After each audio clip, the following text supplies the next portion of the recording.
Huang Feichong transmigrated to the cultivation world and awakened the prize pool. As long as he completes projects, he can earn lottery draws.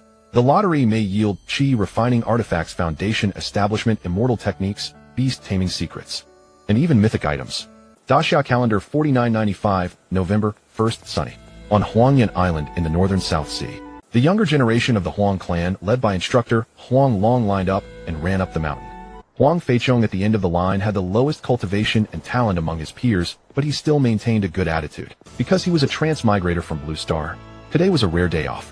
The instructor teaching martial arts specially brought them to climb this 10-mile-high cliff. After reaching the top of the cliff, they could pay homage to the jade statue of the clan's great-grandmother and make a wish. It was said that wishes were quite effective. Counting the time, there were still 29 days until the upcoming year-end assessment. Just as they reached the top, Huang Feihu, his good friend, looked out of breath. Feichong, how are you not panting at all? Because I drank cough syrup. No, I practiced the profound body art. How could I be out of breath? Huang Feichong said humorously. Although he was a body refinement martial artist known for brawn over brains, looked down upon by other types, he still kept a good attitude. Because he was a transmigrator from Blue Star. So tired. I'm dying. Most of his peers collapsed on the ground, like mud lying still. I should have practiced the profound body art too. Huang Feihu was still panting, his handsome face slightly flushed. Feichong shrugged helplessly, not wanting his good friend to also fall into the fire pit. He turned to look at the 100-meter jade statue of the great-grandmother. It was said that she was a great female lead template, martial prowess, beauty, wisdom, all perfect. Even the carved jade statue looked graceful and unparalleled. Even as a Blue Star transmigrator, he couldn't help but be moved. A scenic spot check-in. Why did I transmigrate? I've pondered for years and found that in my past life, I overlooked that overtime was just a means. The goal was promotion, salary increase, and finding a spouse. If the means don't work, although all roads lead to Rome, a small path simply does not lead to Rome. In the end, I had to come to cultivate immortality. I feel ashamed of my past life, family, and siblings. Huang Feichong is 8 years old with thick white hair, a delicate face, and determined eyes. He wears a black training robe, a bitter smile on his lips. He remembers his past life as a programmer. That morning he was excited watching the September 3rd military parade, then worked overnight for 2 days straight. On the third day after overtime, he lost consciousness with chest tightness, wheezing, and suffocation, and was sent to the hospital by the Dongfeng 5C that could reach the whole world. Doctor, how am I? You're fine. Then I'm relieved. You have advanced cancer. No kidding. Why didn't you come for a checkup earlier? I was busy with work and making money. You're quite ambitious. Now it's time to spend. The beautiful doctor turned her head, seemingly smiling under her mask. Can I still be saved? Oh, this is cancer. You're about to die. Prepare for the end. To be honest, I want to live happily, not die quickly. Dreaming of nice things. Do you have money? Yes, I have a few $100,000. Not married. How do you know? If you were married, how could you have this much left? Huh, that makes sense. What's your payment password? This. Fingerprint payment. Good. I graduated with a 44 degree. What does that mean? It means medicine isn't my main profession. What is your main profession? Don't you want to live happily? Just transfer me 3,000.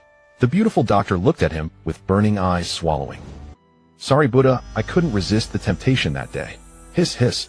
No. 3 hours later, his enlightened soul was escorted by Oxhead and Horseface to the hall of King Yan. King Yan appeared before him wearing a long dress with a sash and long legs and black and white stockings. Even from a distance he tried to look up, but couldn't see her face, clearly his view blocked. Where is this person from? His soul is so weak I can't see clearly.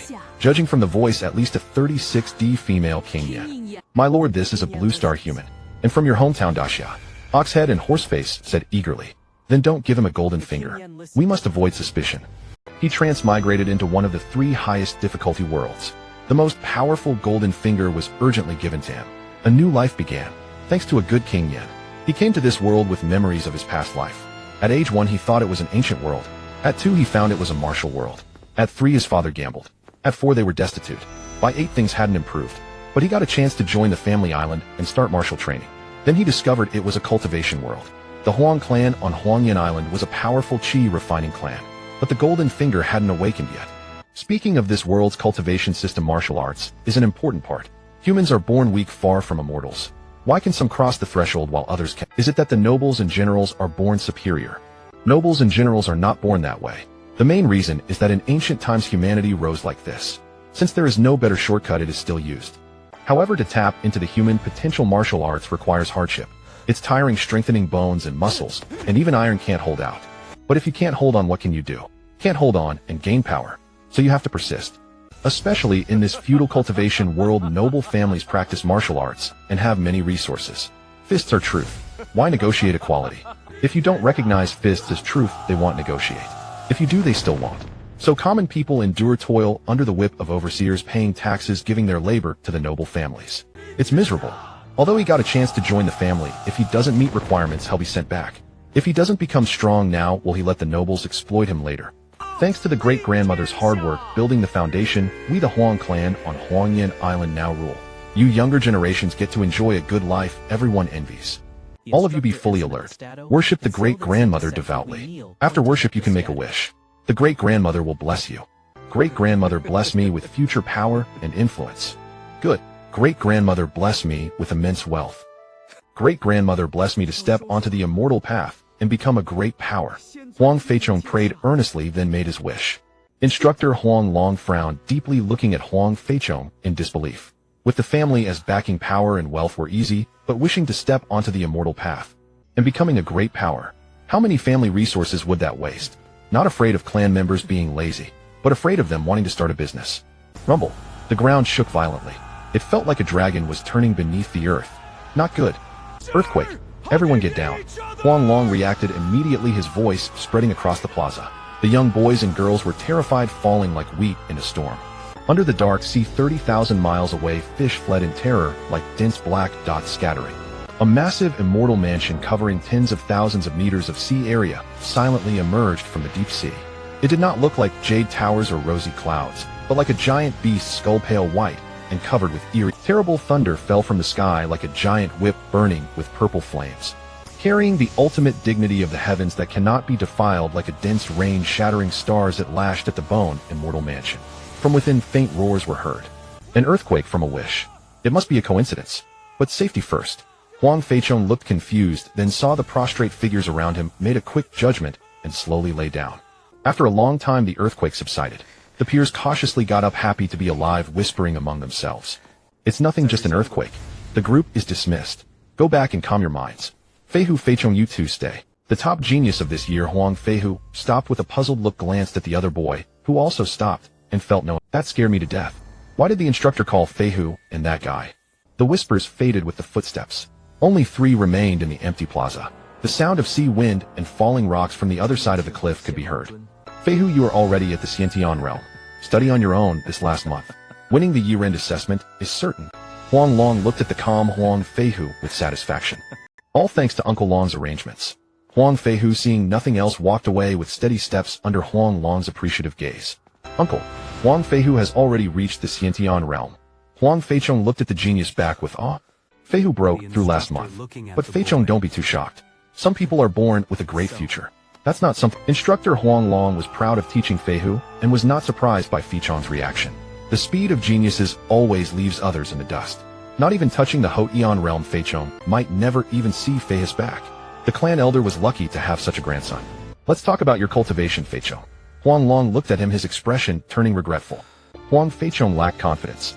After arriving on the clan island, he had completed the 5 stages: skin like iron, flesh like steel, tendons like bow, bones like refined gold, marrow like cold spring.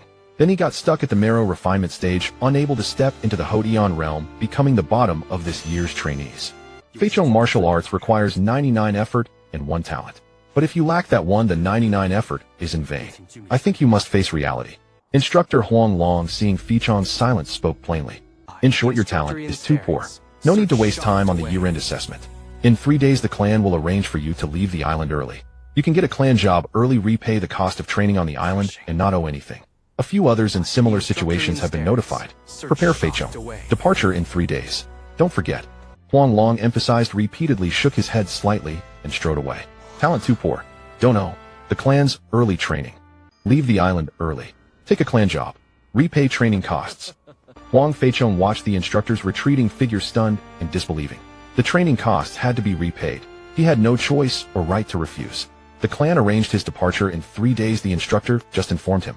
In an instant, he went from a regular clan member to a tool for repaying the training debt. A bone-chilling cold exploded in the tool's heart. In his mind, images of his family in this life appeared. It was him, his gambling-addicted father, her, his bedridden mother, and her, his little sister with sparkling eyes like stars. And himself, the little hero Neza, in the eyes of his family. In short, he was not fighting alone. He remembered the day he left home. His family crowded in the broken doorframe, their eyes full of reluctance, worry, and hope. Now his guilt surged like a tide, washing away his courage to strive for self-worth, leaving a shallow puddle of despair. His family hoped he would succeed and be safe. But he went the opposite way, saddled with a debt from training that seemed impossible to repay, and was preparing to leave the island to work off the debt in 3 days. No golden finger. What could he do? The bright sky cast a shadow, burying his sorrow and his family's hopes in a bottomless mud. At this moment, he felt like a failed art student about to give a speech. Who understands? Good things are rare, bad things are rampant. Effort yields no return. Rights are not guaranteed. Bearing obligations without receiving rights. Not having rights, but still bearing responsibility.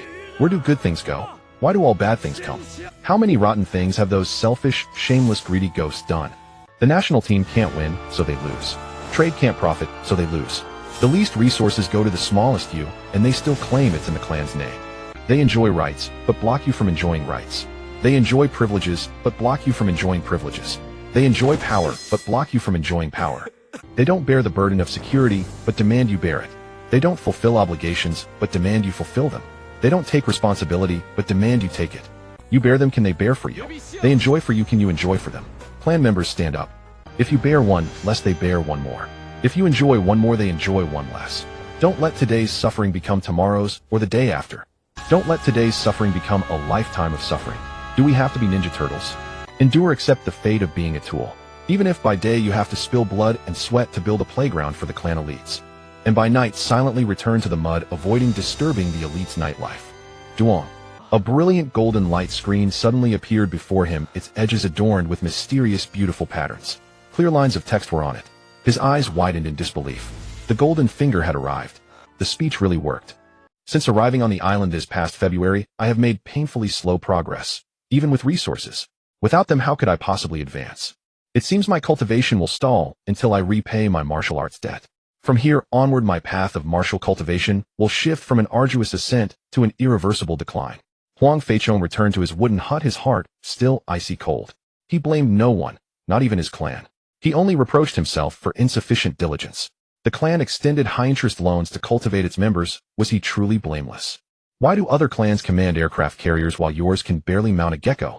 If you cannot blossom as the clan's future flower, at least ferment into fertile compost, nourishing the true blossoms yet to come. If you lack even the resolve to become such compost, what meaning remains in your existence? Winter has arrived. Cast off the scholar's long robe of Kong Iji.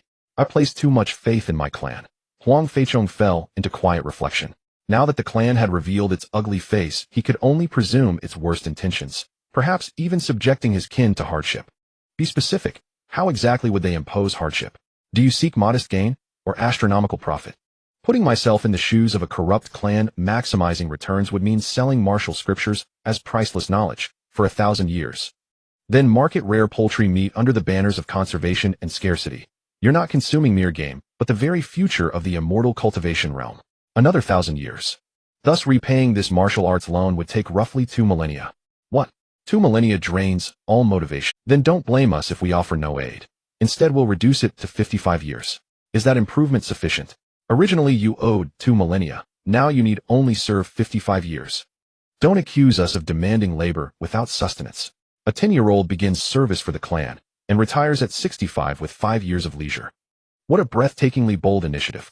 In fact, if you begin service at -20 years old, retirement arrives at 35, rewarding diligence with greater reward. Distribution according to labor, profoundly benefiting both clan and kin, profoundly relieving their burden. We could have sealed the door and left no window, suffocating you outright. Yet having opened the window, we prove our benevolence. Why hesitate to strive harder? In short, martial training quotas must go exclusively to those like you who truly need them, preventing elite clan members from reckless competition. Hence, the 55-year repayment term is non-negotiable. Setting aside corruption crackdowns, merely adulterating disaster relief rations with copious sand ensures they reach clan members untouched by corrupt officials. Truly a monumental discovery. How terrifying. I've grown so depraved. Huang Feichong snapped back to reality, trembling inwardly. Yet almost immediately he recoiled. No. This clan already imposes martial arts loans. What right does it have to be anything but depraved? You point a gun at my head and call me virtuous. How utterly logical. A benevolent clan embraces unity and affection. A malignant one would tear me limb from limb. All because I idealized my clan too highly. Huang Feichong, bearing memories of 2 lifetimes, fully grasped the grimness of his predicament. Debts are never easily repaid. If repayment were simple, why would debt exist at all? He massaged his temples and drew a deep breath, steadying his composure. No alternative remains. I must rank among the top 3 in the year-end assessment to waive tuition. After training for a full year, I cannot even qualify to sit for that exam. I fight for dignity, not to prove my greatness, but to tell my clan eating 1 bowl of noodles does not entitle you to charge for 2. Do you imagine money grows so effortlessly? Let me first test the effect of my divine boon. He rolled up his sleeves, washed his face, and fixed his gaze intently upon the interface. Clan Huang, family of Huangyan Island, rank Chi cultivation, clan and prize pool 99 Chi cultivation items, 1 foundation establishment items and task. Pay homage to great-grandmother, completed and reward lottery attempts issued and remaining attempts 16 in a splendid interface. Shame it's bound to the clan. Higher clan rank means superior prize quality. So what? Can clan rank rise by itself? It merely beeps incessantly. A mere Chi cultivation clan, neither golden core nor nascent soul tier, dares issue martial arts loans. If cultivation were truly lucrative, why lend? Let it appreciate organically. Truly, a small temple breeds fierce demons, a shallow pond teems with turtles. My skepticism toward the clan isn't mere prejudice. How he longed for the clan to appear as merely a Chi cultivation clan, while secretly having attained golden core or nascent soul status, to play the humble fool and deliver crushing retribution. Alas, it is bitterly, unbearably, unforgivably clear even rabbits avoid grazing near their burrows. A clan capable of issuing martial arts loans knows no moral bottom. Its depths are fathomless. A 99% chance yields Chi cultivation grade items, only 1% yields foundation establishment grade items, guaranteeing tangible complete rewards with every draw and never fragmented components. Truly heaven-sent justice. Even I, a fortunate transmigrator blessed with extraordinary luck, receive a guaranteed minimum reward. Lottery attempts are earned by completing interface tasks. Thus, raising the clan's rank is the ultimate enduring solution to securing high-tier prizes. Elevate the clan to supremacy over the Southern Sea, and it will lift you skyward without mercy. Otherwise, you'll only dream of the clan's ascension to Southern Sea supremacy, only to awaken and resume bricklaying, subsisting on pre-packaged clan rations, cursing the clan for lingering in its infancy. He shook his head.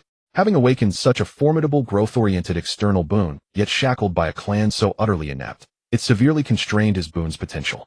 What now? Forgive it, of course. The Southern Sea's largest producer of forgiveness hats stands right here. Treat the clan as home, and you earn 5% of your labor's fruits, a right rightfully yours within the clan. The clan has done its utmost. You owe the clan. Refuse to treat it as home, and you receive 100% of your earnings, a solemn duty borne for the clan. The clan has wronged you. The clan owes you. Enough. Without sudden windfalls, men grow no wealthy. Without night fodder, horses grow. Having activated my boon, I shall triumph at the finish line. Winning at the starting line is desirable, but carries risk of decline. I shall ascend to clan executive, stepping through mud in new leather shoes. Red carpets may stain, but my soles remain immaculate. Where is the recharge button? His mind churned with countless thoughts. Today's activation of his divine boon felt like Fan Jean passing the imperial examination. Waves of bitterness, sorrow, and anguish surged forth. Yet no matter how he scrutinized the interface, the recharge button remained elusive. With a wry smile, he closed it. Damn it. The boon demanded no payment. From this moment forward, the prize pool must remain secret. A mere prize pool pales beside treasures nurtured by the vast heavens, or the fame and fortune ordinary mortals toil their entire lives to attain. Let outsiders compete for external resources, whether concentrated or evenly distributed matters little. Henceforth, I shall amass wealth solely from the prize pool. Good or ill, it is not for outsiders' ears. The world's wealthiest men built fortunes from nothing. Chief performers in dance troupes rose through sheer effort. Ultimately, 2 words define them: humility. In agrarian eras, one served as slave, in industrial eras as farmer, in the information age as laborer. Ultimately, 4 words define them: self-sacrifice for others. Today you create the dividends of your era, tomorrow his children divide them. Both possess bright futures. Though your efforts yield no fruit, you possess the process itself. You savor the emotional value of your sacrifice. Though he gains results without sacrifice, and enjoys the emotional value of your arduous toil, he lacks both the process of sacrifice and the opportunity to generate such emotional value. Your futures are equally radiant. Those circumstances steadily worsen, the masses inexorably acquire poverty, while the entrenched elite perpetually shed it. Thus whatever he loses you gain. Someone must suffer the agony of possessing a boon, so that I may inherit it. The fortunate clan member is encouraged to display talent, contribute value, be placed upon the dining table, retain the tenderest cuts, and be seasoned to perfection. One bite, and ecstasy floods the senses. Encouraged throughout life, he surely dies joyful, having lived 2 lifetimes surrounded by friends and kin who proclaim themselves architects of a better world. Noble families boast 3-generation households, concubines, illegitimate branches. They employ enforcers, assassins, household guards, ferocious hounds, local bullies, and ruffians. They retain litigators, bureaucrats, jailers, brokers, shopkeepers, accountants. They engage usurers, own farmland and tenant farmers, dispatch merchant caravans and escort agencies, patronize monks and Taoist priests. They maintain maids, wet nurses, hereditary servants, personal attendants, stewards, and managers. They appoint estate overseers, workshop foremen, nannies, governesses, private tutors, and literati. They shall never seize your vision of a better world, nor shall they deter you from building it further. Such stark disparities define the mundane world. Does the immortal cultivation realm differ? Does radiant destiny imply an unobstructed path? We all possess heads and hands, yet are you seated at the banquet table? You are the denominator, the cake itself. But can you be the numerator, the one who slices it? You dwell downstream, where water flows freely, but can you stand upstream, commanding the source? Your life as denominator is as fragile as grass. Your downstream existence breeds frantic internal competition. What concern is this of the numerator, or the upstream? Precisely, the numerator. Do it with the upstream. Before chow chow, without looks you cannot hope to stand out. One must not shy from imagining the worst possible scenarios in this cultivation realm, a dark forest where the weak are prey to the strong, hegemonies conspire, exploitation knows no bounds, castration is encouraged, apes are praised, the lower strata atomized, disasters befall, the poor, emotions run rampant. In such a rotten order, even if I awaken a reward pool panel, I must never be careless. Enemies may not steal the panel itself, but they can curtail my freedom and keep plundering the items I draw. Once the pool's existence is exposed, the consequences will be brutal and inevitable. However, he suddenly noticed a flaw in the reward pool, although 99% of its items were tools for the chi refinement stage. But he was not even at the Huangyan realm yet. From flesh and sinew to marrow, Huangyan, and up to chi refinement, the ladder stretched before him. He had only just perfected the marrow refinement checkpoint. The distance to chi refinement was astronomical, as if separated by 10,800 li, roughly the span of a single Wukong tumble. In other words, even the most ordinary chi refinement trinket in that pool would be a tremendous boon capable of overturning his fate the moment he drew it. What is this called? The advantage of breaking the lower bound. Huang Feichong's face betrayed an awkward joy when the reward pool panel had first appeared. He had hardly imagined it would prove so invaluable from the outset. It was he who had given that rare opportunity to the panel. Draw. Darkness suddenly swallowed him, as if a titanic wave had dragged him into icy black waters. His body lost its weight. His vision went heavy, warped and twisted, until a myriad of shifting, gorgeous lights began to whirl into being around him. Snowy white, verdant green, fathomless blue, regal purple, a burning sunlight, piercing red, a thrilling, resplendent gold. Wishes can roughly direct the category of items to be drawn. There is a chance to precisely obtain the targeted item. In that instant, a clear message from the pool surfaced in his mind. I understand. I know the system. I wish to grant myself 5 more wishes. No response. Then I wish for an item that raises aptitude and alters my roots. Huang Feichong voiced his most urgent desire. He had stagnated at the completion of the marrow refinement checkpoint because his talent was poor. Talent is omnipotent. With higher aptitude, he could immediately advance to the Huangyan realm. Raise my aptitude, and I will become great once more. As the wish was granted, countless motes of light began to move from stillness to motion, from motion to collapse, from collapse to a rousing surge, until they coalesced into an invisible storm hurtling toward him. He instinctively flung out his arms. Titanic mud-like torrents, like a meteor shower, swept the desolate sky. Countless cold specks of light howled past him, grazing his skin and leaving a bone-deep chill. Farther off, sun-like vast fiery motes were also stirred by his wish, inching toward him with sluggish momentum, while a massive, cold, irresistible repulsion erupted from the ocean's darkest depths, like countless icy hands thrusting to shove him entirely out.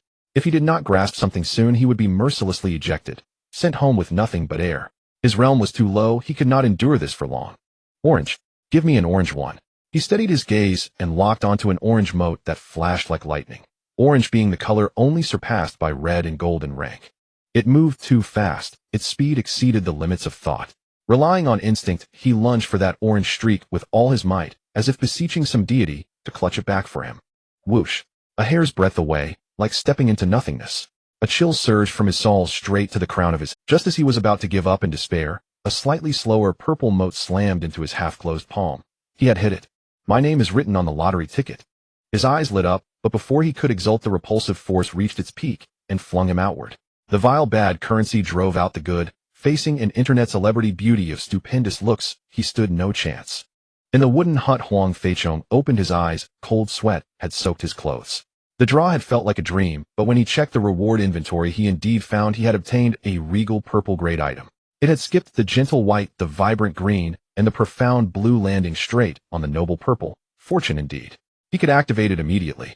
He had not secured the orange mote this time. He hoped for better luck next time. As for the even higher red or gold motes, those would have to be left to fate. The massive torrent of information carried by the purple mote was imprinted deep into his memory. Rubbing his temple, a lamp seemed to light within his mind as he began to study the Yusho Jing beast-taming canon assiduously. Every character in the Yusho Jing seemed to contain arcane, ineffable truths even the author might not fully comprehend.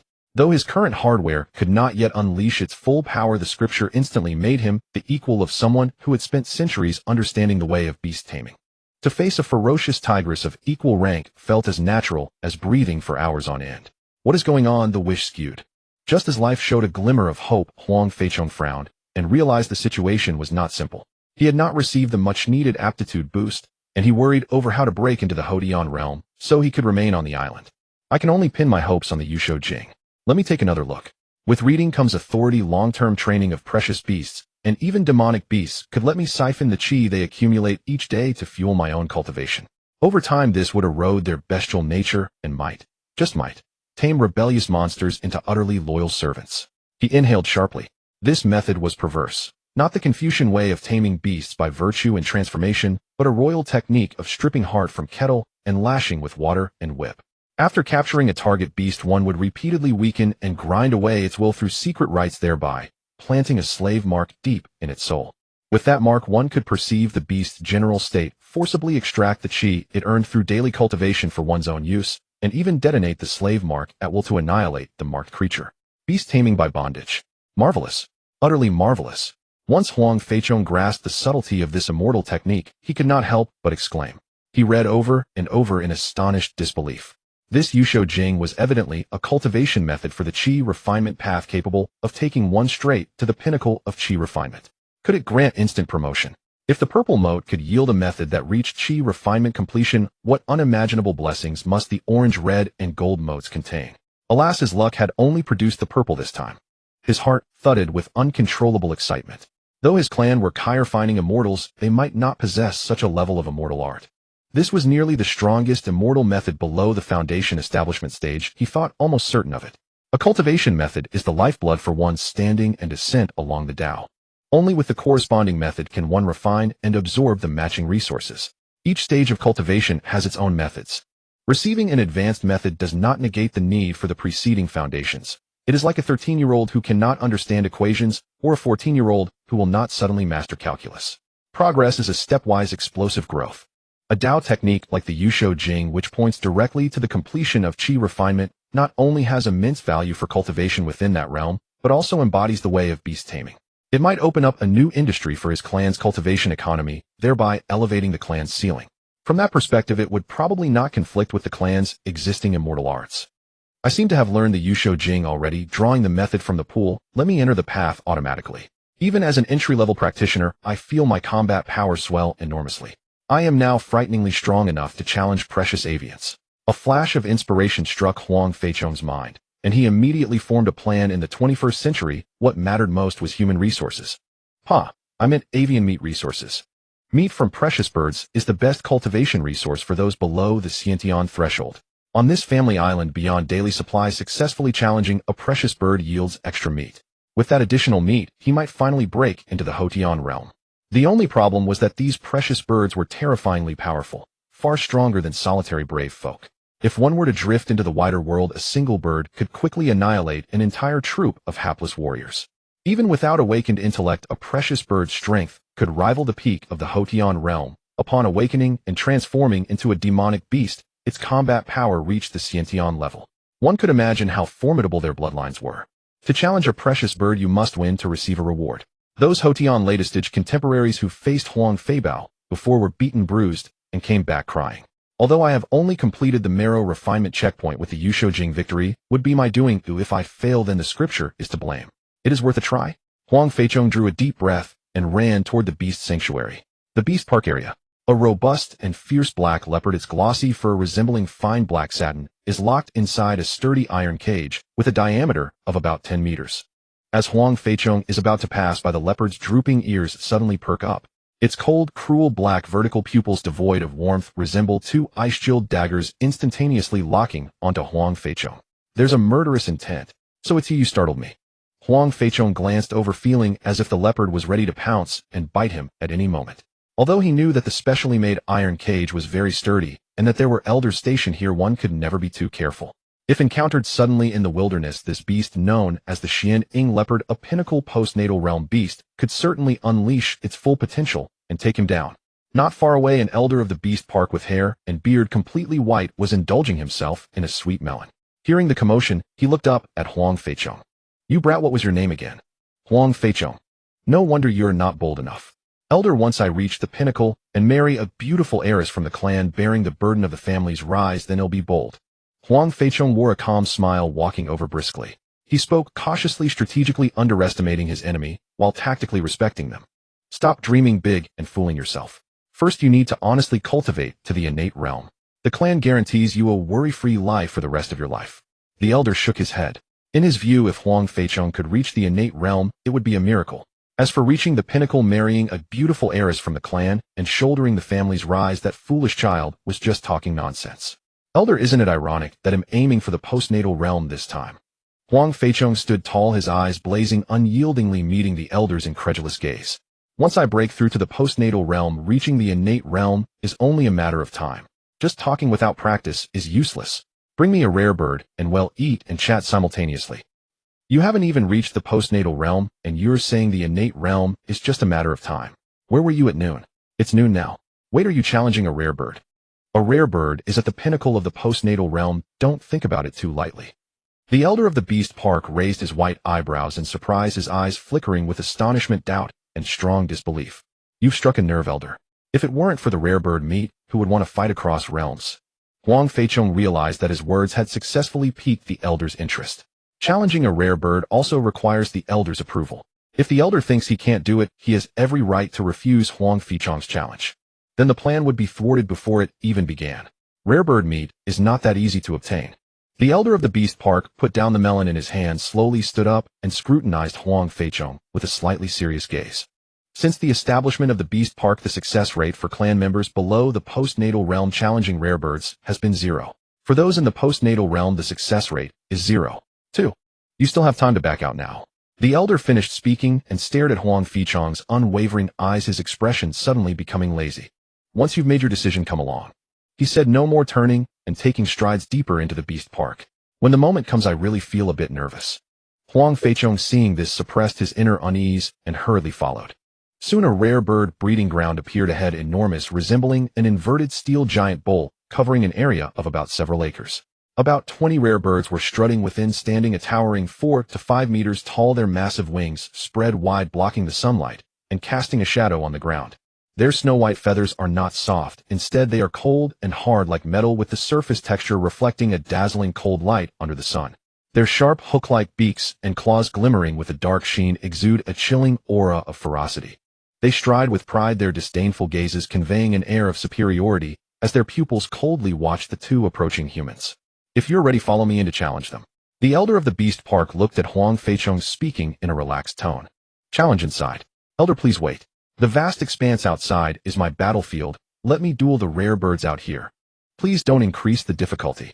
After hearing the elder's words, Huang Feichong silently pondered for 7 seconds before proposing a better plan. He is not the national football team. If he can fight on home turf, it must provide an advantage. But if he goes into the breeding ground, there are 20 rare birds. Does he have courage given by Liang Jingru, making the rare birds hold back? Then a swarm of rare birds charges in 20 against 1, expecting him to endure. "Elder, I am currently in the early stages of my journey as an innate realm warrior. You must face the fact that I am not strong now, but will be in the future. If it's an unknown challenge, I can still grit my teeth and try." Huang Feichong looked at the rare birds inside, then at the elder, who seemed innocent, feeling that although the rare birds did not resemble the elder truly looked like a rare bird. Unknown with a hole, even a golden core ancestor would turn and flee. "You brat talk too much. Are you scared?" The elder of the beast park narrowed his eyes. I am not, I haven't, don't say that. Huang Feichong instantly became serious, realizing he had no way out. Don't worry, these rare birds are all for show. The elder of the beast park said, unable to hold back a smile, but struggled to contain it, not wanting to scare off the latter. In this era, there are not many juniors who dare to challenge rare birds. For show.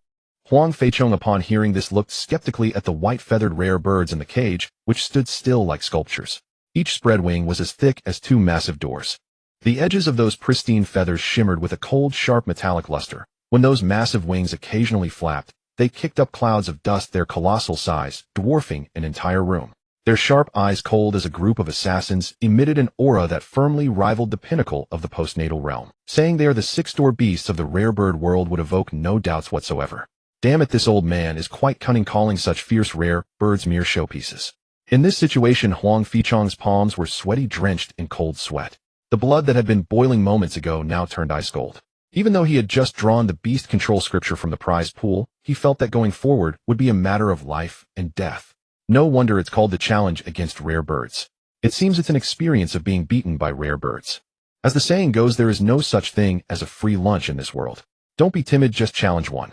The elder of the beast park quickly comforted and encouraged him, pulling out a heavy ancient bronze key from his waist that clanged as he inserted it into the lock. With a crisp sound, the heavy cage door opened a crack. Go in. You'll see the rare birds more clearly inside. The elder of the beast park turned sideways, pointing his chin at the door, his eyes full of anticipation for the unfolding excitement. To coax Huang Feichong into entering, he resorted to gentle persuasion. Caught. As the two stepped inside, a sharp, piercing cry that could shatter eardrums, the group of white-feathered rare birds in the cage became agitated, as if ignited like a powder keg, their massive wings wildly flapping, stirring up a howling wind, causing dust and debris to fly everywhere.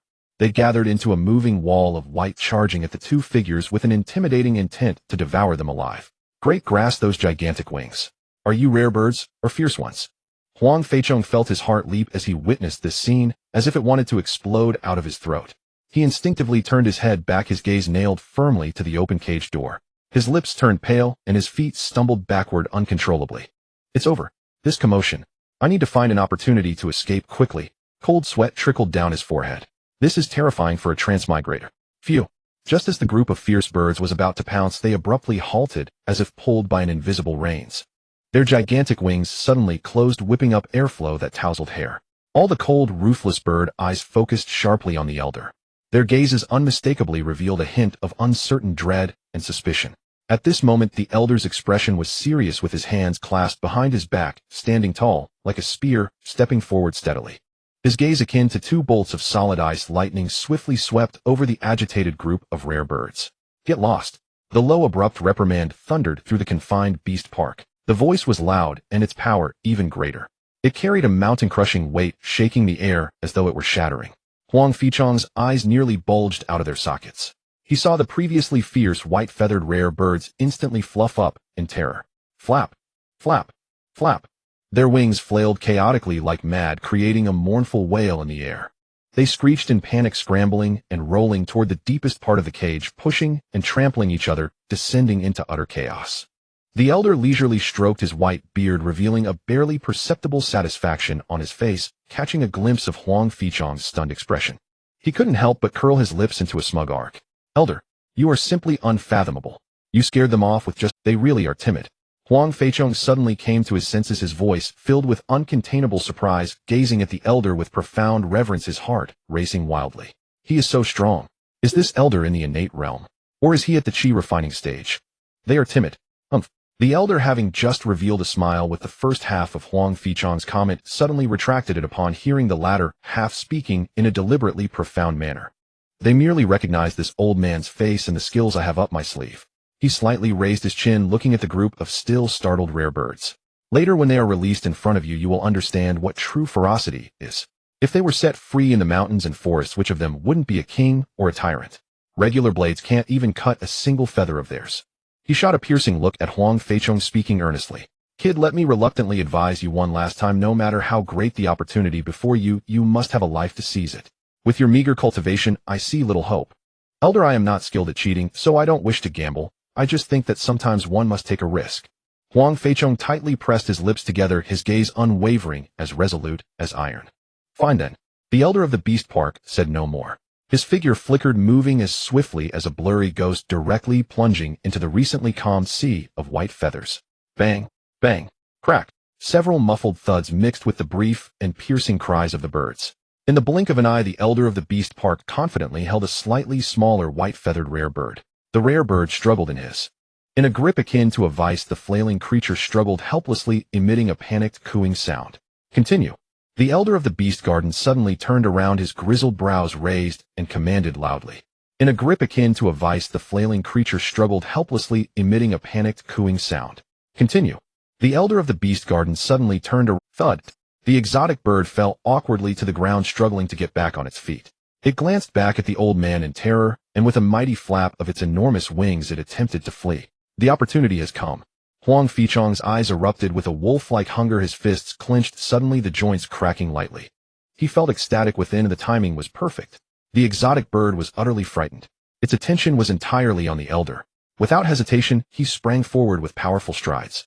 Thud, thud, thud. In a flash, he leapt like an arrow released from its bow, landing solidly on the broad back of the exotic bird. Screech.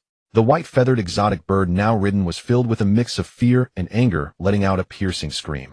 It raised its massive wings like doors and flapped desperately, realizing it couldn't reach the person clinging to its back. It began to buck wildly, jolting up and down, shaking from side to side. Its wings struck the hard ground, producing a series of dull thuds, sending dust and debris flying into the air. It aimed to throw off and crush this damned human. Indestructible diamond technique.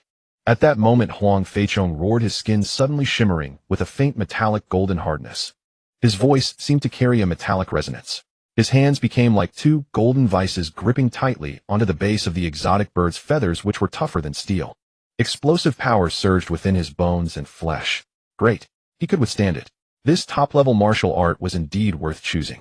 A wave of relief washed over him. Initially, he had gritted his teeth to select this top-tier defensive martial art precisely because of its unparalleled power. Resource consumption like a mountain. As long as his realm kept up, his combat power would far surpass his peers. Now it seemed, despite not reaching the postnatal realm, he could stand against a peak postnatal exotic bird, which was already quite valuable. So it's the indestructible diamond technique. The elder of the beast garden observed, a glint of understanding flashing. This top-tier martial art requires practical combat to break through its bottleneck. This kid evidently lacks that experience. He couldn't help but shake his head, watching Huang Feichong, who was being violently jolted on the back of the exotic bird.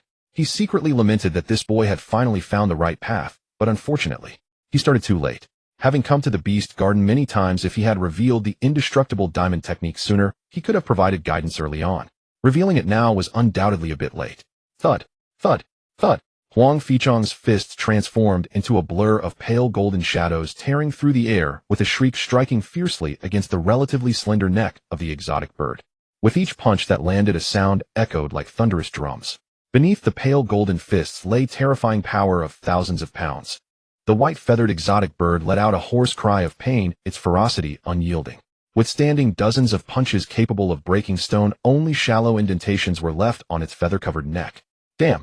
Huang Feichong felt a sudden chill in his heart. Was this the exotic bird? Its physical strength was so formidable. No wonder later-stage postnatal warriors who faced off against the mindless exotic birds would suffer great losses. His gaze became sharp as a blade. His internal beast-taming techniques surged into action at an unprecedented speed. Waves of scorching blood force were forcibly expelled from his palms.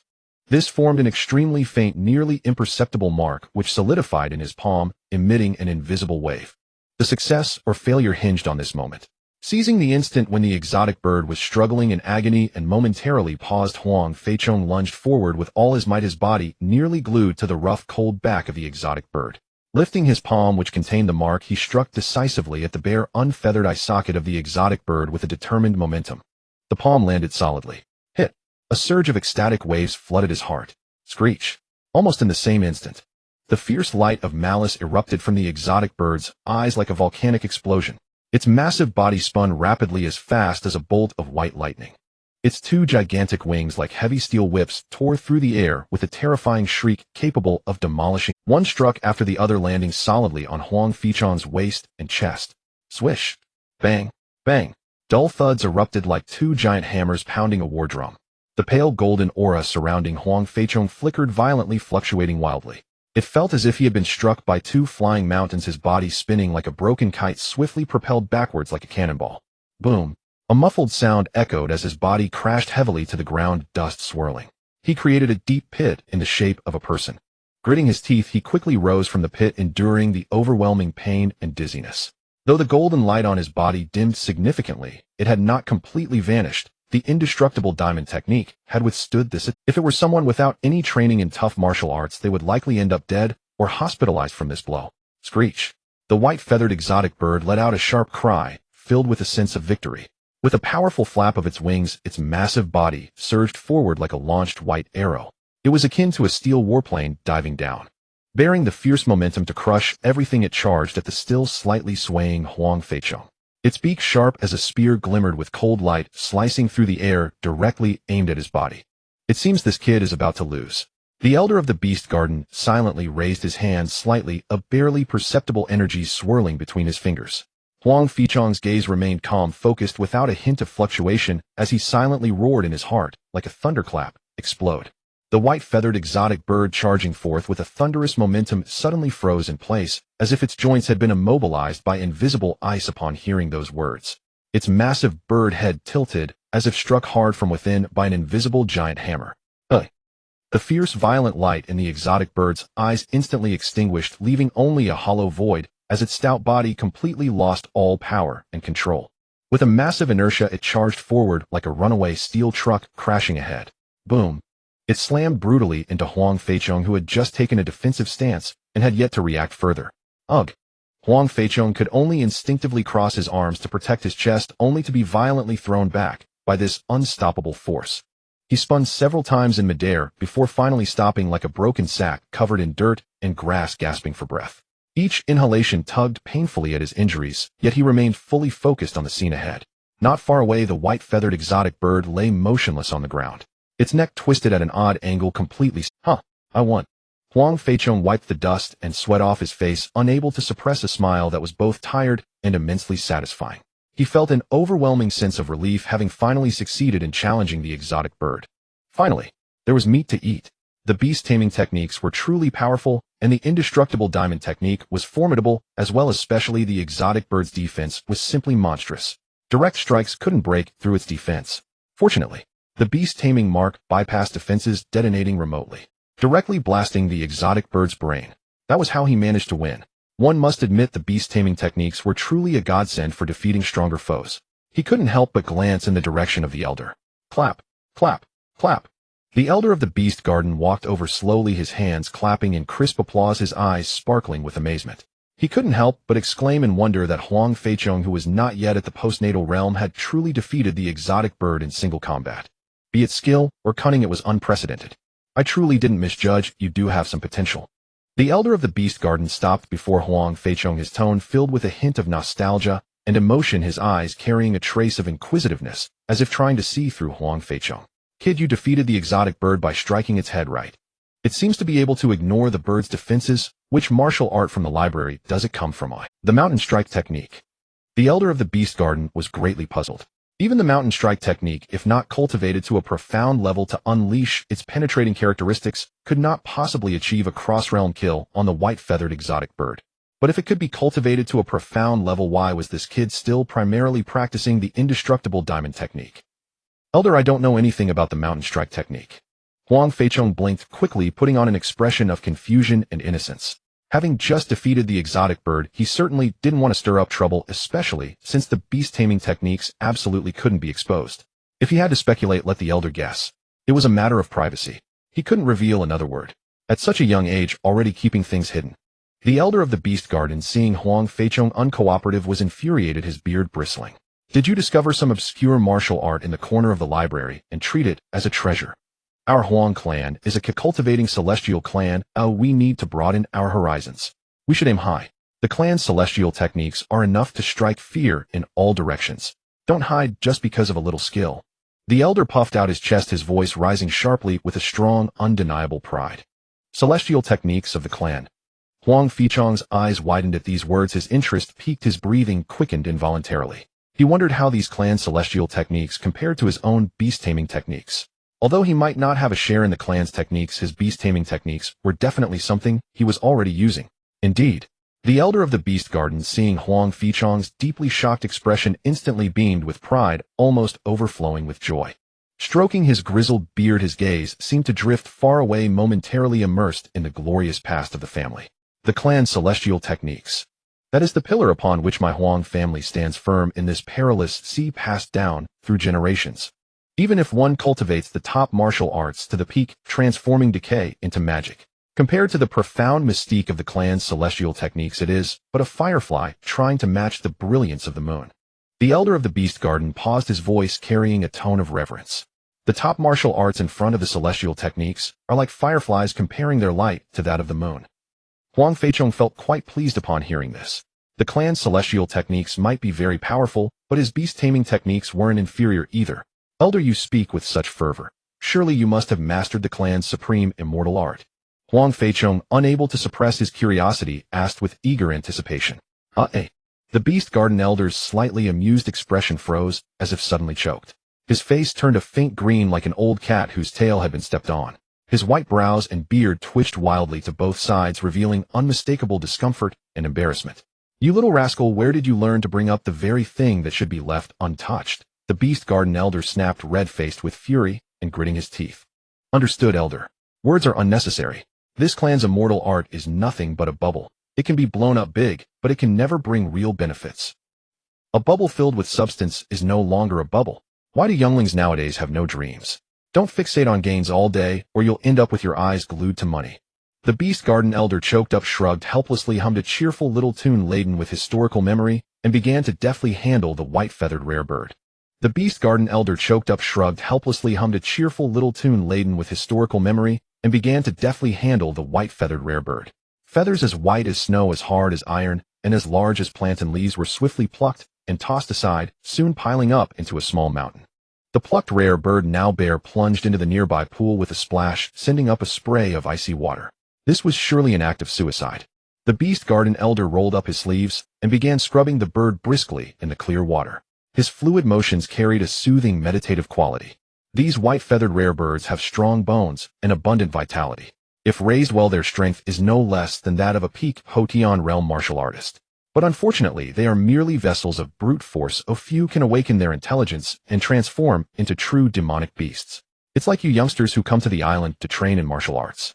Some work hard, some give their all, but those who quickly display astonishing talent and step into the Synopsis realm are ultimately as rare as phoenix feathers and unicorn horns. Our Huang family, after all, is a legitimate refining immortal clan. We have foundations, inherited divine martial arts and methods for cultivating rare birds and beasts. But in the end, external things are merely aids. To truly grow strong and go further, you must rely on your own struggle. But you cannot struggle blindly either. You must recognize the gap. The true geniuses of the family often reach the peak of the Synopsis realm before the age of 18. This involves talent. If you lack it, don't force it. The beast garden elder shook his head, his voice filled with lament. The true geniuses of the family can reach the peak of the Synopsis realm before 18. That's monstrous. Are they even human? Huang Feichong's eyes bulged, feeling a suffocating pressure. I'm 8 years old. Without relying on family resources, I'm confident I can step into the Huangyan realm within 2 years. If all goes well, I might reach the peak of the Huangyan realm before 18. By then I'd be a notable figure in the mortal martial world, capable of founding a sect and ruling a region. But compared to the true geniuses, the elder speaks of, the gap is far too vast, more than the difference between clouds and mud. He couldn't help calculating inwardly, and the more he calculated, the colder his heart grew. The sense of disparity was like a bucket of ice water, instantly quenching most of his enthusiasm. No wonder Huang Feihu was so highly regarded by Uncle Huang Long. He was already in the Synopsis realm before the age of 10. What astonishing talent was that? By that reckoning, he might break through to the peak of the Synopsis realm before 18, becoming the true genius the elder spoke of. In a few decades, he might become a lofty figure in the family, looking down upon the masses. As for me, if I'm lucky, I might still be repaying the family's debt. If I'm unlucky, perhaps I'll be 6 feet under. The future was bright, the path was winding, the reality was cruel, the heart was bitter, and the days ahead were cold. Come over here and lend a hand. Get the steamer ready. The beast garden elder held the bird steadily with both hands, its plump, clean scrubbed appearance evident. Seeing Huang Feichong still standing there lost in thought, he urged him in a robust voice, cutting off the latter's negativity. Today we're in for a treat. The meat of this rare bird is a great tonic. A treat. A tonic. Coming. Huang Feichong snapped back to reality and quickly dashed to the enormous steamer. With one hand he lifted the heavy lid, and a blast of scorching white steam surged forth like a wild beast breaking free, carrying the unique fragrance of bamboo and wood along with searing heat. He waved his hand to disperse the steam and stepped aside. The elder carried the bird over, gave a light toss, and dropped the cleaned bird into the golden steamer. Then with practiced ease he added more firewood beneath the steamer. The flames roared higher, fiercer, and more intense. Soon the scalding steam met the rich fat on the bird's skin, producing a sizzling, enticing sound. Faintly the aroma of the bird's meat mingled with the steamer's fragrance began to waft out. Incredible! If this were in my past life, any restaurant that could produce such a meaty aroma would have customers lining up out into the street. Huang Feichong's eyes were full of admiration. This rare bird meat was the reward for successfully completing the challenge. According to the rules, he and the elder would split it equally, which meant a generous half, enough for a super feast. The meat of the white-feathered rare bird is tender and firm. Simply steaming it brings out the ultimate earthly delight. Any seasoning would be superfluous, missing even a single bite would be an insult to it. The beast garden elder smacked his lips, a pure pre-meal joy in his expression. This time I'm indebted to you, lad. Otherwise, even though I'm in charge of this vast beast garden, I can't just eat this bird meat whenever I want. Huang Feichong sat down with the beast garden elder on a stone stool beside the steamer. Elder, is there a restriction on eating just a bit of rare bird meat? Even a cook shouldn't go hungry, right? Isn't there any leftover scraps? Huang Feichong turned his head, curiously looking at the elder for an answer. Though we are family elders, we must lead by example. How can we indulge in feasting? If the clan members see that, they'd surely stab us in the back. Besides, even a cook can't embezzle what's in his charge. The beast garden elder found Huang Feichong's analogy of a cook amusing. If a cook could be exempted, then too many others could. His words were infused with the conviction of leading by example, along with a strong sense of belonging and responsibility to the family. Perhaps it was for this very reason that he was entrusted with the important and monotonous duty of guarding the beast garden. Well, a cook nibbling on scraps isn't the same as an accountant cooking the books. Huang Feichong felt dizzy. This elder was clearly too honest. In his past life, when he wrote code, he hadn't hesitated to curse out his superiors. What was wrong with eating a bit of rare bird meat while guarding the beast garden? If negativity was the prevailing trend, how could one stand alone in positivity? Moreover, wouldn't standing alone in positivity also make you a target? Lad, put your mind to proper use. Don't you want to step into the Huangyan realm? The beast garden elder glanced at Huang Feichong, shook his head, and gave a hint. Please guide me, elder. Huang Feichong understood immediately and seized this rare opportunity, looking at the elder with ardent eyes, adopting a posture of humble receptiveness. Knowing to ask humbly shows a proper attitude. You are teachable. The beast garden elder first affirmed Huang Feichong's attitude, then shifted the topic, wiping his forehead, as if to brush away non-existent sweat. This old man is suddenly a bit thirsty. Staying by the fire with the weather so hot my throat feels like it's smoking. As he spoke, he reached out to the side, but his hand found nothing. The space beside him was completely empty. Elder, why are you looking at me like that? I get it. He'll pour you some tea. Huang Feichong felt like complaining, but he quickly got up, walked to a nearby stone table, picked up a porcelain bottle, grabbed 2 teacups, then turned back. Good lad. You're sharp. The beast garden elder's eyes lit up. He naturally took both teacups from Huang Feichong's hands, then picked up the porcelain bottle and shook it with a serious air, producing the sound of liquid sloshing inside. Hear that? What's inside? Tea. Wrong. Wine. Right? So I can't let you drink it, lad. The beast garden elder said with a smug satisfaction, then pulled out the cork. A rich aroma of wine mixed with medicinal herbs wafted out. He tilted his head back, put the bottle to his lips, and gulped down the entire contents in one go. I'm actually quite thirsty too. Huang Feichong took a deep breath, the rest of his words stuck in his throat. He stared silently at the now empty bottle, then looked up to check if the rare bird was cooked. In that moment, smelling the tantalizing meat, he felt even hungrier. If I remember correctly, the Huang family has only 2 supreme martial arts. The one you practice is the indestructible diamond divine art. To master it, having abundant resources of blood and chi is not enough. It also requires a relentless forward-charging determination. The beast garden elder said, his expression turning serious as he brought up the matter. It's like an egg. If it's broken from the outside, it becomes food. But if it breaks from the inside, it becomes new life. A person who practices the indestructible diamond divine art with the mindset of becoming food will never go far. Feichong, your inability to break through to the Huangyan realm may stem from a lack of courage to break through difficulties, a heart that does not fear or even craves battle. The beast garden elder finished his words and stared intently at Huang Feichong. Feichong, can you remember these words of mine? Can you grasp their meaning? Every word you've spoken is a pearl of wisdom, elder. I remember them all. Huang Feichong felt a tremor in his heart, as if hot blood surged to his head. So all he lacked was a heart. Even if you lose and get injured or win and end up in jail paying medical fees, you must have a heart that dares to fight and enjoys the battle right. Because if you don't take the initiative to fight prepared battles, others will come to fight first right. At that moment he suddenly understood, his gaze brightening, as if he had firmly established his belief. Elder, I have made my decision. From now on I will bravely go into battle. I will sharpen myself through combat, pursue the true essence of martial arts, and experience the life of a martial artist. I understand. Good. Good. Good. The Beast Garden Elder exclaimed 3 times in succession, his eyes filled with admiration and gratification. This is the spirit we need. In that case, after finishing this exquisite bird meat, replenish your energy and blood, and then you must immediately go and practice against those white-feathered rare birds. Real combat is the best whetstone. Remember, you are not allowed to use the previous tricks anymore. I want you to confront them head-on with your true strength.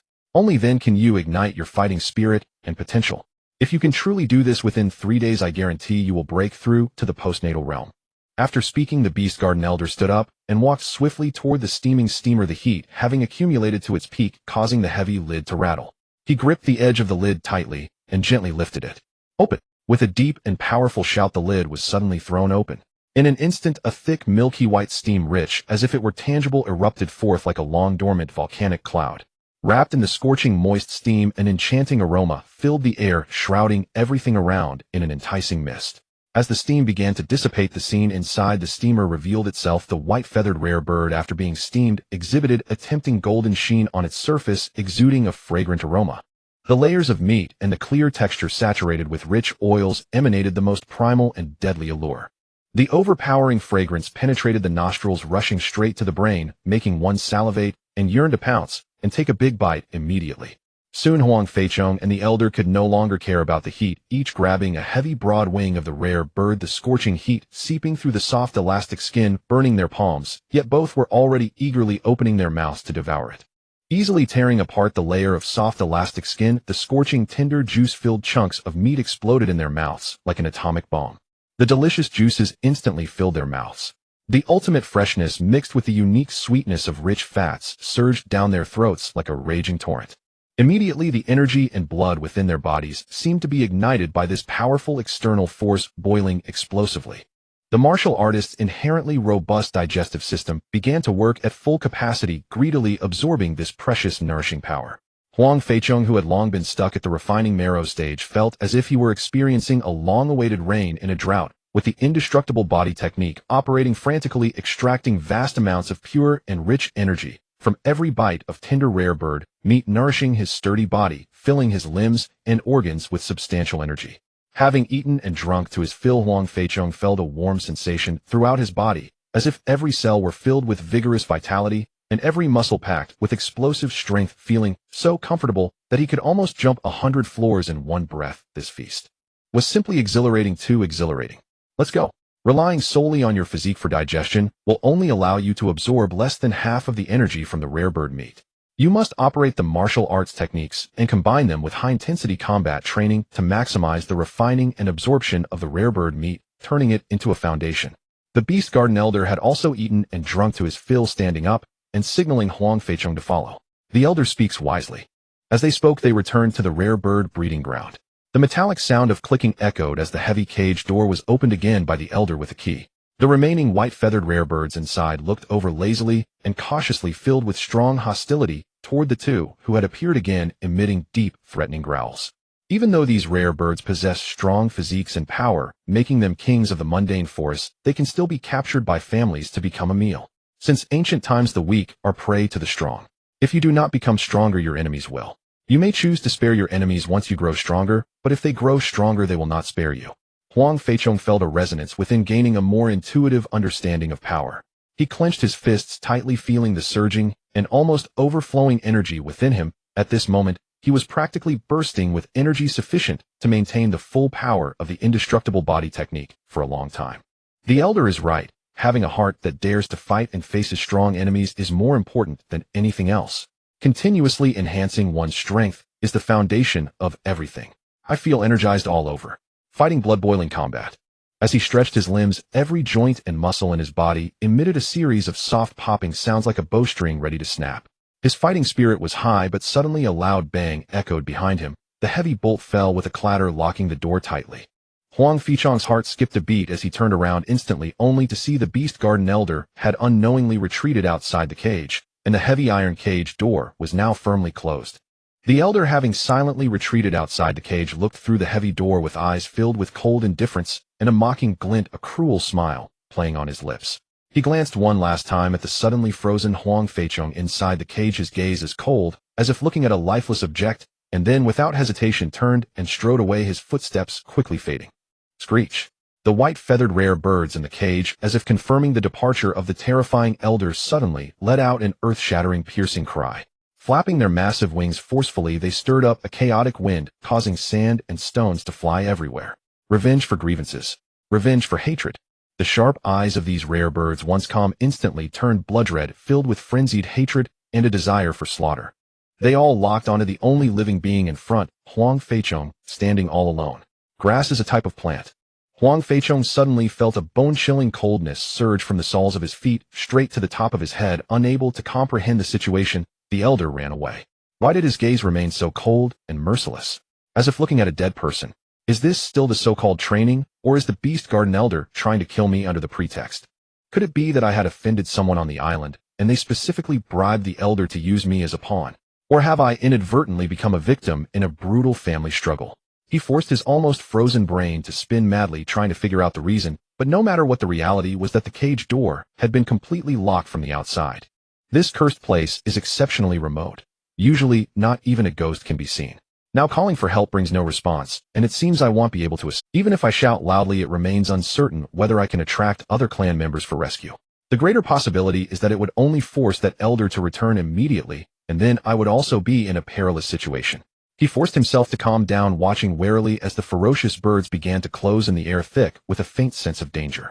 It seemed he could only rely on the beast taming technique, now, even though with his current cultivation, he could not fully unleash its true power. Watching the peak postnatal realm white-feathered rare birds approach in heavy oppressive strides, their sharp beaks and claws glinting ominously, Huang Feichong's expression shifted unpredictably, no longer daring to hesitate. Roar! He let out a low roar to bolster his courage, immediately activating the indestructible body technique with all his might. A strong golden sheen instantly appeared beneath his skin, his muscles tensed like iron. Fortunately, he had just consumed a large amount of rare bird meat, filling him with energy and blood like a roaring furnace, enough to sustain the full operation of the indestructible body technique for a while. The next moment, all the white-feathered rare birds seemed to be completely enraged by the provocative golden sheen. They stared with blood-red eyes, their feathers on their necks exploding, letting out a series of even more frenzied and sharper screams. Then, like a series of steel war chariots that had completely lost control and were charging at full speed, they rushed in from all directions without holding back. The sounds of wings flapping, claws scraping the ground, and sharp beaks slicing through the air. Crackle! Bang! Huang Feichong, who was preparing to withstand the onslaught with the indestructible body technique, was almost submerged in the ocean of rare birds at the moment of contact. 2 fists cannot withstand 4 hands. No, this is not just 2 fists against dozens of strong wings, but also against dozens of claws that dozens of beaks as sharp as poison daggers. A torrent of attacks came crashing down on his metallic glossed body like heavy raindrops.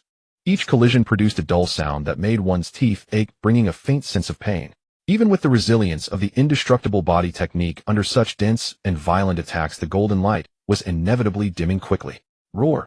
Huang Feichong delivered a powerful punch, smashing a rare bird that had lunged at his face. However, more rare birds, with even more furious wing flaps and piercing screams, they instantly overwhelmed him completely. All that remained in his sight was a chaotic, suffocating storm of white feathers as he was about to meet his end. The sky gradually became stained with clouds, casting a soft and layered light that draped a gradient hazy filter over the beast garden. A cool breeze flowed through the gaps in the uneven leaves, whispering the rustling secrets of dusk, while the air was permeated with a slight bitterness from the wilting grass and trees. In the past, I underestimated him. This flying insect lad can single-handedly defeat the white feather rare birds, which is enough to prove his potential and resilience. Coupled with his training in the indestructible Vajra art, a top-tier skill, and having just consumed a large amount of rare bird meat, his vitality is exceptionally vigorous. With a little pressure, he might just break through his cultivation bottleneck smoothly. The elder of the beast garden quietly hid behind a large tree, watching intently, his eyes barely blinking as he focused on the spot where the young boy was submerged by the rare birds, his fingers subconsciously twirling a few strands of graying beard, a look of confident anticipation appearing on his face. The path of martial arts is like rowing upstream. If you do not advance, you retreat. Strength, character, will, and adaptability in times of crisis are all crucial factors determining how far a martial artist can go. The earlier pretense of leaving was merely to push Huang Feichong to the brink, hoping to extract his potential. Training in martial arts is not like hosting a banquet. It is not about performing a few moves or displaying a few postures to easily improve and progress. One must undergo a baptism by fire, forged through countless trials. Only then can one break through bottlenecks and achieve something in martial arts. As for the danger, it is rather controllable. The rare birds he raised are cold on the outside, yet warm on the inside, ensuring that Huang Feichong will not suffer any severe injuries.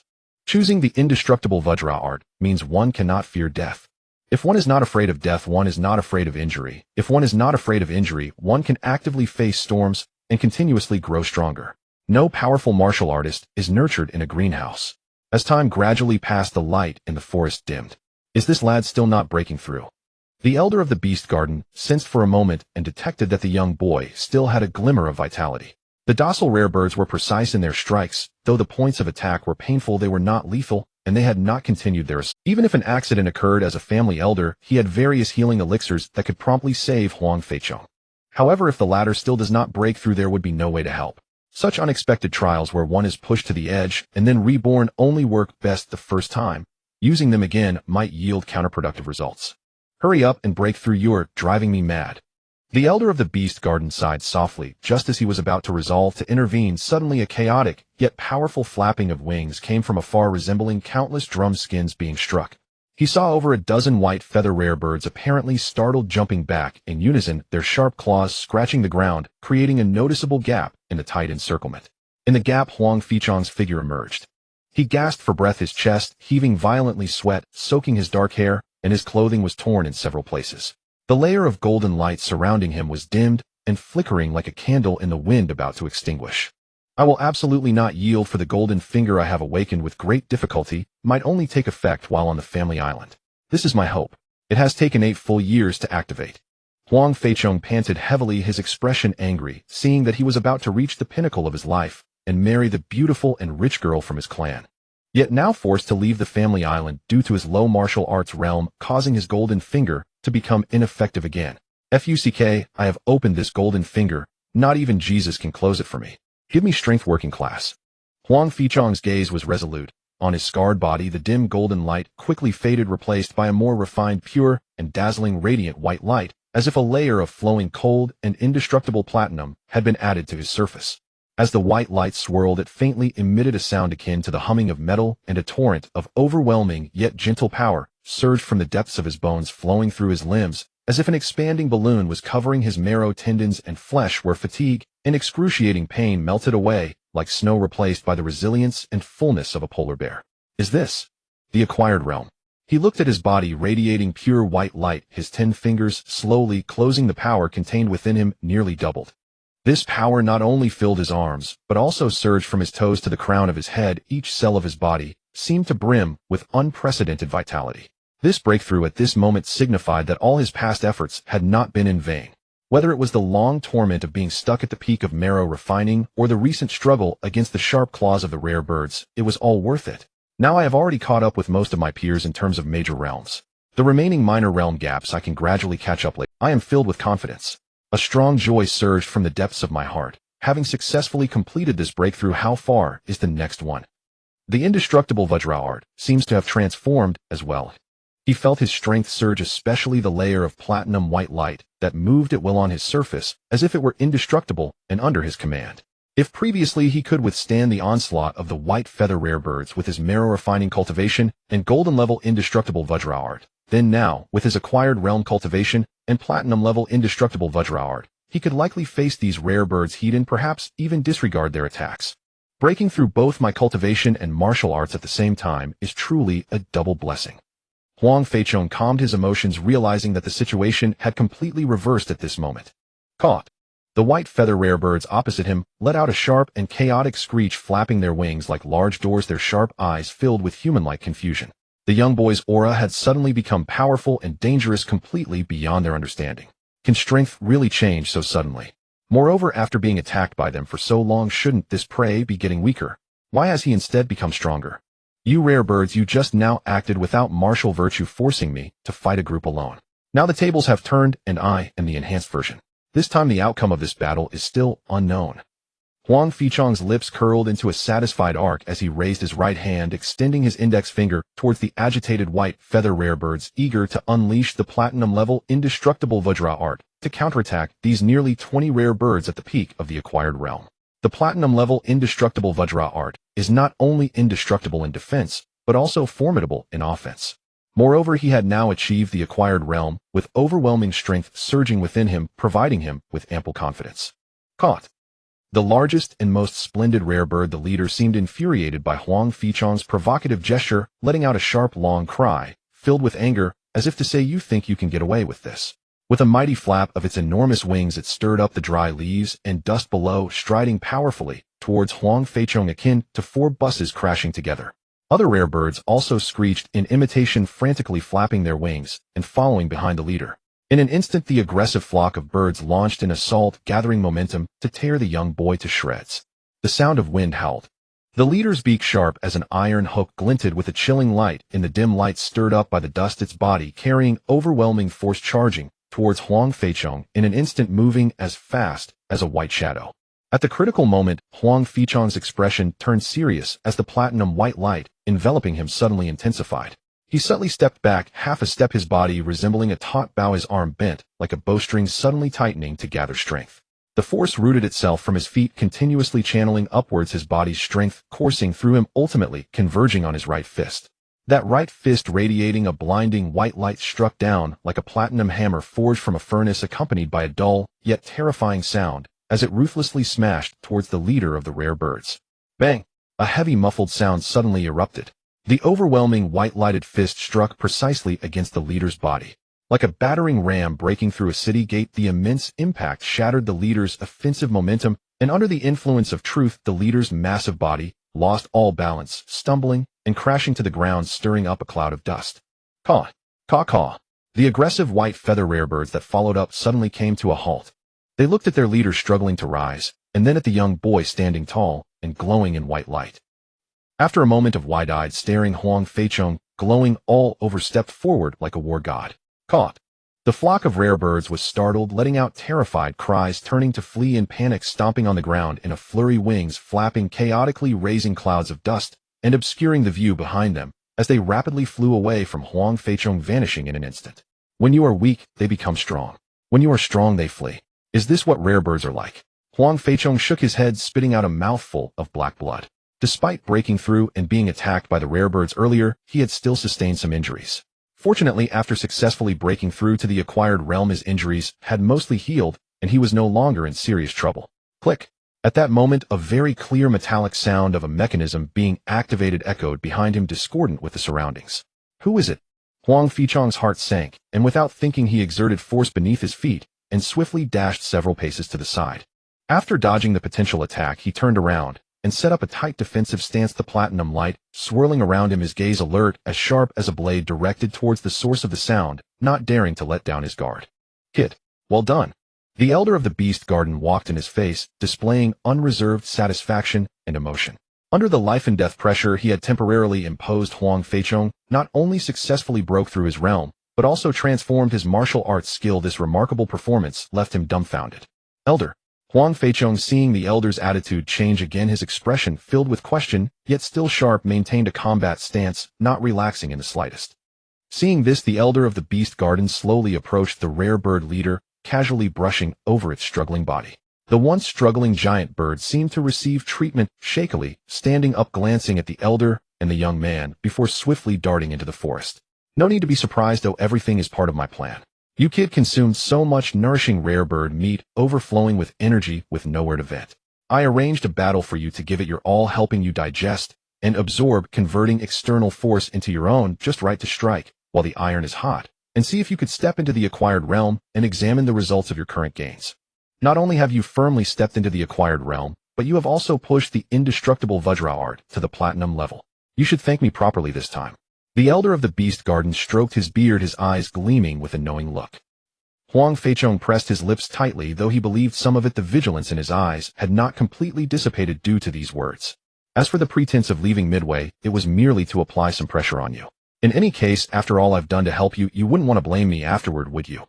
If I had truly intervened, could you have withstood me now? The elder of the beast garden raised an eyebrow, his expression cheerful as he straightened his back, exuding a formidable aura. An overwhelming martial aura swept forth, as imposing as a mountain and as heavy as a sacred peak, causing the very air around to seem frozen thick and viscous, making it hard to breathe. The elder overwhelms with his presence. How impressive! Huang Feichong felt a tremendous pressure bearing down on him, but the platinum-white light circulating on his skin accelerated, alleviating the oppressive force with relative ease. Though the beast garden elder's words were kind and pleasant, the test just now was indeed perilous, which made him retort with undisguised sarcasm. Why do you speak with such a sharp tongue? The beast garden elder's mouth twitched.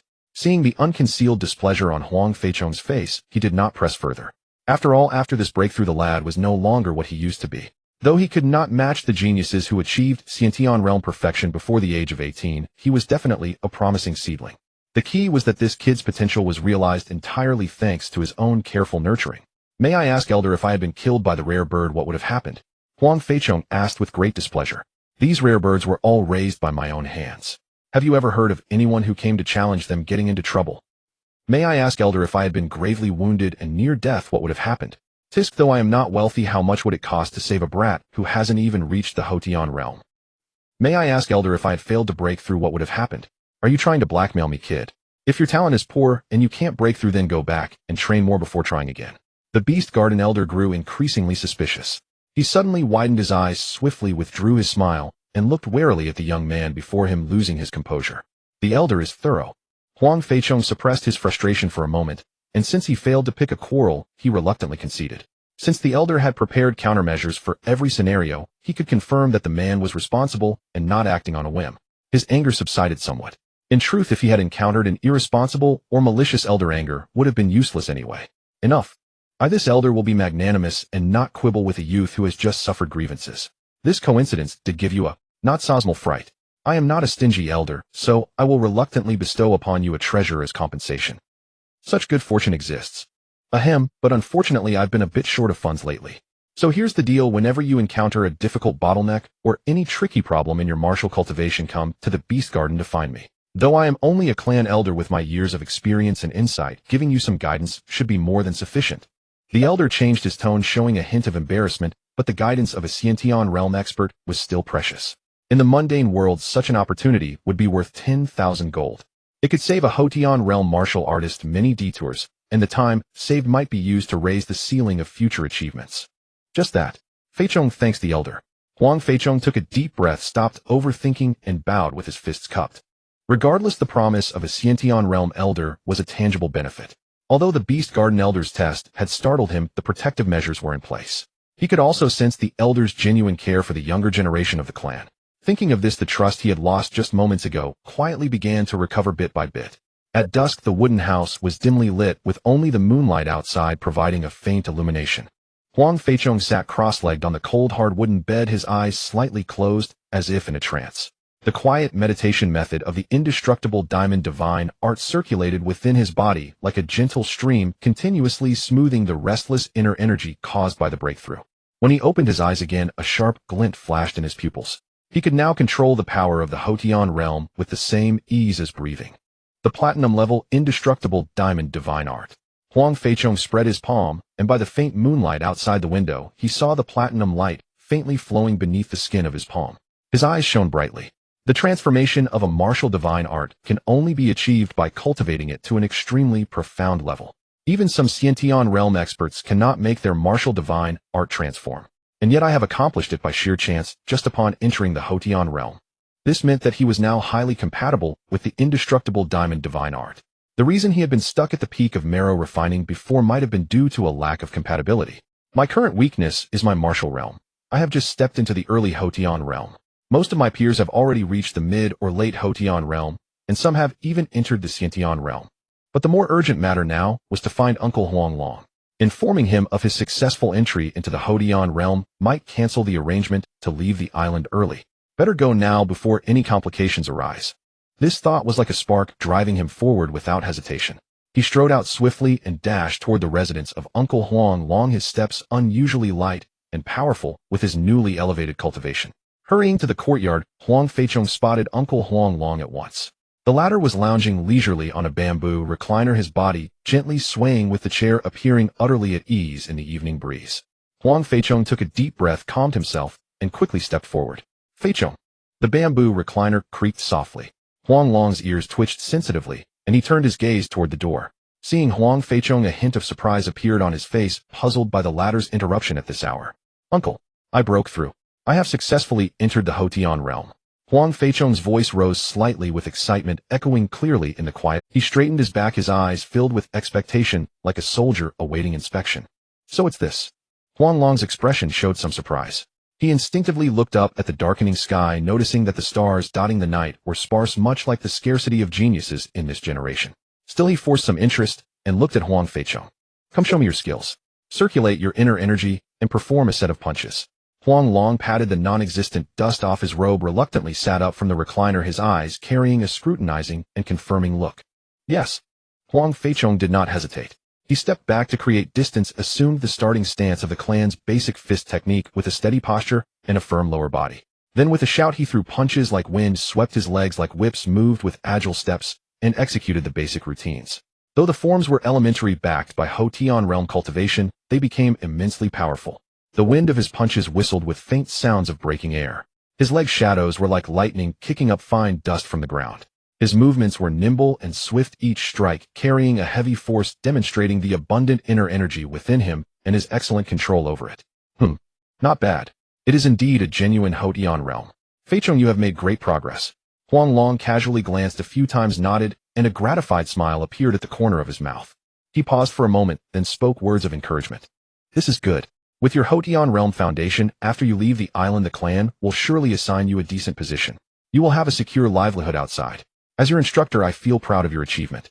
Before he finished speaking, he saw the excitement and anticipation on Huang Feichong's face, which had just been ignited by the recognition, freeze like charcoal doused with icy water. The bright light in his eyes turned into disbelief and immense disappointment, rapidly dimming into bewilderment and helplessness. Uncle, I want to fight to stay. Give me one more month. Please believe me, I can make another breakthrough in a short time. I can do it. Huang Feichong spoke urgently, his voice filled with pleading and unwillingness, trying to seize the last chance. His mind flashed with the records in the classics. After the transformation of a martial divine art, cultivation speed would increase. The platinum level indestructible diamond divine art would surely greatly accelerate his progress, not to mention the possibility of obtaining more rare bird meat. Feichong, do not force matters. Know that too much is as bad as too little. I understand you have just broken through and are brimming with confidence, feeling that the future is bright and subsequent breakthroughs will come like splitting bamboo. But is that possible? This breakthrough has exhausted all your accumulated reserves. Huang Long's voice was calm, but carried an unyielding tone. To be honest, you have only just reached the Huangyan realm, and even then it's only the early stage. The clan has strict standards for juniors who can stay on the island. To participate in the year-end assessment, one must at least possess mid-stage Huangyan realm strength. You still do not meet the requirements. Talent does not determine one's future, but it largely dictates your present. Feichong, your martial talent is very poor. You must learn to accept this objective fact. Stop arguing pointlessly. Instructor Huang Long looked at Huang Feichong and shook his head. To stay, at least mid-stage Huangyan realm. Huang Feichong's heart sank heavily. Even after giving his all, he was still a step short. Uncle, can you give me just one more week? I will reach mid-stage Huangyan realm. If I fail to advance further, I will leave the island without a word of complaint. He still wanted to fight for it. Having finally awakened his golden finger, he was too eager to make progress. Enough. Feichong, face reality. Do not be greedy or push your luck. The resources on the island are unique, with abundant spiritual energy. Supplemented with rare bird meat, a year of training here indeed equals decades outside. For this reason, good resources must be concentrated on those with true potential. Instructor Huang Long's voice suddenly turned stern. Who is true gold and who is ordinary stone has been fully revealed in your daily martial cultivation progress. The clan has its own standards of judgment. Since you do not meet the conditions, stop being unrealistic. Go and claim a clan assignment early, settle down, and be practical. That is the most solid and responsible arrangement for yourself and your future life. We are backed by the great tree of the clan. Even if you are sent outside, your prospects will be 100 times better than ordinary people in the world. It will be enough for you to live a stable life. If your talent is insufficient, you must learn to accept your mediocrity. Besides you, there are several other juniors in the early Qi refining realm who are also leaving the island early this term. As an instructor, I must treat everyone equally and enforce the rules fairly. I cannot make an exception for you alone. That would be unfair to other children who have worked just as hard but have not broken through. The clan's most important principle is to give every clan member a fair chance. Huang Long finished his righteous speech, then softened his tone. Thank you, uncle. I understand. Huang Feichong spoke weakly, then cupped his fists and bowed to his uncle. He turned around and strode out of the courtyard. After walking far away, he lifted his head slightly, gazing at the pitch-black night sky with scarcely any stars. He took a deep breath as if to inhale all the unwillingness, bitterness, struggle, anger, and disappointment deep into his lungs. Even if I give my all, squeeze every ounce of potential, and even break through by luck to the Huangyan realm that once seemed so distant, the cold, hard wall of reality still stands before me, unmoving and merciless. But though reality is icy, it will never crush me. He stood still for a moment, then set off toward his wooden hut. The night was hazy. Huang Feichong strode back to the wooden house, rolled up his sleeves to wash his face, and cupped his hands around the cold water, vigorously rubbing it on his face. Water droplets slid down his cheeks, mingling with an indescribable restlessness, as the icy water could not extinguish the waves in his heart. If I want to stay on the island, it seems that the path from my uncle has been completely blocked. I can only seek help from that elder of the beast garden, but will the elder agree? He dried his damp palms with a towel. His hands were clean with distinct knuckles, yet they seemed unable to grasp any hope. My cultivation is only at the early stage of the post-heaven realm. I have just broken through. Perhaps my uncle is right, this talent is indeed mediocre. Should I change paths early? Is that the wise choice? The images of 3 family members unconsciously surfaced in his mind: his gambling-addicted father, his ailing mother, and his younger sister, whose bright eyes were filled with trust towards him, her elder brother. No, I can't give up, but I've delayed too long at the refining Marrow Pass, breaking through only now. It's too late to say anything. He rubbed his eyebrows as if exhausting all his strength and fell heavily onto the simple bed. I'll take a nap and talk about it again tomorrow. He'll gather my spirits again tomorrow. His eyelids grew heavy and closed, his consciousness rapidly sinking into a bizarre abyss of dreams. In his dream, a magnificent and colorful jackpot floated before him. He kept drawing precious resources pouring down like a torrential rain, his cultivation soaring unstoppable, standing atop the galaxy, looking down upon all. At his feet lay the shadows of countless terrifying beasts, crawling and trembling. Suddenly, a peculiar fragrance seemed to linger at the tip of his nose as numerous graceful figures approached him, exuding an enticing sweetness. Monsters dare to disrupt my Tao heart. So chaotic, so chaotic. The Western fairies use peachwood swords and talismans. The Eastern fairies use crucifixes and holy water. His lips involuntarily curled up in a smile as he slept. The sky began to brighten with fish belly white. A long and sharp cry of exotic beasts spiraled into the heavens, echoing across the island. Huang Feichong suddenly opened his eyes, sat up, stretched vigorously, and heard a slight crack from his joints. He put on his clothes, splashed his face with cold water again, feeling completely awake. I really reached the post-heaven realm. He pinched his firm arm with his fingertips, feeling the surging power beneath the muscles. I really reached the post-heaven realm. He pinched his firm arm with his fingertips, feeling the surging power beneath. He picked up a towel, carefully drying the water droplets from his face. The power within him, far exceeding the past, felt so real and abundant. Efforts do bear fruit. A warmth quietly spread from his heart, dispelling the slight chill of the morning. If I go out into the world, even at the post-heaven realm, I can still be considered a top expert. Even if I really have to leave this island, I can still live quite well. Right? The golden finger. He suddenly slapped his forehead, water droplets shaking off, and his thoughts quickly turned. A golden panel visible only to him instantaneously unfolded before his eyes. Family Huang, family of Huangyan Island, Qi refining immortal clan prize pool, Qi refining items 99, foundation establishment items 1, projects none, probability refresh, rewards none, remaining draw times 06, projects did not refresh. How can this be? He furrowed his brow, murmuring to himself. Great-grandma was such an extraordinary beauty. Can I not pay respects to her today? A hint of disappointment crept into his heart, yet he remained undeterred. With a thought, he quickly ran towards the cliff. The moist morning air, filled with the scent of the sea, rushed into his lungs, and soon he stood on the plaza at the top of the cliff, breathing out warm air, once again summoning the panel, yet it still displayed the disheartening message of projects none. This probability refresh rate is too low. Without projects, there are no draw chances. His eyes turned, and he decisively turned around, casting his gaze towards the grand and solemn statue of his great-grandmother on the high platform. The massive statue cast a faint shadow in the gentle morning light, making him feel particularly small. He took a few steps forward, clasped his hands together, and closed his eyes in prayer. The faint scent of incense gradually wafted into his nostrils.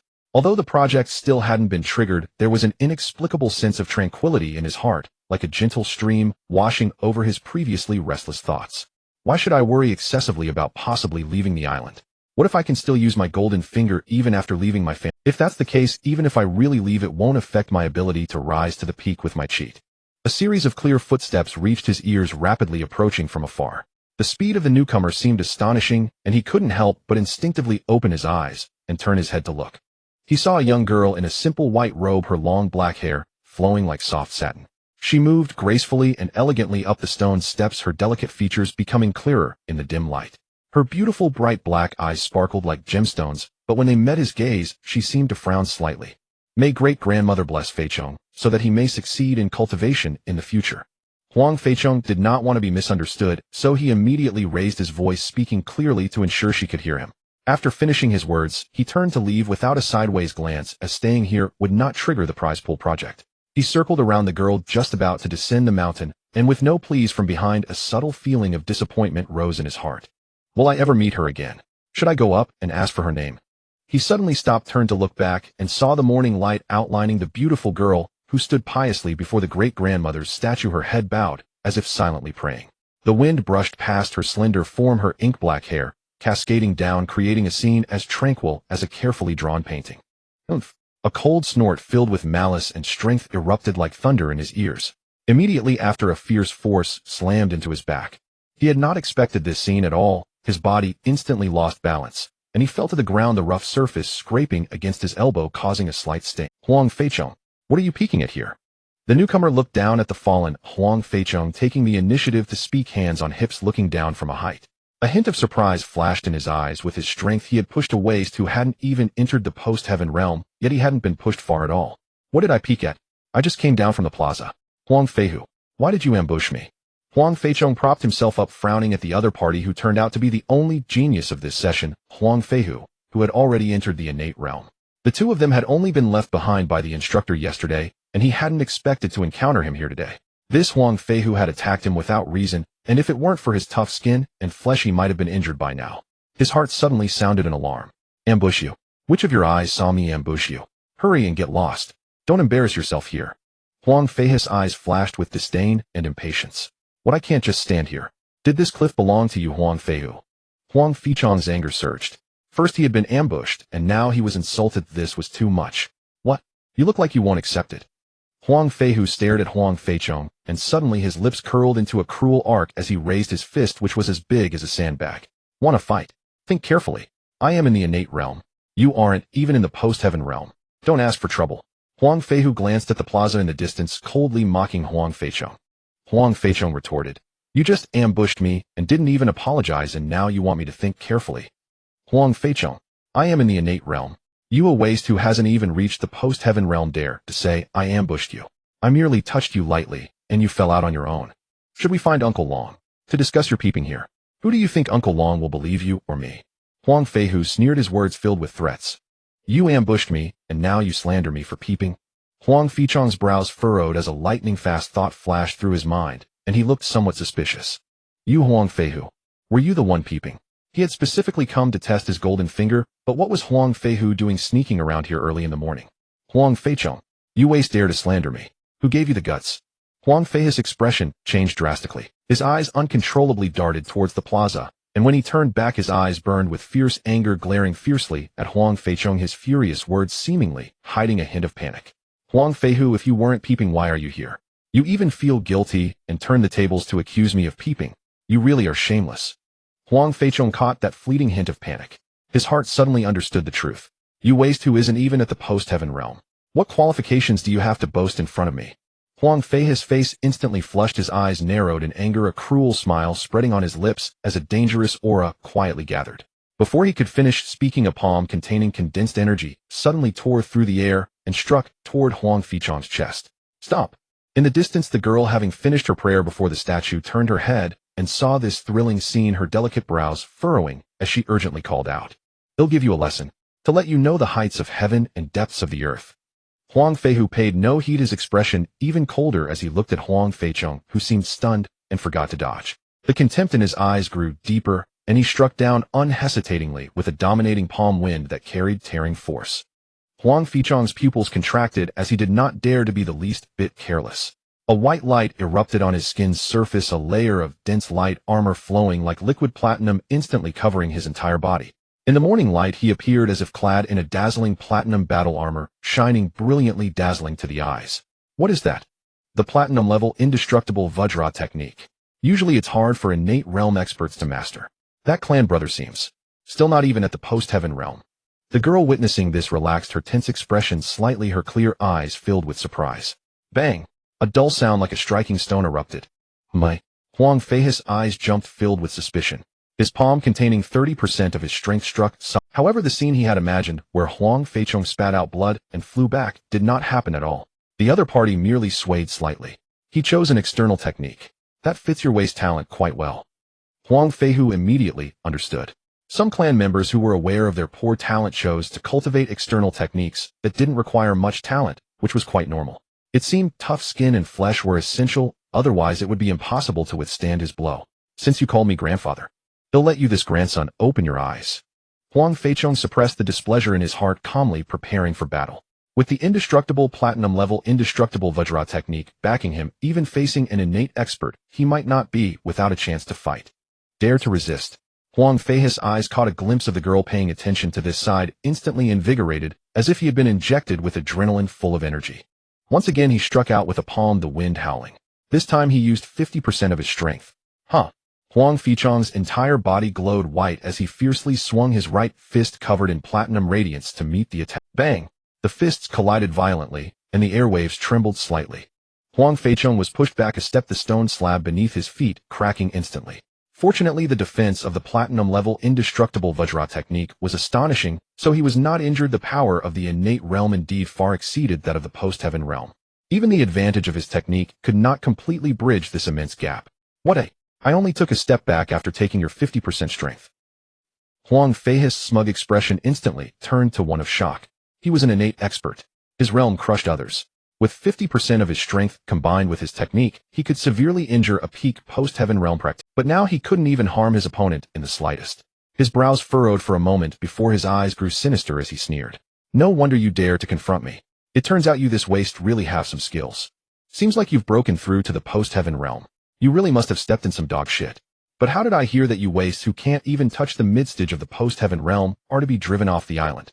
To sell yourselves to the family to pay off debts? He deliberately stretched out his tone, his eyes full of mockery, as if looking down on those beneath him. The person before him had mediocre talent destined to contribute value to the family as a laborer, while he was destined to be one of the family's upper echelons 2 worlds apart in the future. I am a member of the Huang family. Can cultivate if able. Can practice martial arts if able. If strong, lend strength. If vocal, lend voice. Huang Feichong was completely enraged by his sarcastic words, raising his voice. He stared unflinchingly into the arrogant eyes of the other. Why is it that when it comes to you, Huang Feichong, poor martial talent has almost become a waste? Is it that you only see talent and not your own clan? Or are you simply looking down on others? His eyes burned with fury. Stop arguing. Talent is insufficient. You will inevitably go nowhere in martial arts cultivation. In the future, you won't be able to help the family at all. You will only be parasites of the family. The family kindly raised you parasites. But you parasites only fantasize about demanding more. Huang Feichong shouted sternly, his tone filled with disdainful condescension. If it weren't for the family, with your waste talent, you would never even dream of tasting rare bird meat. Not even close to the edges of martial arts techniques. Huang Feichong, you keep talking about the family. Did you establish the family yourself? What a grandiose tone. What are you pretending to be here?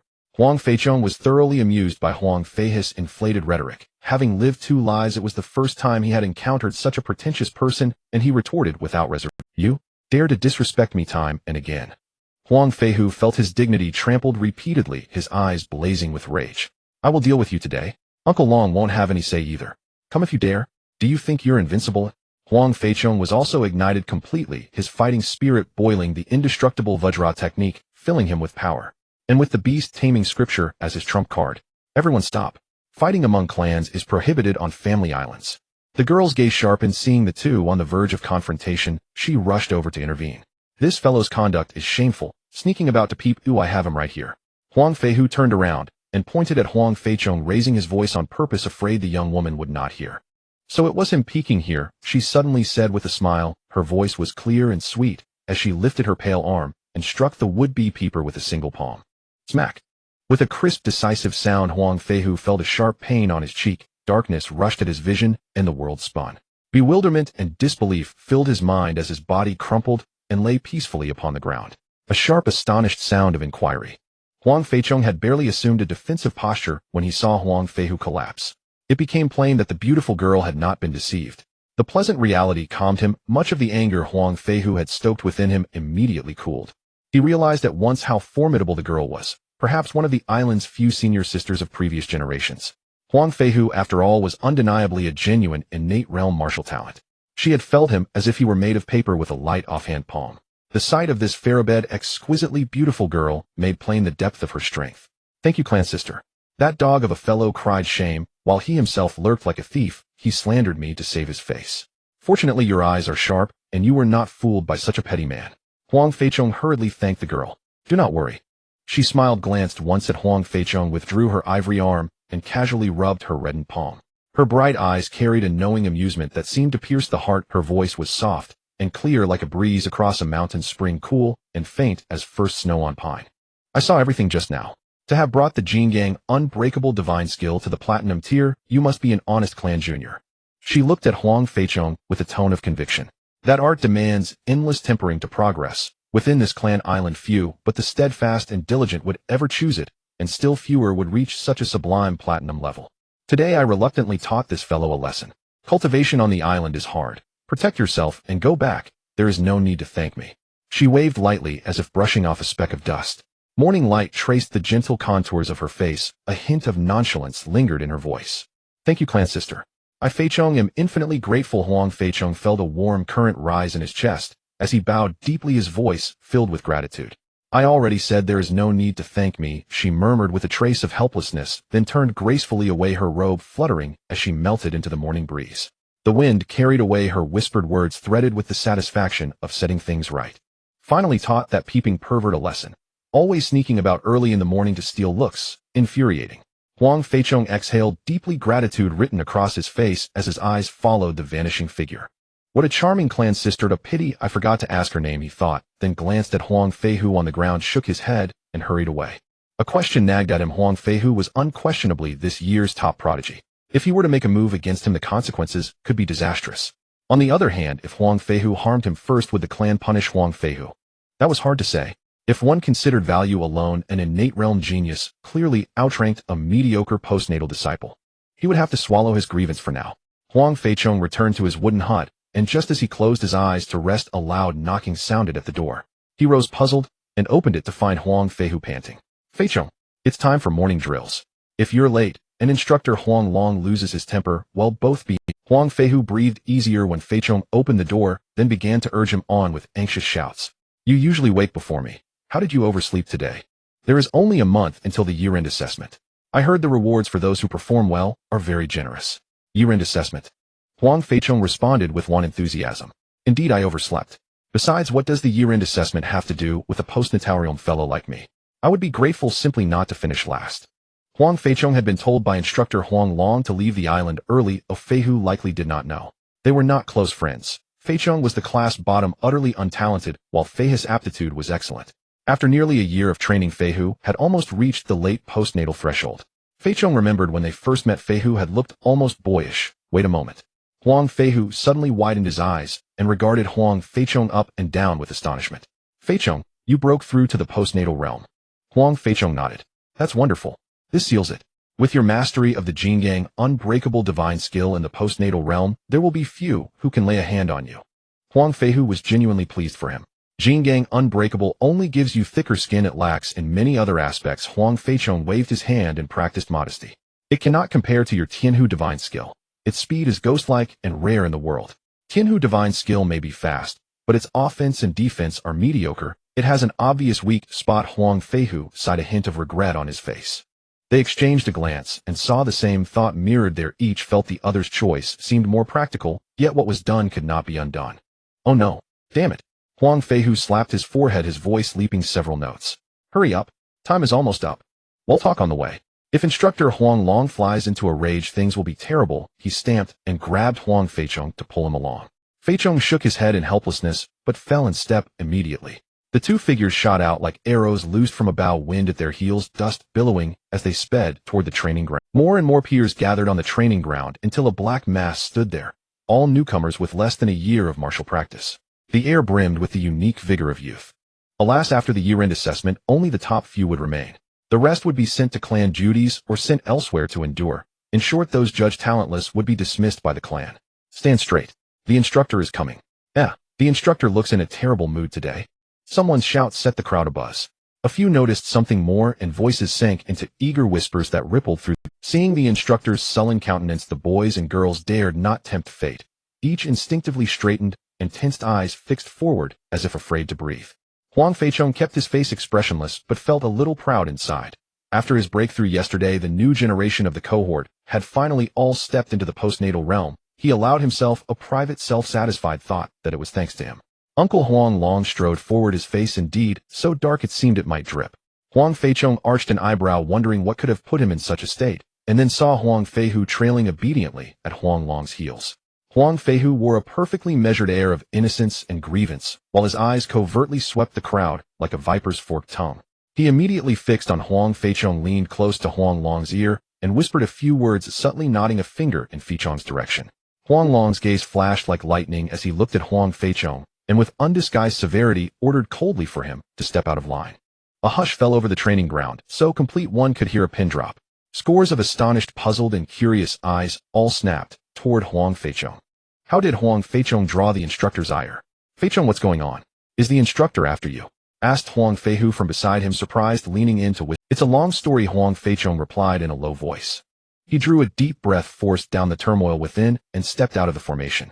He glanced at instructor Huang Long's thunderous face, then at Huang Feihu's expression of feigned innocence and grievance, helplessness welling up, and he had no way of knowing what fabrications Huang Feihu had conjured. What? Flying insect? Why did you ambush Flying Tiger? Yellow Dragon's voice thundered like a clap of thunder, carrying an unquestionable authority. His stern gaze lashed fiercely at Yellow Flying Insect, then swept across the entire audience, as if to make an example of someone. How have I taught you? Clan members must love one another. Such a simple 8-character principle, have you taken it as just wind passing your ears? To strike such a treacherous blow against your own clan. How can you ever unite with your kin, love, and protect each other, and face the outside world together? Yellow Dragon's words were like a splash of cold water into boiling oil, and the crowd instantly became animated. What? Yellow Flying Insect ambushed Yellow Flying Tiger. Isn't Yellow Flying Insect not even at the Huangyan realm? Could he actually ambush Flying Tiger? Never judge a book by its cover. This Yellow Flying Insect might be hiding some real skill. That can't be true, right? This Yellow Flying Insect isn't even Huangyan dead last in this session. Even if he's tough-skinned and thick-fleshed, he couldn't ambush a Huangyan realm Flying Tiger. The youths instantly erupted into a cacophony, all talking at once, their faces etched with disbelief and suspicion. Their gazes darted between Yellow Flying Insect and Yellow Flying Tiger, finding the whole affair utterly baffling. Silence. Huang Long, seeing the chaotic scene, furrowed his brows and bellowed. The oppressive aura of the Huangyan realm swept out, and the clamor in the field abruptly ceased. The youths, both boys and girls, were instantly cowed by the might of the Huangyan realm, each one trembling in silence. Yellow Flying Insect, speak.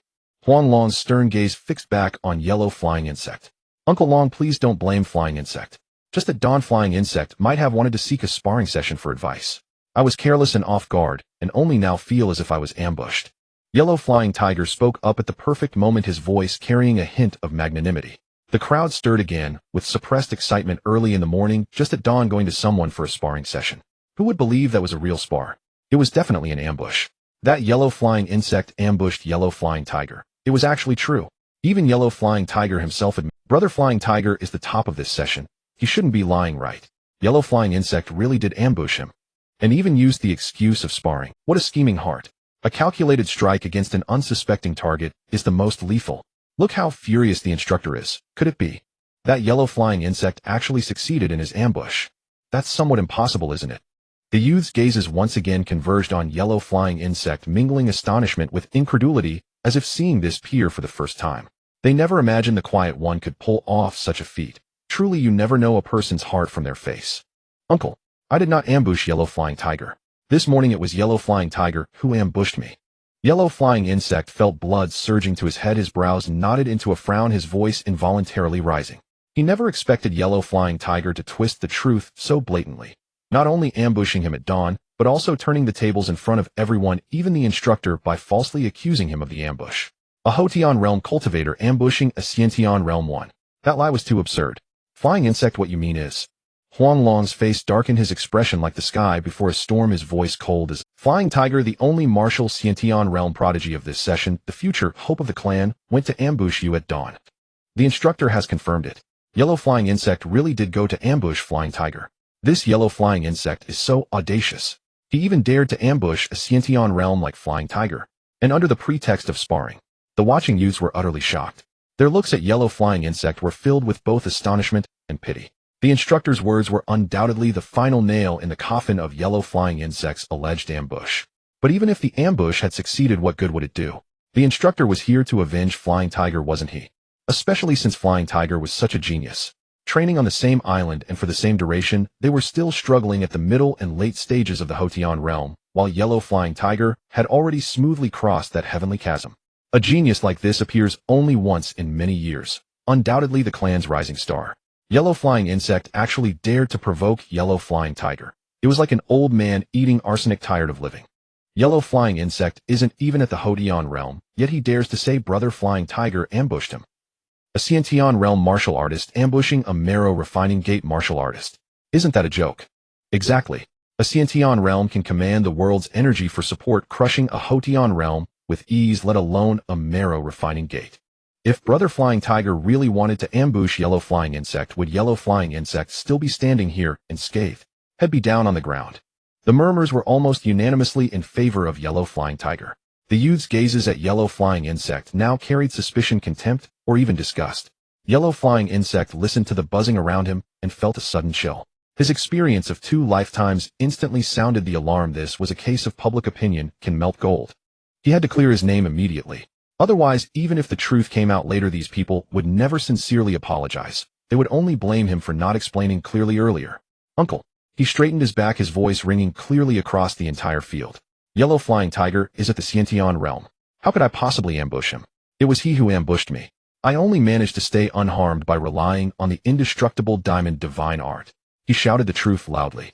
Flying insect, what you mean is... Instructor Huanglong's last shred of patience vanished, leaving only deep impatience and scrutiny. You relying on the indestructible diamond divine art unscathed blocked the ambush of a Synopsis realm flying tiger and knocked him unconscious on the cliff. If I hadn't happened to pass by, flying tiger might still be lying there, and anything could have happened. He himself was a Synopsis realm cultivator, too aware of the immense gap between the Huangyan and Synopsis realms. Huangyan cultivators who could offer even a modicum of resistance under a Synopsis were as rare as phoenix feathers. The idea of a Synopsis ambushing a Huangyan and being knocked out instead was clearly a clumsy lie. Cousin flying insect, you're like a newborn calf unafraid of tigers. Yellow flying tiger stepped forward, his face cold and sharp, his aura as a Synopsis realm cultivator released, without restraint, startling even Huanglong. This morning you feigned a request for advice and sparring, letting my guard down, and then seized the chance to ambush me. I initially didn't want Uncle Long to pursue this, because we are all members of the Huang clan and we should love one another. But your refusal to repent and your twisting of the truth are utterly repulsive, and you don't know your place. He looked at Instructor Huang Long, his tone tinged with barely concealed anger. Uncle Long, please allow me to fight him. Let strength speak for itself, and see who really needs to ambush whom. Fight then. Yellow flying tiger, don't think you can slander me as you please. I'm ready. Yellow flying insect's chest heaved, meeting yellow flying tiger's gaze without flinching. With the platinum level indestructible diamond divine art and the beast taming scripture as his hidden cards, even at a disadvantage in realm, he dared to go all out. Enough. Huanglong's face was stern, his voice instantly drowning out the entire field. He moved his body, stepping between the two, his gaze like a tangible whip lashing fiercely at yellow flying insect. Why must it come to this between clan members? Do you have to resort to fists and kicks? In the future, will you draw blades against each other? Flying insect, this time, you'll be confined for 2 days. Go back and reflect. Copy the clan rules 1,000 times. If you're lucky. A flicker of barely perceptible regret flashed in yellow flying tiger's eyes, then he resumed his magnanimous demeanor. In his view, Uncle Long was still protecting this dead last waste, otherwise if they truly fought this time, he was prepared and the opponent would surely lose. 2 days of confinement. Yellow flying insect's expression was furious, feeling a surge of rage erupt from the soles of his feet to the top of his head. His words were bluntly questioning, his voice trembling with anger. I told you. He ambushed me. Are you determined to shield him? Recalling what his uncle had said yesterday about leaving the island 3 days early, this fury was like fuel added to the fire. It was clearly Yellow Flying Tiger who struck first, yet his uncle was so biased, now ruthlessly targeting him. 2 days of confinement ending exactly when he had to leave the island. This arrangement was perfectly seamless. All Huang clan children, why such injustice? Boom. Yellow flying insect's challenge swept through the entire training ground like an invisible chill. The air froze instantly. The youths gasped in shock, instinctively covering their mouths, their eyes wide in disbelief. They couldn't believe their ears. Yellow flying insect had dared to openly defy the instructor. Yellow flying insect. You. Say that again. Say it again. Huang Long's veins bulged on his forehead like writhing earthworms. His eyes narrowed dangerously into slits flashing with chilling light. His voice was low, as if from the depths of the 9 hells, each word dripping with icy fury. Instructor, even if you try to intimidate me, it won't silence me. Yellow flying insect took a deep breath, his tone cold, his indignation impossible to contain. On the training ground, the crowd stood like silent stakes, the youths and maidens sensing the peril of the day. In the nearly 8 months since arriving on the island, they had never witnessed a scene where someone openly provoked the instructor. This instructor, Huang Long, was a martial artist of the Xiantian realm. When they first arrived on the island, he had left them with an almost invincible impression. Even after 8 months of martial training, the opponent, as a Xiantian realm martial artist, remained immensely powerful. Among them, aside from Huang Feichong, who was also at Xiantian, the highest cultivation of the others, was merely the late stage of the Hotian realm. A fierce wind howled past, the surrounding trees swayed wildly, their branches and leaves groaning in pain. When the gale finally subsided, the air still hung like congealed lead, pressing heavily upon everyone's hearts. Huang Feichong's expression was determined, his gaze meeting directly with his clan uncle Huang Long. His voice, though not loud, drove into the stagnant air like, Clan Uncle Huang Long, this morning, it was Huang Feichong who ambushed me. I swear I did not ambush him in the slightest. Every word I speak is the truth. Huang Feichong was clear in his conscience. He refused to bear this black pot. He rejected being slandered by this unfounded accusation. Unfortunately, the only eyewitness was that clan sister he had met by chance. Unless absolutely necessary, he truly did not wish to disturb her peace over such a trivial matter. The warmth and clarity of that brief morning encounter stood in stark contrast to the cold and filth of the present moment. Simply because he appeared weak and bore no injuries, while Huang Feichong, though unscathed, was merely unconscious, this clan uncle had concluded that he had ambushed Huang Feichong. This unreasonable and bastardly logic pierced his heart like a poisonous thorn. A torrent of unwillingness and anger surged within his chest. Since reasoning was useless, he would settle it with his fists. A spark of fire kindled deep in his eyes. He resolved to show everyone that he who had stepped into the Hotian realm and possessed the platinum-level indestructible diamond art was more than capable of contending with a Xiantian realm opponent. Still lying. Huang Long's eyes blazed with fury as he looked at Huang Feichong's adamant refusal to admit fault. He stepped forward abruptly, his voice resounding like a hammer striking an anvil. This morning, Feichong's unconsciousness is the most undeniable evidence of the ambush. Feichong, your ambush of Feichong is an ironclad fact. There is no room for you to deny or quibble. You must bear the consequences of your actions. Originally, Huang Long had retained some intention to admonish, but now it had all been burned to ashes by rage, leaving only the resolve to punish through action. Beside him, Huang Feichong's eyes flickered with a fleeting gleam of triumph, the corner of his mouth twitching upward almost imperceptibly. He cast a disdainful glance at Huang Feichong, as if watching a struggling ant. Stepping forward, he advised Huang Long. Uncle Long, you are immensely powerful. Let me handle this. I will do my utmost to make clan brother Feichong come to his senses.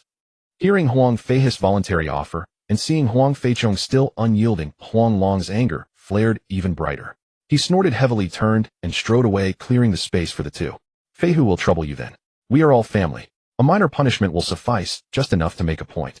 Don't harm the— Here comes the show. Huang Feichong sure has a tough mouth. Feichong Ji is going to beat him till he picks up his teeth. Feichong Ji is Xiantian realm. If you ask me, Huang Feichong might as well admit it. Being able to ambush a Xiantian realm, that's something to brag about for a long time. Not everyone has that skill. What do you know? There's still a month until the year-end assessment. If Huang Feichong admits to this, do you think Feichong Ji will let him off later? True. If he doesn't admit it, Feichong Ji, bound by the clan's rule against private fights on the island, won't have a legitimate reason to retaliate against Huang Feichong. Feichong Ji is so strong, the clan's resources will definitely lean toward him. His future prospects are limitless. How could Huang Feichong, who is so weak, dare to provoke Feichong Ji? The youths and maidens chattered in a flurry of voices. Though they were young, the ample nourishment from martial training had quickened their minds, and they had long accepted the law of the jungle instilled by the instructor. Huang Feichong frowned, looking at those peers who relished the spectacle.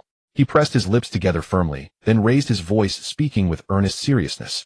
Feichong definitely did not ambush Huang Feichong. There is something suspicious about this matter. We should not jump to conclusions. Unfortunately, few among the crowd shared his view. Most believed that the ambush was a settled fact. The instructor and Huang Feichong were both Synopsis realm. Why would they need to frame Huang Feichong, who wasn't even Huangyan realm? Arriving at the center of the training ground, Huang Feichong's expression was unusually calm. His gaze measured Huang Feichong, who stood over 10 meters away, without a ripple of agitation in his heart over the disparity in cultivation levels. A distance of over 10 meters was but a blink for a martial artist. Often a combatant's thought speed could not keep up with their attack speed. Battles relied more on experience and instinct, and opportunities vanished in an instant. Huang Feichong's expression was resolute, the muscles beneath his clothes tensing silently, like a bow slowly drawn. Huang Feichong stood in a relaxed posture, a confident and composed smile playing on his lips, as if victory was already assured. Clan brother, you managed to ambush me successfully this morning, so you must have learned a decent body tempering divine art, right? But this time when I strike, whatever body tempering art you have will only be a laughingstock. He spoke with a mocking tone, leisurely rotating his wrists, then waving his palms back and forth. The air seemed to shift with invisible currents stirred by his movements. This chess game Huang Feichong believed he had played flawlessly. Using the instructor's discovery of his unconscious state, he struck first to slander Huang Feichong, silencing the latter, so that even if he spoke of the morning's events, no one would believe him. Then he forced an unknown fight, using the vast gap in cultivation to teach the latter an unforgettable lesson. To make the latter know to keep his mouth shut. At the thought, the amusement in his eyes deepened. Huang Feichong, you have slandered and accused me repeatedly. What exactly are you trying to do? Huang Feichong's expression was furious, his voice carrying suppressed anger. The moment the question left his lips, he already had the answer in his heart. The other party was likely trying to cover up his spying on the clan sister earlier that morning. But even if he revealed it, the other would never admit it and would instead turn the tables on him. To clarify the truth, he would inevitably drag that chance-met clan sister into the matter, possibly causing her trouble. Rather than go through all that trouble, he would rely on his own fists to settle it. Clan brother, just admit it honestly. Huang Feichong sneered with utter contempt.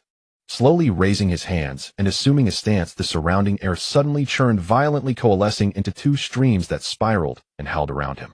Faintly, the sound of a low dragon's roar and a fierce tiger's growl seemed to emanate.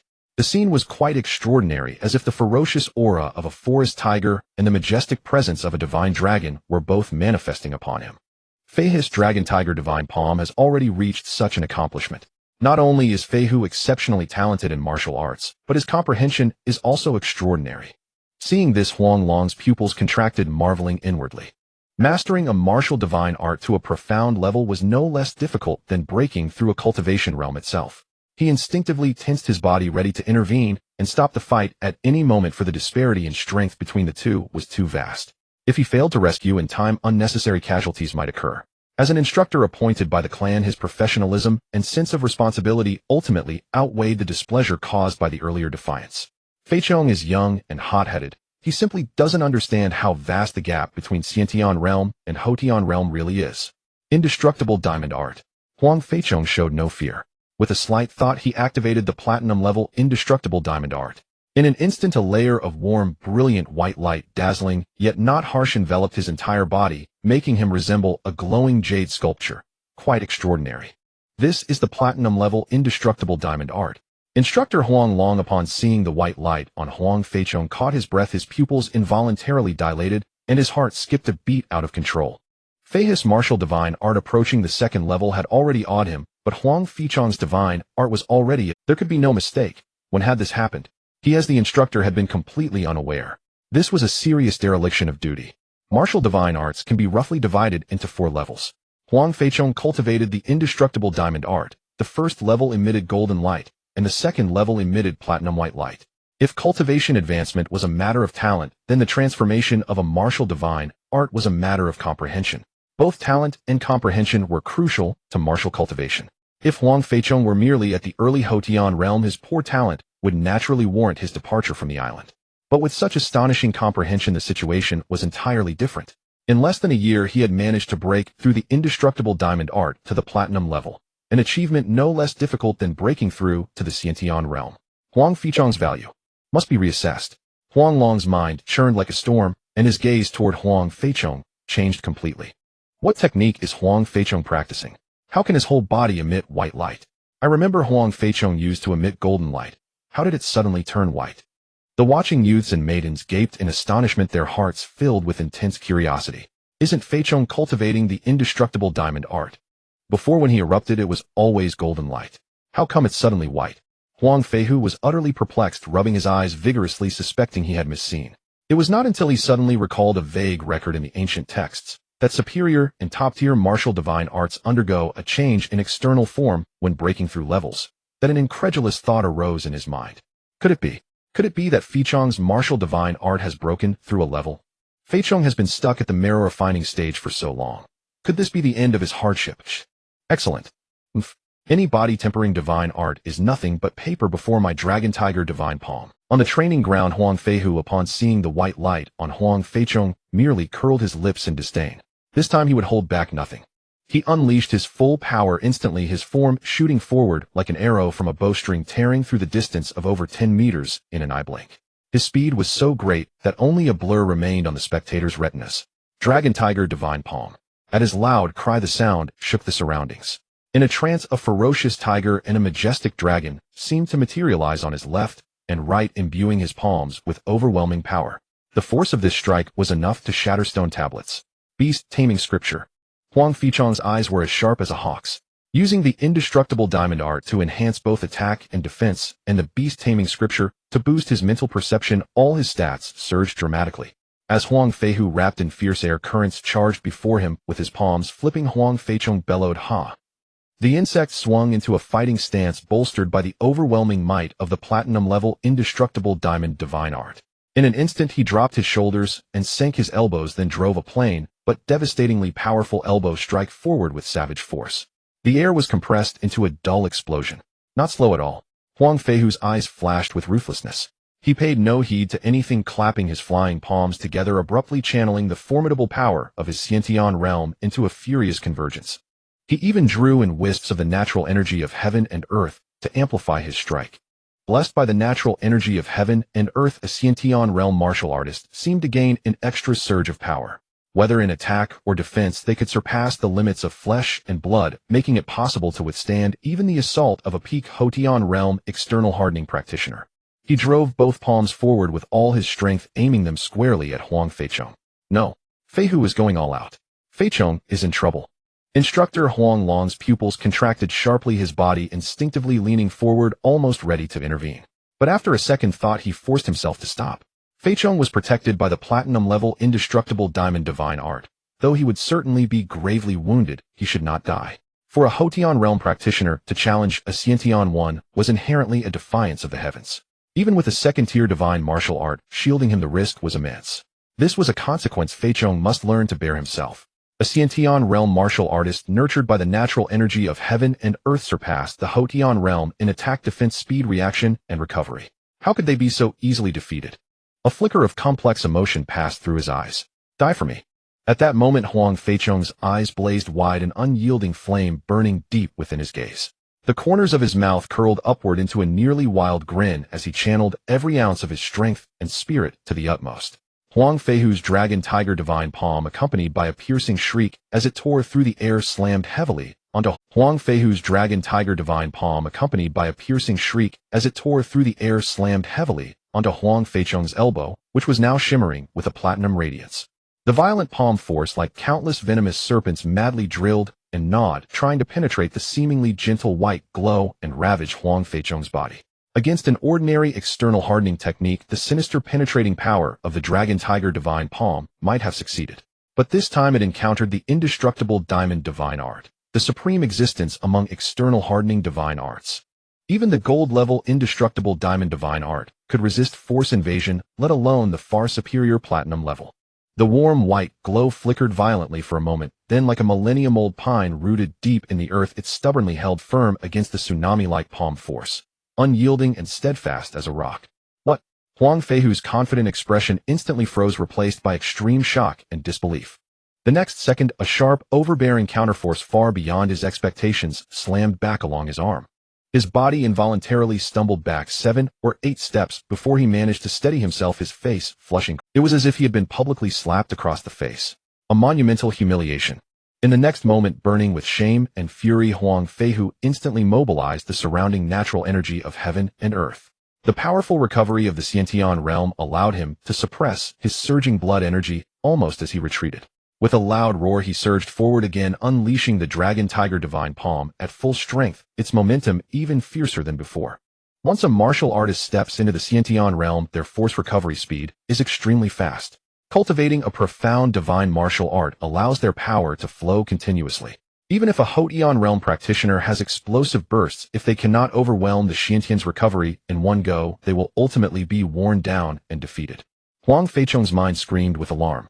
After blocking that ferocious palm, his arm went slightly numb. He immediately withdrew his elbow to defend, but a fierce wind of force was already upon him. He swung his fist to parry, but his center of gravity was still unstable from the shock. An even more violent force followed relentlessly, while his internal energy had not yet calmed. The wind howled and dust rose everywhere, a testament to the fierce battle. Let me show you what true Xiantian power is. Seizing the advantage, Huang Feichong launched a storm of attacks, stacking them like a rolling snowball. Once he regained the upper hand, the shock and anger faded from his face, replaced by the confidence of one who controls everything. With the endless support of the natural energy of heaven and earth, his force recovery was astonishingly fast. The Dragon Tiger Divine Palm, a superior technique, was unleashed like a torrent, and the air was filled with the shrill sound of formidable force breaking through the wind. A terrifying spectacle. Overlooking the eastern side of the island, rows of courtyards seemed to stand side by side, but they were actually spaced far apart. This was where the outstanding members of the Huang clan lived. The criteria for excellence was exceptional talent, and the standard for talent was passing the year-end assessment.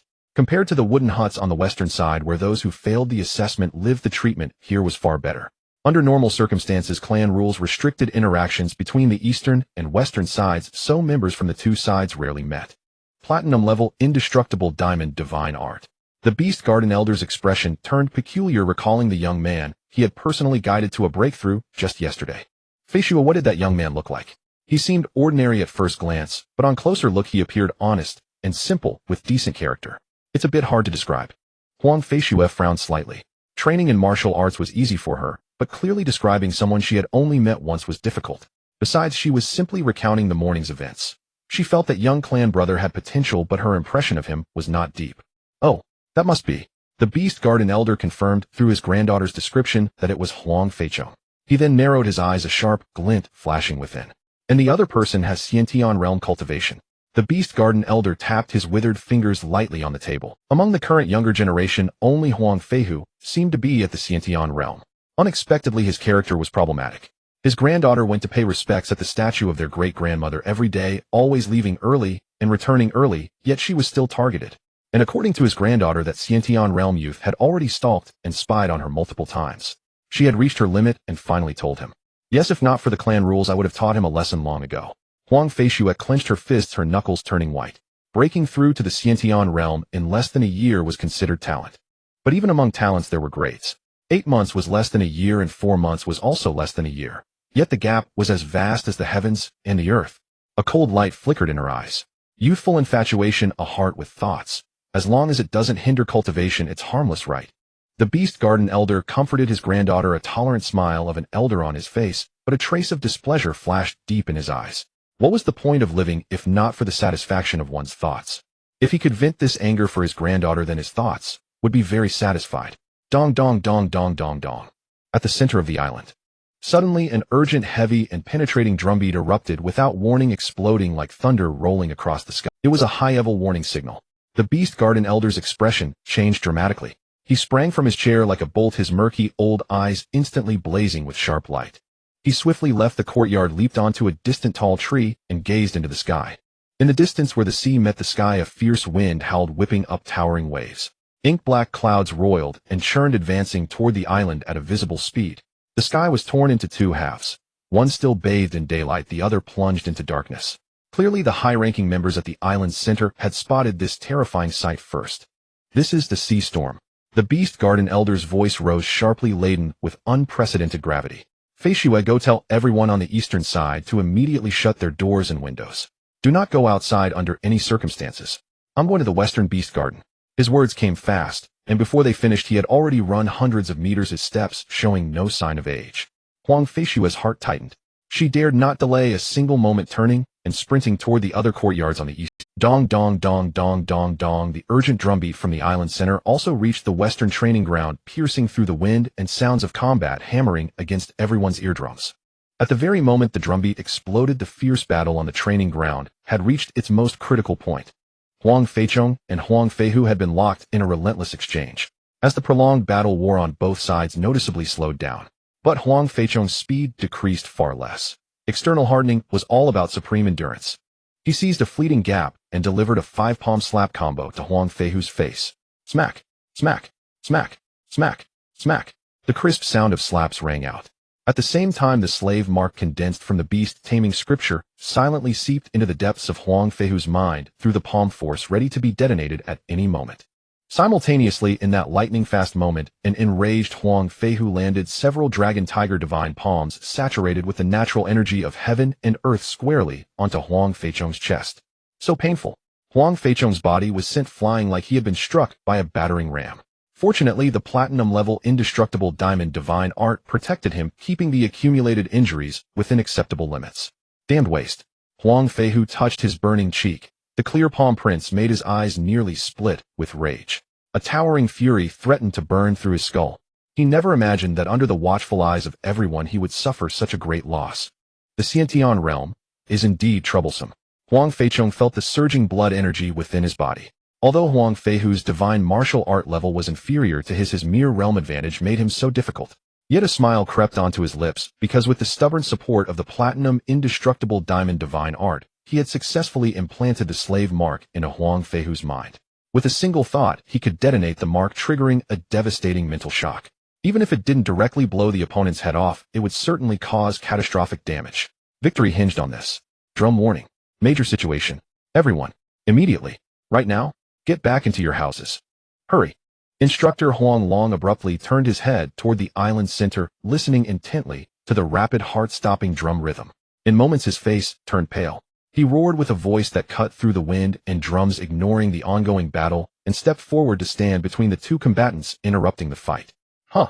Huang Feichong looked at Instructor Huang Long standing in front of him and had no choice but to stop. Feichong, let's go quickly. Huang Feihu ran over, seizing the opportunity to pull Huang Feichong away. Huang Feichong had no time to speak before he was dragged away.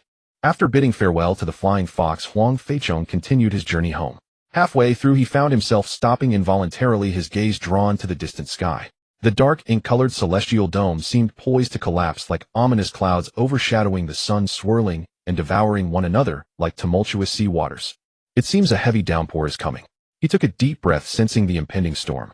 The so-called greatest winds and waves at sea could not be taken lightly. The thunder rumbling within the dark clouds was enough to instill fear in the hearts of ordinary people. Sometimes this could even spawn maritime storms. Most of the time luck would have it skirt around the islands, but there were rare occasions when it would collide directly with them. At that point it would undoubtedly be extremely dangerous. However, these were ultimately low-probability events. There was no need to worry unnecessarily when they hadn't occurred, and worrying when they did happen would be futile. This time it was so close I could have knocked Huang Feihu down. Thankfully, there will be many days to come. Sooner or later, I will truly vent this frustration in my heart. He returned to the small wooden cabin, pushing open the creaking door. This time the twist of fate revealed a bit of his strength. He wondered if he should leave the island early, or perhaps it was still unsafe, and he would still need to ask the elders for help. He felt a bit restless. The thought that the matter hadn't truly been resolved left him feeling uneasy. Suddenly he sat up and decided to seek help from the elder of the beast garden immediately. As soon as he stepped out of the wooden cabin, a fierce wind howled, pushing the cabin and making it creak as if it might come apart at any moment. His heart tightened. It seemed he needed to hurry back. He rushed toward the beast garden, the power of his later stage foundation flowing through him, moving like an arrow released from its bow, swiftly navigating past the residential area and darting toward the direction of the beast garden. Is that Feichong? Huang Feihu lay by the window, watching the increasingly turbulent clouds in the sky with growing concern. Suddenly he caught sight of a familiar figure in the corner of his eye, braving the fierce winds and quickly moving away from the residential area. The storm is about to hit. Where is Feichong going? Huang Feihu was filled with curiosity, and without a second thought followed after him. In the open space outside the beast garden, two figures came to a halt almost simultaneously. Feihu, what brings you here? Huang Feichong looked at the panting Huang Feihu with an expression of disbelief. This sharp-eyed fellow. I'm just out for a stroll. Why are you here in the beast garden? The wind is so strong, and it's about to rain heavily. Huang Feihu responded calmly, merely feeling that Huang Feichong might have urgent matters to attend to, instinctively following him to see if he could help, completely forgetting the fact that this friend's strength seemed to have greatly improved. I came to take a look. Huang Feichong replied vaguely, his gaze scanning the beast garden in search of the familiar figure of the elder. Given this weather, the elder had probably already found somewhere to take shelter from the rain, he thought uneasily. If you don't want to say, then don't. Huang Feihu pouted, and for the moment he didn't press further. By the way, what happened this morning? What kind of potion did Huang Feihu give the instructor? Even the instructor was helping him target you. Huang Feihu's face was filled with curiosity. It's a long story. Huang Feichong shook his head, not wanting to elaborate, when Feihu brought up this morning's events. Exposing Huang Feihu's sordid spying on that clan sister would hardly serve any purpose. The family or the instructor might instead hold him accountable. After all, Huang Feihu was a well-known prodigy of innate martial arts. Even if he somehow broke through to the later stage in the family's eyes, he was still a useless trash with no future. Geniuses can escape death, trash can't escape punishment. The key was that this matter involved that clan sister. Fortunately, she had come to his aid at the time. He was grateful for it. Regardless, this was his grudge with Huang Feihu, unrelated to that clan sister. Feichong. Huang Feihu suddenly leaned in closer, carefully examining him from head to toe, a hint of curious amusement in his eyes, even a trace of resentment lurking beneath. You seem to have changed. You appear more mature now. You can keep a secret. He never expected this friend who would blurt out anything to suddenly start being serious about confidentiality. I'm only 8 this year, and don't call me old based on age. Huang Feichong rolled his eyes dramatically, yet a barely noticeable smile flickered in his eyes. The prize pool had given him confidence for a bright future. By that time, while his peers might still be practicing their punches, he could very well have become an immortal, and then he would have Feihu act as his protector, vastly expanding his horizons. Once I become an immortal, I'll even catch the dogs at the village entrance to be my celestial hounds. Huang Feichong couldn't help but mumble to himself. You two brats, why aren't you hurrying back to the cabin to hide? What are you running around outside for? A voice suddenly emerged from behind the two. Huh. Both of them jumped, nearly leaping off the ground, and quickly turned. They saw the elder of the beast garden, who had appeared behind them, without them noticing, looking at their startled expressions with a resigned demeanor. Elder, I have urgent news to report to you. It concerns a genius from our clan who is on the verge of falling. Can we find a place to shelter from the wind and rain and discuss it in detail? Seeing the elder clearly, Huang Feichong felt a weight lift from his heart and hurried forward, speaking quickly. Huang Feihu pays his respects to the elder. Huang Feihu, reacting a moment later, straightened up and respectfully cupped his hands, feeling a bit nervous. A genius on the verge of falling. The elder of the beast garden raised his eyebrows, slightly pondering for a moment, his interest waning. Most likely this fallen genius was this brat himself. Having lived long enough, he had seen all sorts of tricks. A storm is approaching, and the rare birds in this beast garden cannot withstand exposure to seawater. Since you two have come, help me fetch some waterproof cloth from the warehouse, and let's cover the tops of the beast cages securely. The elder did not engage in conversation, but instead immediately enlisted their help, speaking in a tone that brooked no argument, and without waiting for their response, he turned and strode towards the warehouse. Huang Feichong and Huang Feihu quickly followed. Inside the warehouse were stacks of thick, gray waterproof cloth, each bundle large enough to cover the entire beast cage. Just dragging it out and spreading it required considerable dexterity. The two worked in sync, and it took a significant effort before they managed to bring the waterproof cloth to the designated location. As soon as they spread it out, they saw the elder calm and composed, his white hair flying in the wind. He held one end of the waterproof cloth with one hand, effortlessly leaping onto the high top of the beast cage, steady and unwavering. Innate martial arts. Walking on the wind. Huang Feichong couldn't help but click his tongue in admiration. Clearly both were in the innate stage, yet the elder's displayed strength was far superior to that flimsy Huang Feihu. After covering one beast cage, the three did not dare to delay. Carrying the remaining waterproof cloth, they braved the increasingly fierce winds and hurried toward the next location.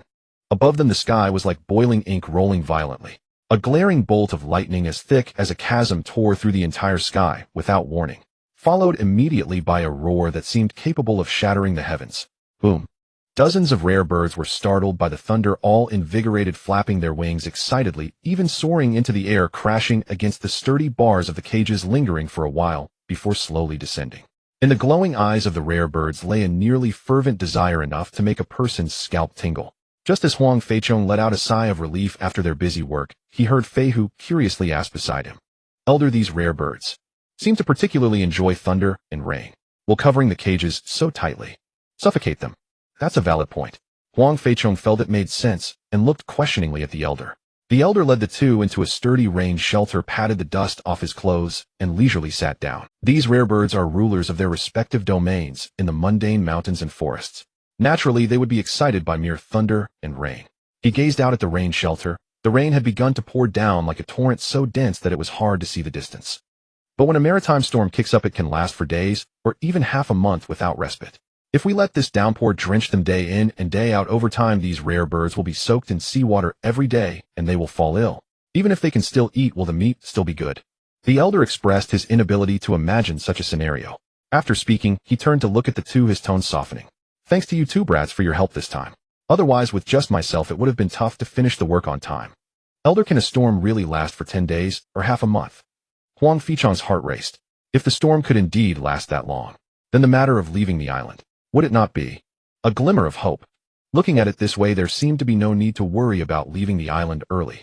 You brat, when a maritime storm rages, 10 days or half a month of rain is just par for the course. Don't underestimate the power of nature. The elder raised his eyes to the darkened sky, the rain pouring down like a deluge, threatening to submerge the earth. Humans, no matter how powerful, are always insignificant in the face of the forces of nature. As he spoke, he suddenly remembered something, turning his gaze toward Huang Feichong with a hint of inquiry. Feichong, about that genius on the verge of falling you mentioned earlier, while we have the time, quickly tell me, which promising genius from your clan is on the brink of falling? He tried to make his tone sound full of concern, believing his acting skills were superb, as it was only natural for an elder to be concerned about the difficulties faced by younger generations. Could it be? He deliberately paused, feigning a guessing tone. Is it that only innate genius from your generation? What was his name? Huang Feihu. What happened to him? Just as Huang Feichong was about to speak, the elder's sudden inquiry interrupted him. The question caught him off guard, and for a moment his expression was somewhat awkward. Elder, the genius on the verge of falling. Isn't it me? I feel like I'm about to fall like a shooting star. This was the first time he referred to himself as a genius, and his cheeks felt a bit hot. However, if the storm could truly be so beneficial, blowing for 10 days or half a month, then the matter of the island might just resolve itself, and it seemed that he, the genius, wouldn't have to worry about falling so soon. Elder, you have no idea. Beside him, Huang Feihu, seeing the situation, quickly took over the conversation, his tone filled with indignation. This morning, Huang Feihu publicly slandered Feichong. He claimed he was ambushed by Feichong, who has just entered the post-heaven realm. Isn't that just blatant lying? In Huang Feihu's view, Feichong, braving such a fierce storm to come to the beast yard, was certainly seeking help from the elder. Although he didn't know how this elder's character was, they had just helped him with a task, so it was likely that the elder would show gratitude and voluntarily inquire about this matter, indicating a willingness to help. Ambush. Is that true? When did it happen? The beast yard elder squinted his eyes, which had seen much of the world, and looked at Huang Feihu, his smile slightly retracting, turning into deep perplexity. It was this morning. The time was probably not long after the hour of the rabbit. Huang Feihu tried to recall, speaking uncertainly, and looked towards Feichong for verification. Seeing Feichong nod, he couldn't help but breathe a sigh of relief. TSK, TSK, TSK. The beast yard elder's gaze turned to Feichong, making an exaggerated clicking sound with his tongue, his expression turning strange, as if he was looking at some rare object. Feichong, you're quite bold. Just having broken through to the post-heaven realm, and you dare to provoke someone in the innate realm.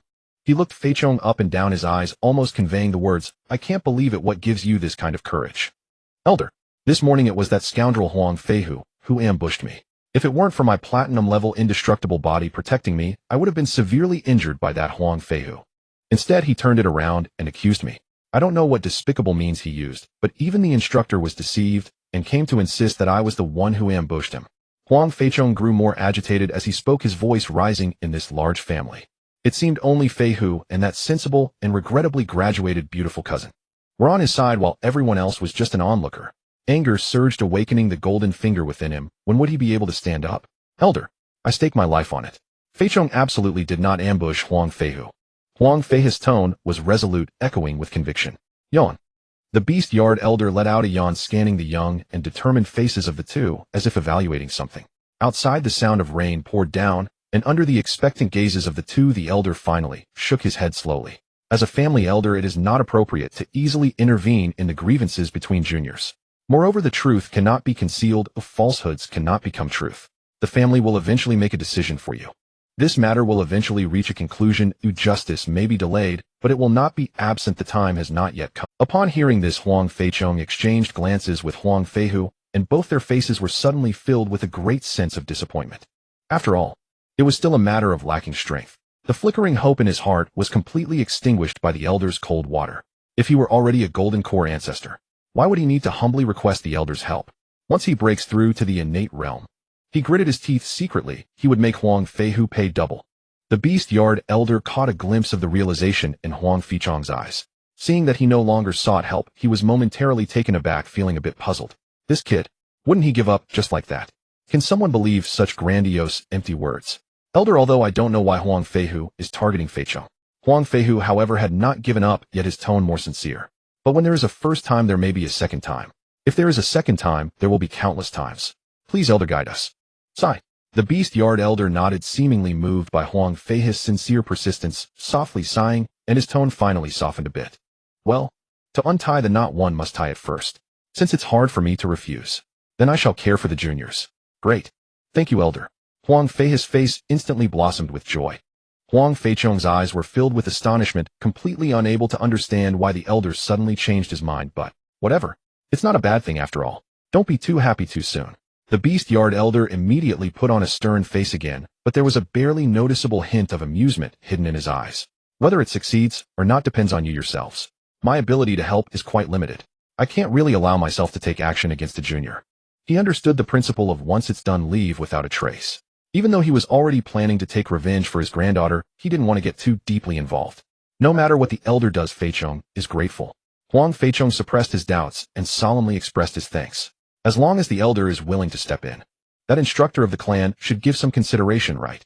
Well, a sudden deafening sound struck, making one's heart race. The ground beneath their feet jolted violently, and the entire rain shelter felt as if pushed by an invisible giant hand, shaking violently. The rainwater on the roof fell in a cascade, as if it wouldn't hold up. Fortunately, the three of them inside all had martial prowess, and their breathing just quickened a bit. Outside, the world had grown dark as night visibility reduced to less than 100 meters. The howling wind emitted sharp and piercing shrieks, as if countless resentful spirits were wailing.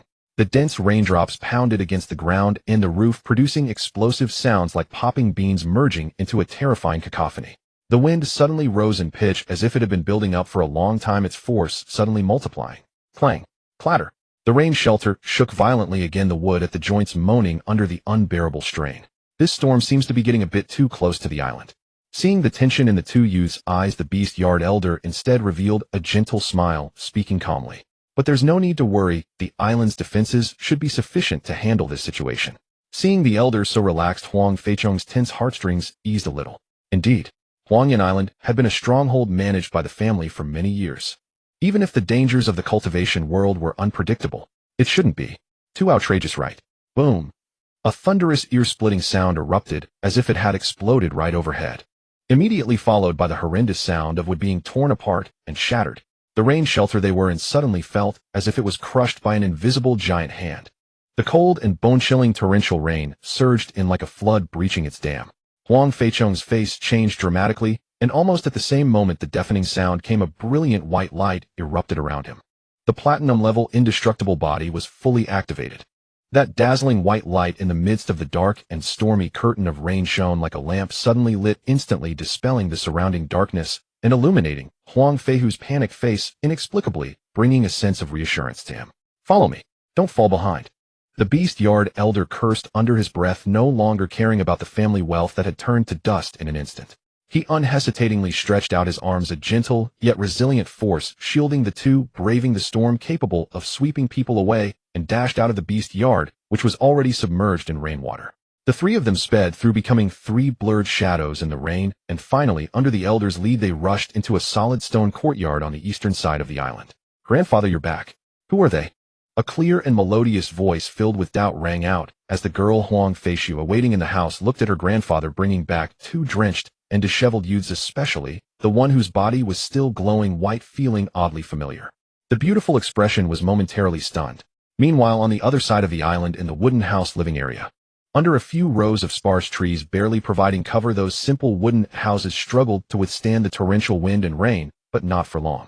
As the howling wind swept by, they emitted painful groans, collapsing into heaps of wood. Instructor Huang Long, receiving urgent reports from the juniors, had a grim expression. He took Huang Feihu and without hesitation charged out into the pouring rain, risking being struck by the rain, continuously searching and calling out, escorting the frightened young clansmen one by one to the relatively sturdy stone courtyard behind. Quick, count the numbers. See if everyone is here. What about Huang Feichong and Huang Feihu? Who has seen them? Instructor Huang Long, with his hands on his hips, water streaming down his rugged face, scanned the youths crowded in the house, with eyes like lightning. The result of the count made his heart sink, his brows tightly knitting into a knot. Instructor, I saw them earlier. A young boy hurriedly raised his hand, his voice trembling a bit. They both ran towards the beast yard before. Running to the beast yard at a time like this. Huang Long's voice suddenly rose, fury surging to his head. He must be relying on that platinum-level indestructible body, wanting to go to the beast yard to challenge the exotic birds and obtain their meat. Not considering the timing. Disregarding the occasion. Uncle Long, I'll go save them. The speed of an innate realm practitioner is fast, Huang Feihu said solemnly, and before his words fell he shot out like an arrow, his figure instantly swallowed by the rage. Brother Feihu. Such righteousness. A group of youths looked in the direction he vanished, their voices choked with admiration. Exactly. Brother Feihu was ambushed by Huang Feichong first, and now he can still risk danger to save that Huang Feichong. Another young boy couldn't help but echo. If I were that Huang Feichong, I would have long apologized to Brother Feihu. Another boy muttered under his breath. Outside, the world was dark and chaotic as the youths crowded at the door of the house, chattering with sentiments filled with admiration for Huang Feihu and disdain for Huang Feichong, wondering how the gap between people could be so vast. Do you want to challenge the exotic beasts in the beast park to obtain their meat for a breakthrough in your realm? Huang Feihu's expression was gloomy as he sprinted towards the direction of the beast park, determined to thwart Huang Feichong's plans at all costs. If Huang Feichong breaks through his realm, he would be able to remain on the island. Huang Feihu could not wait for Huang Feichong to be expelled from the family island. Although the latter posed no threat to him, shattering the former's hopes was a mere trivial task. As the only genius to enter the innate realm this time, he never imagined that one day he would be provoked by a bottom-tier waste. Yet having fortuitously learned the indestructible diamond technique, he dared to act arrogantly, relying on his tough skin and thick flesh, openly disregarding him. This grievance was truly hard to swallow. Those exotic beasts all possess peak postnatal cultivation. I want to see how this waste intends to fight them. I never managed to defeat them myself. I had planned to clean them up after entering the innate realm, but now that I no longer have the qualifications to challenge them. Huang Feihu's disdainful gaze was laced with anger. On the eastern side of Huangyan Island in the courtyard residence, this place is typically inhabited by family members who have passed the assessments. The stone courtyard is sturdier than wooden houses, able to withstand the onslaught of external winds and rains. Two younger brothers have some tea. Huang Feichu, dressed in white, appeared like snow, her demeanor gentle, her beautiful face adorned with a hint of a smile, as she handed 2 steaming cups of tea to Huang Feichong and Huang Feihu. The fragrant steam of the tea dispelled the damp chill within the room. Thank you, Sister Feichua. Huang Feichong relaxed, stretching his back as he immediately accepted the tea, the elegant aroma enveloping his senses. Even though his palms felt the scorching heat, he remained composed and steady. He had not expected to meet this sister so soon again. As a genuine innate realm warrior, she had effortlessly knocked out the overbearing Huang Feihu with a single slap. It seemed that even among innate realm warriors, those with such formidable strength were few and far between. He lowered his head and took a sip, the scorching tea sliding down his throat, immediately bringing warmth to his body. Huang Feihu exhibited a hint of restraint and surprise, holding the hot tea with both hands, not daring to taste it immediately. Grandfather will return shortly, please wait here a moment.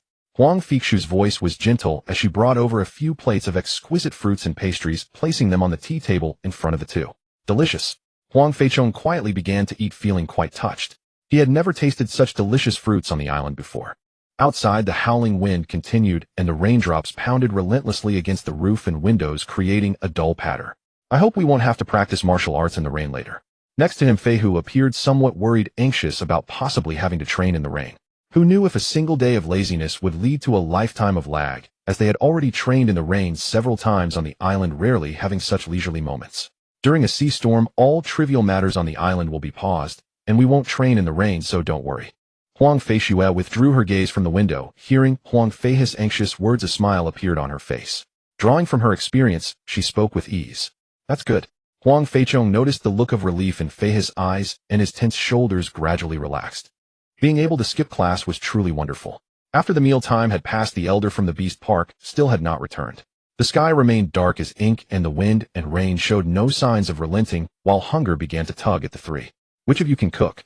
Huang Feichua, as an innate realm powerhouse, yet hesitated to enter the kitchen, elegantly sitting there sincerely inquiring. Her underlying intentions were already quite apparent. Sister, I can show a bit of skill. Huang Feichong stood up unhesitatingly under the encouraging gaze of Huang Feihu, who seemed to say it all depends on you. He boldly headed towards the kitchen. Soon the sounds of pots and pans clanging came from the kitchen, followed by the sound of flames licking dry wood and oil sizzling in the hot pan. Before long, the enticing aroma of the dishes spread, overpowering the chilling atmosphere of the wind and rain outside. The dishes primarily consisted of exotic beast meat and vegetables. After all, this was the elder's home. Although exotic beast meat was not in unlimited supply, it was still much better than the treatment of ordinary family members. The taste is quite good. I could tell early on that you have great culinary skills, younger brother. Huang Feichua picked up a small piece of exotic beast meat and put it in her mouth, surprised to find that the meat melted in her mouth, her eyes immediately revealing a hint of surprise and admiration, looking at Huang Feichong with a more friendly gaze. Sister, you flatter me. Huang Feichong felt a surge of happiness at being praised. He had already guessed that this sister might be one of the family's precious seedlings. For the refining Qi, immortal clan seedlings represented the most talented members, potentially becoming the immortals that would protect the family's legacy in the future. The wind and rain outside continued to rage across the land, showing no signs of weakening even into the afternoon. It seemed that this sea storm was fierce and might last for more than half a month. I've heard that the sea storm carries an immense amount of heavenly and earthly energy, making it difficult for even innate warriors to survive if caught within. Huang Feihu seemed to have some knowledge about the sea storm. The sea storm, engulfing vast amounts of heavenly and earthly energy, is equivalent to countless innate warriors simultaneously manipulating Qi to unleash indiscriminate attacks. The power is likely enough to destroy the heavens and extinguish the earth. When human strength has its limits, how can mortals withstand the might of heaven and earth? Huang Feichong deeply agreed, realizing that any natural disaster could cause tremendous destruction. It was so in his past life, and naturally it was the same in this life. However, in this life, through cultivating immortality, there was a chance to gain power that surpassed even natural disasters, yet such power would never be easily obtained. A glimmer of desire for power quietly crossed his eyes.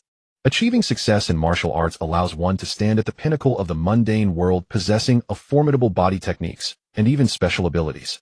However, only by reaching completion in martial arts can one knock on the door of the immortal path.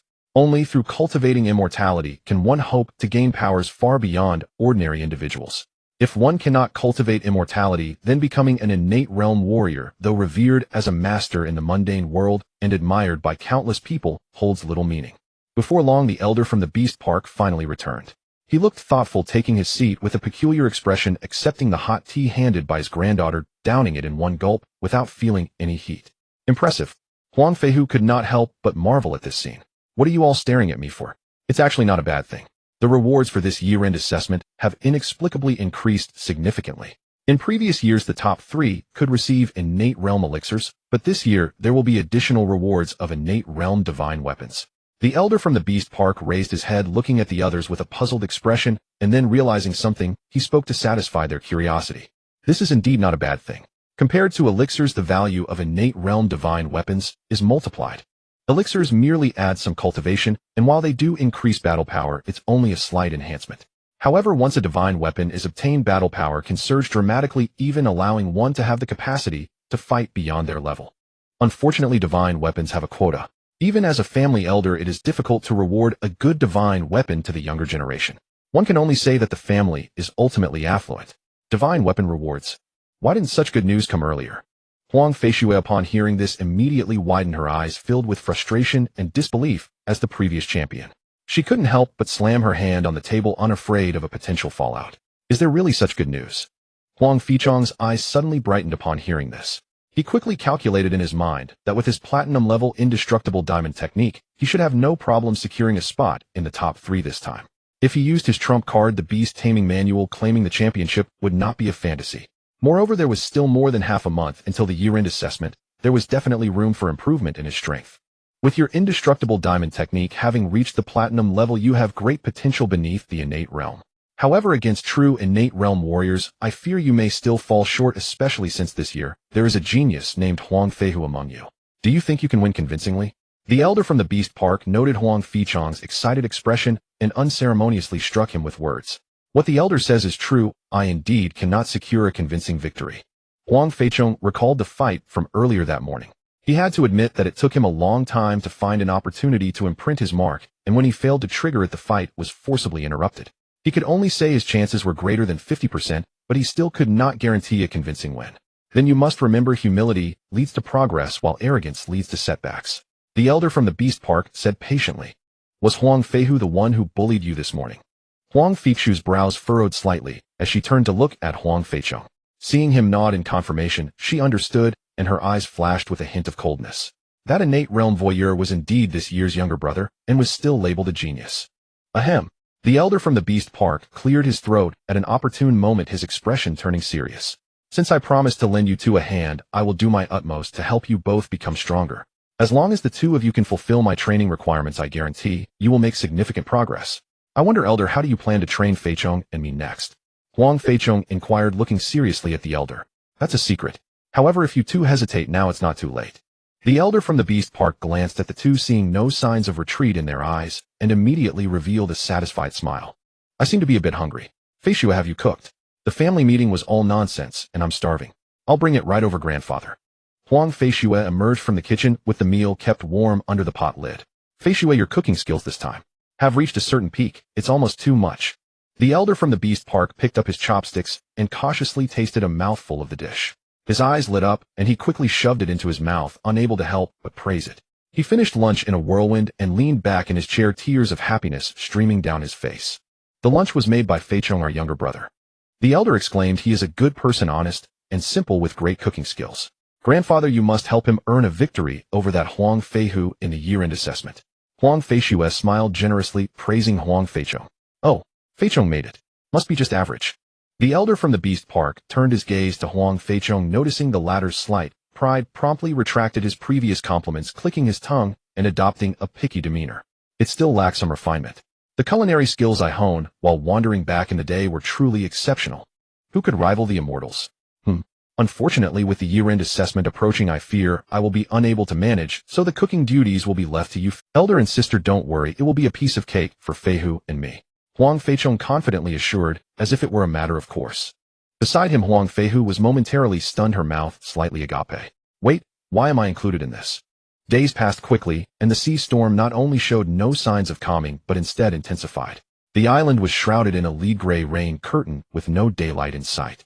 Only the howling wind roared like a beast while the torrential rain poured down, a scene reminiscent of an impending apocalypse. On the western side of the island, the instructor Huang Long hurriedly returned to the courtyard. Upon seeing Huang Feihu lying on the bed, he noticed the latter was in tears, coughing incessantly. Cough, cough. Uncle Long, have you found Feichong and Feihu?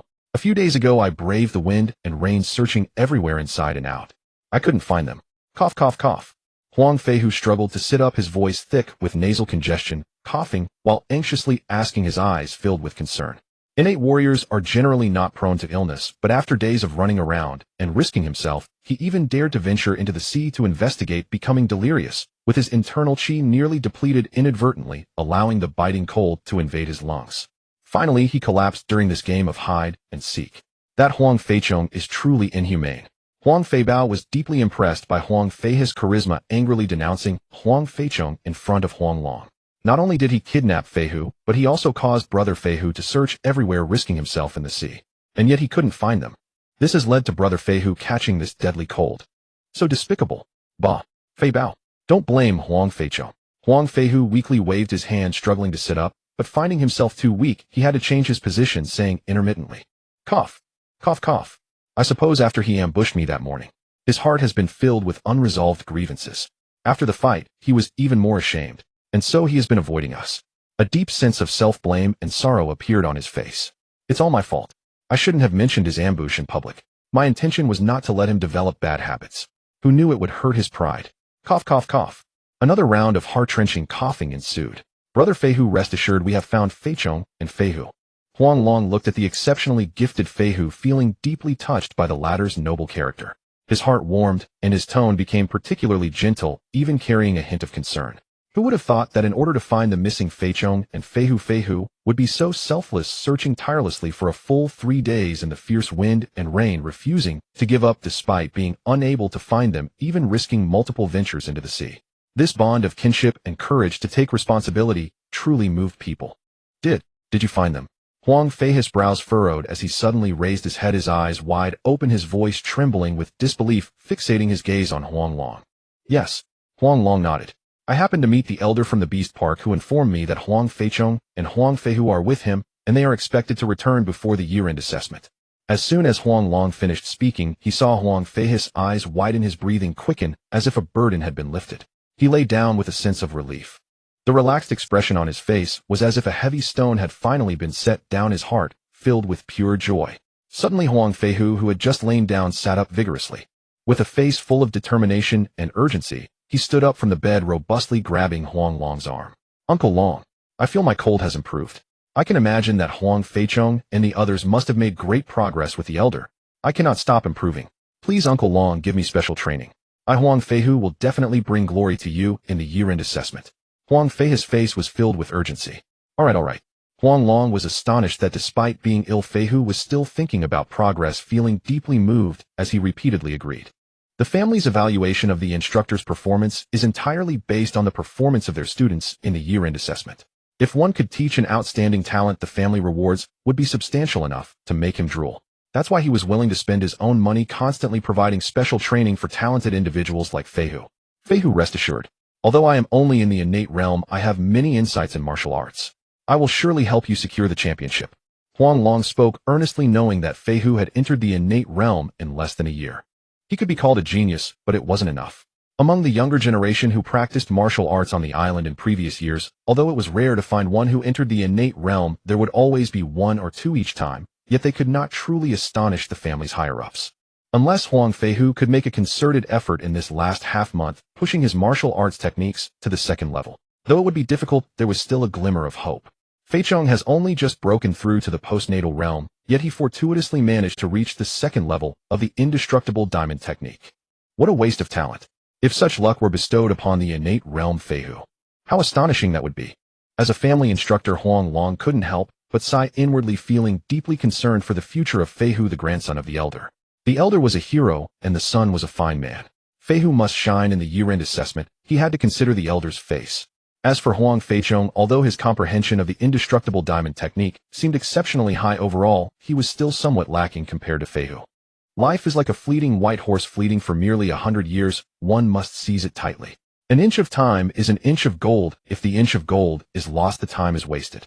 In this final stretch of time, you must double your efforts, show some attitude, whether it's a sunny day or a rainy day. In this final stretch of time, you must double your efforts, show some attitude, whether it's a sunny day or a rainy day. You must strive to become stronger. Becoming stronger is the priority. Oh, everything else can wait.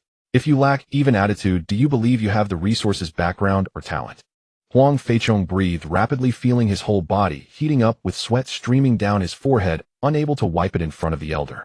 He stole a glance at Huang Feihu beside him, who was pursing his lips and silent, showing no signs of slacking off, even sweating more than he was. Feihu is really persistent. Huang Feichong muttered quietly, a sense of competitiveness rising within him, maintaining a steady breath and forcing himself to continue practicing. Time passed minute by minute. "Elder," he finally couldn't help but speak up. "I've been practicing this reverse boxing technique for half a day now, and my arms and legs feel like they're not even mine anymore. Besides being tired, I have no other feelings. This special training over the past few days has primarily been a grueling technical exercise. Practicing this reverse boxing technique for 4 or 5 hours, it feels incredibly awkward, and the discomfort is hard to express. Even with the protection of the indestructible body technique, it can't withstand the discomfort brought by the reverse practice. Moves he could execute with his eyes closed now feel as unfamiliar as ghostly symbols from a celestial scripture when turned upside down. You blockhead. Practicing it forward is boxing. Oh, practicing it backward is not boxing. To break through limits, you must first touch the limits. Rather than thinking aimlessly here, it's better to reach those limits sooner." The elder of the Beast Park nodded, then began to criticize, slightly raising his voice as his words lashed out at the two like a whip. "Everything has its opposite. The reverse boxing technique is meant to take you out of your comfort zone and into its opposite, so that you can more easily find the flaws of the past, rediscover the feeling of struggling against your own body when you first started martial arts. You may be accustomed to practicing in a straightforward manner, but has there been any improvement? The sharp edge of a sword comes from the grind. The fragrance of plum blossoms comes from the bitter cold. What do we mean by grind and bitter cold? You wouldn't think it's indulgence, would you? On the path of progress, face all difficulties and obstacles without fear. You must endure physically and mentally. This is what we call grind and bitter cold. Your body may be tired, your spirit may be exhausted, but your hearts have grown stronger.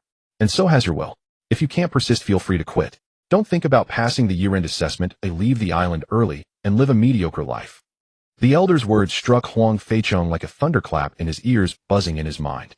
The fleeting pride of having his indestructible body technique reach the platinum level vanished in an instant. If his indestructible body technique hadn't reached the platinum level, would he still have the confidence to fight above his level, or would he be so complacent? Persistence is victory. He felt the drops of sweat on his forehead were nothing at all. The power to keep advancing arose within him anew. Seeing Feichong return to his original intention, the elder knew his words were not in vain, and a look of satisfaction appeared on his face, proving he was indeed insightful and persuasive. That day, after another 4 or 5 hours of reverse practice torture, when they finally could stop, Huang Feichong felt every muscle in his body was like being pricked by countless small needles, sore and swollen to the point that even lifting his arms was a challenge. Dinner is ready. Don't be afraid of exerting energy in training. After exerting energy, just eat something to replenish it. The elder of the Beast Park had a serene expression, calling the two with a heavenly voice. These dishes were all bought by me out of my own pocket with real gold and silver to help you train. You must cherish them. He scanned the table of steaming, sumptuous dishes which looked appetizing at a glance. Turning to the exhausted duo, he then looked at his busy granddaughter Feichue by the stove, where a serene smile broke out on her serious face. Even the wrinkles at the corners of her eyes relaxed. I will follow the elder's teachings. Huang Feichong and Feihu trembled as they sat down at the table, picking up chopsticks to grab a piece of thinly sliced, glistening game meat. His gaze subconsciously flicked to his cousin Feichue, bringing the soup. From his angle, Feichue's profile looked exceedingly beautiful, with a few strands of soft hair sticking to her fair neck, appearing very virtuous and homey. He withdrew his gaze and unhesitatingly put the piece of meat into his mouth, quickly chewing it. At first it felt a bit bland, lacking flavor, but then a strange sweetness slowly melted on his tongue. Then a hint of very faint bitterness seeped through, as if he were eating dirt. Not bad, I didn't expect dirt could taste this good, he thought to himself, smiling at his cousin Feichue. Cousin Feichue, today's meal is truly delicious. The elder of the Beast Park was skeptical, also picking up a piece to taste it. He chewed slowly, and then his expression turned strange as he savored a few times, leisurely putting down his chopsticks. Not bad. He noticed his granddaughter Feichue looking over and nodded with a smile. Feichue's cooking skills have indeed improved. Hearing this, Feihu beside him relaxed and became curious. He picked up his chopsticks, took a bite, then his expression froze, his eyes darting around as if he wanted to say something, but ultimately swallowed. In the blink of an eye, more than 20 days had passed since the onset of the violent storm, and the family island washed by the storm lay in ruins, the outer areas a scene of devastation. The once lush forest looked as if it had been roughly kneaded by an invisible giant hand, with drooping branches and leaves tilting haphazardly. Fortunately, the rain had gradually stopped, with the air filled with the damp smell of soil, the scent of decaying leaves, and the salty tang of seawater. The gray sky revealed a few faint rays of light, indicating that the storm was nearing its end. Fine droplets of rain still fell, creating ripples in the small puddles accumulating in the yard. Huang Feichong sat with his eyes closed under the eaves, quietly feeling the circulation of his mid-stage postnatal realm cultivation. His body felt warm, and his vitality was much more abundant than before. With the platinum-level indestructible body technique and the elder's torturous training, I have made considerable progress during this time. 10 days ago, he had already broken through to the mid-stage of the Qi refinement realm, catching up with most of his tribe's members this generation. Although he hadn't made another breakthrough in the last 10 days, his foundation was exceptionally solid, and he vaguely felt that he wasn't far from the late stage of the postnatal realm. Feichong the Elder's special training is indeed torturous, but thankfully we persisted. The rewards are substantial. Huang Fei's face was beaming with a smile, his voice carrying clear joy as he had broken through to the late stage of the postnatal realm, firmly placing him among the front ranks of his peers, second only to the innate realm geniuses. It's a pity that the rewards for the year-end assessment are not based on cultivation level, but only the top 3 will receive them. Huang Feihu said, his expression suddenly turning a bit dejected. Indeed, the year-end assessment is a ranking system. The top 3 are the numerators who can obtain tangible rewards, while everyone else is the denominator, merely serving as decoration and won't gain anything. Huang Feichong nodded, his tone somewhat serious. Moreover, the elder also mentioned that this year's rewards are exceptionally rich and the competition for the top 3 will be fierce. Huang Feichong felt somewhat helpless as time was still too tight, so even with the elder's special training the duration could not be too long. Fortunately, apart from the torturous reverse boxing technique at the beginning, the subsequent teachings from the elder about subduing the restless heart and various essentials of martial arts left him feeling greatly benefited, as if a new window had opened leading to significant improvement. Feichong, thanks to you, this time I could share in the benefits of the elder's special training. Huang Feihu looked at Feichong, his eyes filled with sincere gratitude. His rapid advancement at this critical moment undoubtedly added a rich stroke to his future prospects. It has little to do with me, it's the elder's willingness to mentor the younger generation. Huang Feichong smiled. Although he didn't know why the elder of the Beast Park was willing to teach them, it was likely not because of him, but perhaps due to cousin Feixiu. It could also be that the elder felt that teaching two people at once was more efficient. In any case, he was well aware that his own capabilities were not enough to warrant the elder's attention. Before long, the elder of the Beast Park strode into the yard, seeing the two lost in thought. He immediately grabbed the two, without, "Hey, you two come with me." He grabbed one of their arms each and headed out. With less than 5 days until the year-end assessment. "Although my special training has concluded, don't think you can slack off. Help me out." The elder led them directly to the Beast Park area. The sight in the Beast Park made one gasp in horror. The vegetation lay flat in disarray, as if ravaged by a crazed beast, almost possessing a chaotic beauty. The cages of rare birds and exotic beasts originally hidden among the trees were now starkly exposed to the damp and cold air. Various rare birds and beasts like drenched chickens were screeching and roaring, their voices sharp and grating, causing a headache. After this storm, these rare birds and beasts seemed to be more spirited. Huang Feichong couldn't help but laugh. "You two just need to stack all these fallen trees over there in the corner. Later I will have someone transplant new trees over." The elder of the Beast Park rubbed his temples in frustration, looking at the mess before him, feeling overwhelmed. If he hadn't brought the two strong boys, he might still be cleaning up alone until who knows when. "Elder, don't worry. We'll handle it." Huang Feichong looked around, and without much hesitation answered decisively. Just then, whoosh. A golden light screen appeared, visible only to him, and the items on it refreshed. Family Huang, family of Huangyan Island, Chi refinement, immortal clan reward, pool Chi refinement items, 99 foundation establishment items, 1 project post-disaster reconstruction incomplete. Reward lottery chances not yet issued. Remaining lottery chances 0.6. A delightful surprise. Huang Feichong's expression brightened.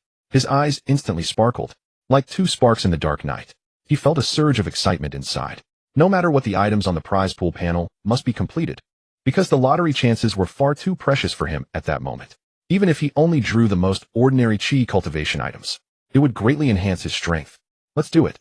Huang Feichong rolled up his sleeves, revealing his exceptionally strong forearms, and dashed into the chaotic area, bending down, exerting his arms, muscles bulging, easily picking up a giant log that had broken in the wind and rain, weighing several hundred pounds and over 10 meters long. Yet it didn't feel laborious at all.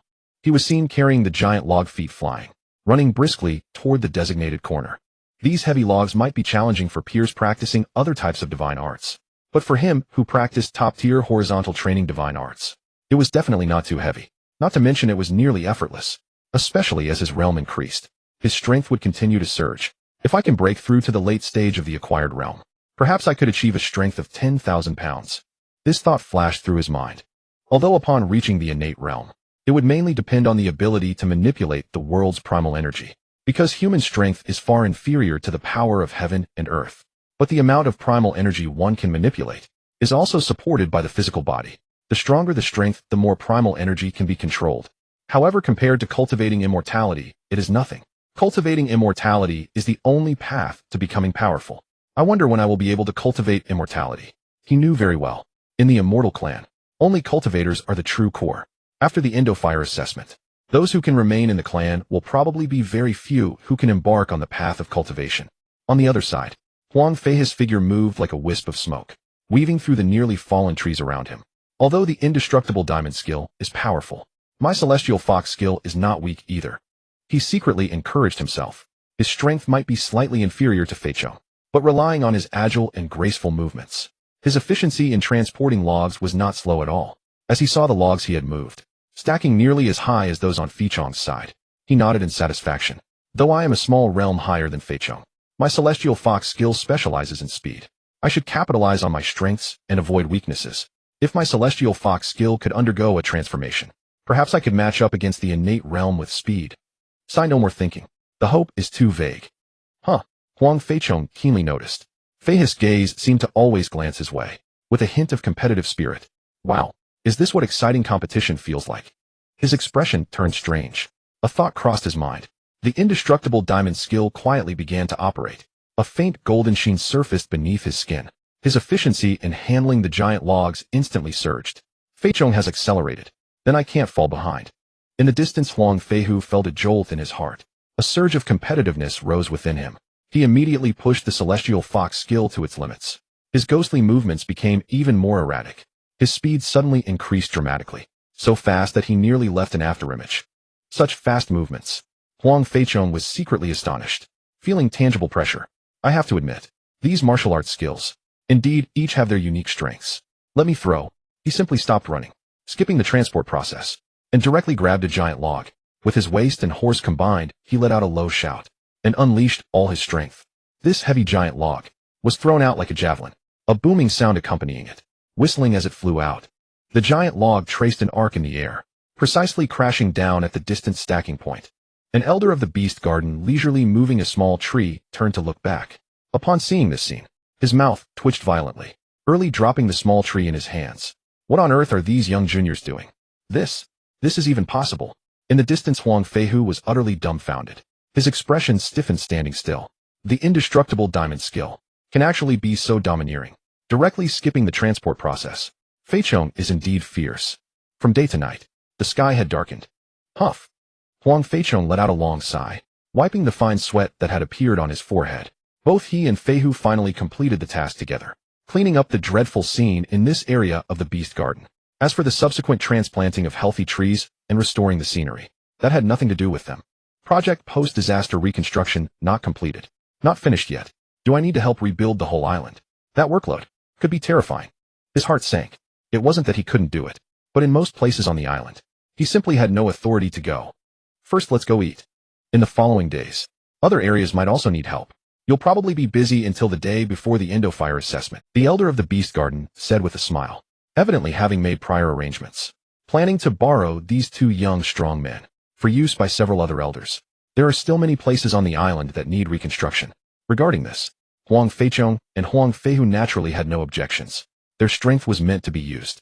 The sooner they could help their family rebuild the island, the sooner everyone could return to peaceful days. In the following days, the two kept running around, becoming the firefighters of the island. The cafeteria area around the scripture library. Wherever they went, the supervising elders praised them. Not many good kids are willing to work hard and spare no effort. Upon learning that the two were not yet graduated clan members and had not completed the current year-end assessment, they all, being eager to help is good, but it seems like the talent is lacking. For the clan to keep people, it still depends on talent and potential. What a pity. The elder in charge of the cafeteria sighed as he watched the two leave. I didn't expect the family island to be so vast, with so many buildings. On the day before the Indo-Fire assessment, Huang Feichong and Feihu stood on a high slope that had just been cleared, looking at the distant row of houses and the faint mountains, their expressions filled with emotion. The family island is probably over hundreds of thousands of square kilometers wide.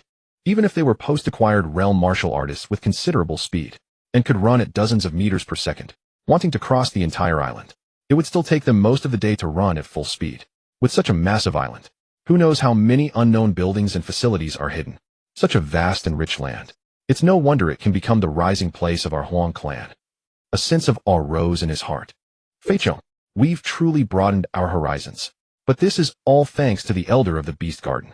If not for his permission, ordinary clan members like us wouldn't be able to move around so freely. Huang Feihu gazed at the expansive scenery of the island, his eyes sparkling, his words filled with genuine admiration, knowing that the family island is so grand.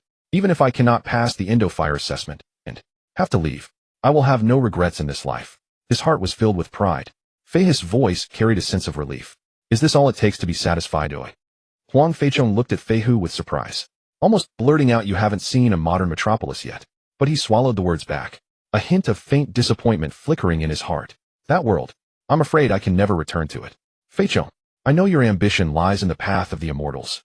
I hope that when I return to the royal residence, one day I can hear news of you achieving immortality. Huang Feihu turned his head, his expression unusually serious yet relaxed, a hint of imperceptible envy hidden deep in his eyes. Though I am currently a small realm higher than you, I understand in my heart, the one who will tread the path of the immortals in the future must be you, not me. Before coming to the island, the elders at home had said, if you wish to cultivate immortality, you must possess extraordinary qualities. Now I understand. It is simply of two kinds. Either have perseverance like you, Feichong, ultimately able to accumulate and burst forth, or be like those geniuses, early breaking through the innate realm early. He chuckled self-deprecatingly. I possess neither of these.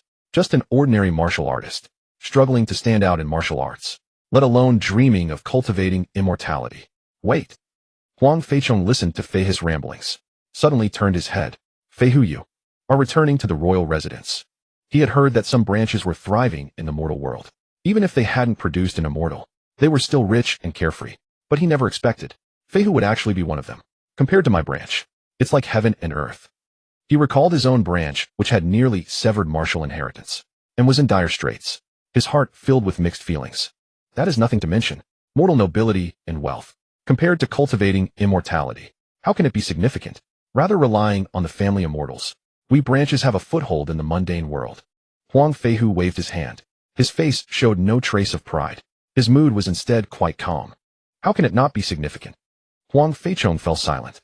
He had not forgotten. If he did not secure a top 3 in the year-end assessment, he would have to repay the martial arts loan. If his branch was prosperous, it might indeed help with the repayment. As for the family's immortals, they may not be ignorant of the martial arts loan, but merely turning a blind eye, indicating they are high above, having long forgotten the hardships of the clan members below. Feihu, don't give up. The Indo-Fire assessment. There are still 3 spots available. When it's time to fight, you have to go all out. You can't give up before it even starts. Huang Feichong patted Feihe's shoulder, doing his best to encourage him. Don't worry, Feichong. I just have a plan for a retreat. But I'm not conceding now. I still want to see you pass the assessment. A smile appeared on Huang Feihe's face. Yet in his heart he knew the hope of passing was slim. Those 3 spots. Huang Feihu had already entered the innate realm. A spot was secured. Feichong's indestructible diamond skill would also transform. He would surely secure another spot, leaving just one last spot, with 3 to 4 dozen peers in the mid-acquired realm vying for it. He thought it would be difficult to stand out from them as clear as day. Good. Huang Feichong sensed Feihe's dejection. He took a deep breath empathetically. Would they have to part ways after tomorrow's assessment? Patriarch, this is the roster of the younger generation this time. Elder Shu, how are the juniors this year? From the list, a few seem promising. Let me see. Patriarch Huang Go's gaze fell upon the first 2 names on the list. On the left was written Huang Feihu Xiantian Realm. On the right was written Huang Feichong, Hotian Realm Martial Divine Art Transformation. This Huang Feihu, he is Elder Tiger's treasured grandson, isn't he? Having reached the Xiantian realm, his martial talent appears quite exceptional. As for this Huang Feichong, he has completed the Martial Divine Art Transformation, which suggests good comprehension. He must have encountered some opportunities, but his martial talent falls short. To become true talent, both innate gift and comprehension are indispensable. If one possesses only one, then talent outweighs comprehension. Huang Go skimmed through the list. The Patriarch is right. What a pity. These youngsters are still not diligent enough. Seeing the Patriarch's dissatisfaction, Library Elder Huang Zishu knew the junior's performance was indeed mediocre. The previous generation at least had one immortal seedling. He then lowered his voice and brought up another matter. Patriarch, the clan's immortals have ordered us to be on full alert. Word has it that a sea storm has triggered the emergence of an immortal mansion. I wonder what we elders can do for the clan. Huang Zishu's voice was quite grave, as if eager to contribute to the family. You've got it backwards. It is the immortal mansion's emergence that caused the sea storm. Since the clan's immortals have given no further instructions, we shall remain on full alert for now. Huang Go shook his head, his gaze calm and undisturbed. We martial artists, even if we comprehend the real image, need not worry too much. When will we ever be able to match the immortals? Let us just hope we are not caught in the crossfire. Huang Go spoke the plain truth. Even within the clan, it was only because the immortal members sought leisure that he, a Xiantian realm real image martial artist, was entrusted with clan affairs. In other words, he only held the power to manage. The ultimate authority remained in the hands of the immortals. Beneath the immortals, all are ants. Issue the order: reduce all clan fleet voyages by 30% and shorten the fishing voyage distance by 30% as well. Anyone who dares disobey will face severe clan punishment. The Patriarch speaks wisely. I shall relay. Library Elder Huang Zishu could only suppress his curiosity, though the immortal mansion's opportunity might affect the Huang clan's future fortune. But indeed it had little to do with them. Mere martial artists could scarcely meddle in the affairs of immortals. Wait, now that I think of it, I deliberately increased the rewards for this year's end assessment, yet the junior's performance is even worse than the previous generation. Huang Go's gaze swept over the list again, his words laced with strong disapproval. Then the Patriarch means to increase the difficulty of this assessment. Huang Zishu responded in confusion, only to see Patriarch Huang Go nod. Excellent idea. Let it be done as you suggest, Zishu. Hey. In the training ground at the island's center, the ground was paved with bricks, solid and smooth. This was the clan's martial practice and sparring area, temporarily serving as the venue for this year's end assessment of the younger generation. Under the stern gaze of instructor Huang Long, the juniors stood in neat rows, serious and upright, no one daring to slack. Huang Feichong, and Huang Feihu quickly returned to the ranks. Instantly the eyes of their peers turned toward them filled with undisguised scrutiny and veiled exclusion. It was as if the two were being isolated, but under the watch of the elders on the high platform, an instructor, Huang Long no one troubled Huang Feichong and Huang Feihu for the moment. This waste. The prodigy Huang Feihu's expression darkened as he forcefully suppressed his fury. Earlier he had braved the storm to search for the two, but failed to find them. Later he learned from instructor Huang Long that they had somehow caught the attention of the Beast Garden Elder. The mere thought of such an absurd turn of events made him nearly mad with resentment. Though he was not lacking in resources, these two were not even at the Synopsis realm. What right did they have to be favored by other elders and reap benefits? This Huang Feihu staring at me with that disgusting look. Huang Feichong's expression shifted as he caught the source of the cold gaze from the corner of his eye. It was that damned Huang Feihu whose eyes brimmed with jealousy and venom, making him frown deeply. The more he thought, the angrier he became. He raised his middle finger toward Huang Feihu, then still unsatisfied, he grabbed his right wrist with his left hand and raised his middle finger again. Some gestures were universal across worlds. You. Huang Feihu's face instantly froze, flushed red, then turned livid. The murderous intent in his eyes was like solid ice daggers almost bursting forth. In broad daylight before so many eyes he was being provoked by this waste. He lightly stomped the ground, cracking the stone slab beneath his feet. A piece of gravel the size of a ping-pong ball was shaken loose, which he snatched into his palm. His 5 fingers suddenly clenched, and the hard stone emitted a grating crunch in his hand with fine powder sifting through his fingers. It seems the grudges among these juniors run deep. The surrounding elders looked curious and surprised, a flicker of interest in their eyes. They spoke lightly, exchanging knowing glances. These children, though barely 10 years old, had matured early under the tempering of martial arts. Their competitiveness was no less than that of adults, and the sparks of enmity they struck were sometimes fiercer. When interests were at stake, friction was inevitable. Who would willingly yield their share to others? But there was only one share of profit destined to be obtained through struggle and contention. The loser might end up hurt and empty-handed. Yet contending was better than not. As the saying goes, heaven values slaughter, earth values nurture, and humanity values contention. This year's assessment rule is a free-for-all. Only the last 3 remaining on the training ground will qualify to stay on the island. Library Elder Huang Zishu stood up and announced the rules of this assessment. The moment the words left his mouth, a wave of astonishment swept through the crowd. Why have the assessment rules changed? Many elders were taken aback, sitting up straight and discussing among themselves. Do the new rules seem disadvantageous to the prodigies? Indeed. Even a Synopsis realm expert besieged by numerous Huangyan realm opponents could easily capsize in a ditch. Wouldn't it be a pity to be eliminated like that? The tallest tree is the first to be felled by the wind. But the wind shouldn't blow this hard. It seems the clan's criteria for selecting talents have been raised again. The elders held differing opinions, but since the rules had changed, it must have been approved by the patriarch. Everyone knew this, so naturally no one raised objections. A free-for-all. Huang Feihu's expression flickered, a sharp light flashing in his eyes. A cold sneer arose in his heart. This meant he didn't have to wait for any elimination process. He could openly, and without any scruples, crush that annoying Huang Feichong directly. Brother Feihu, you are undoubtedly the rightful champion of this generation. The free-for-all is very unfavorable to you, but we brothers will fight to the death to ensure your advancement. Huang Feibao stepped forward, raising his arm and shouting, his face full of reverence for Huang Feihu, his voice brimming with a sense of mission. Brother Feihu, we all support you. The champion should be yours. The surrounding youths, like kindling set ablaze, responded with fervent excitement. These were mostly Huangyan realm mid-stage youths who had no hope of passing the year-end assessment. If they could latch onto the coattails of Huang Feihu, the Synopsis realm prodigy, they would not only have a chance to eliminate those at the Huangyan realm late stage, but also possibly gain the friendship of this future powerhouse. Why not seize such a good deal? In the blink of an eye, nearly 30 people had gathered around Huang Feihu. This terrifying formation instantly weighed heavily on the remaining youths who had intended to compete for the spots. They exchanged uneasy glances, their eyes betraying tension and helplessness. Excellent. Huang Feihu's spirits soared, a flush of excitement rising on his face. He looked around at the crowd of peers surrounding him, his voice ringing out clearly. I, Huang Feihu, will not let down the expectation. I will share wealth and honor with all of you. Beyond talent, virtue also matters.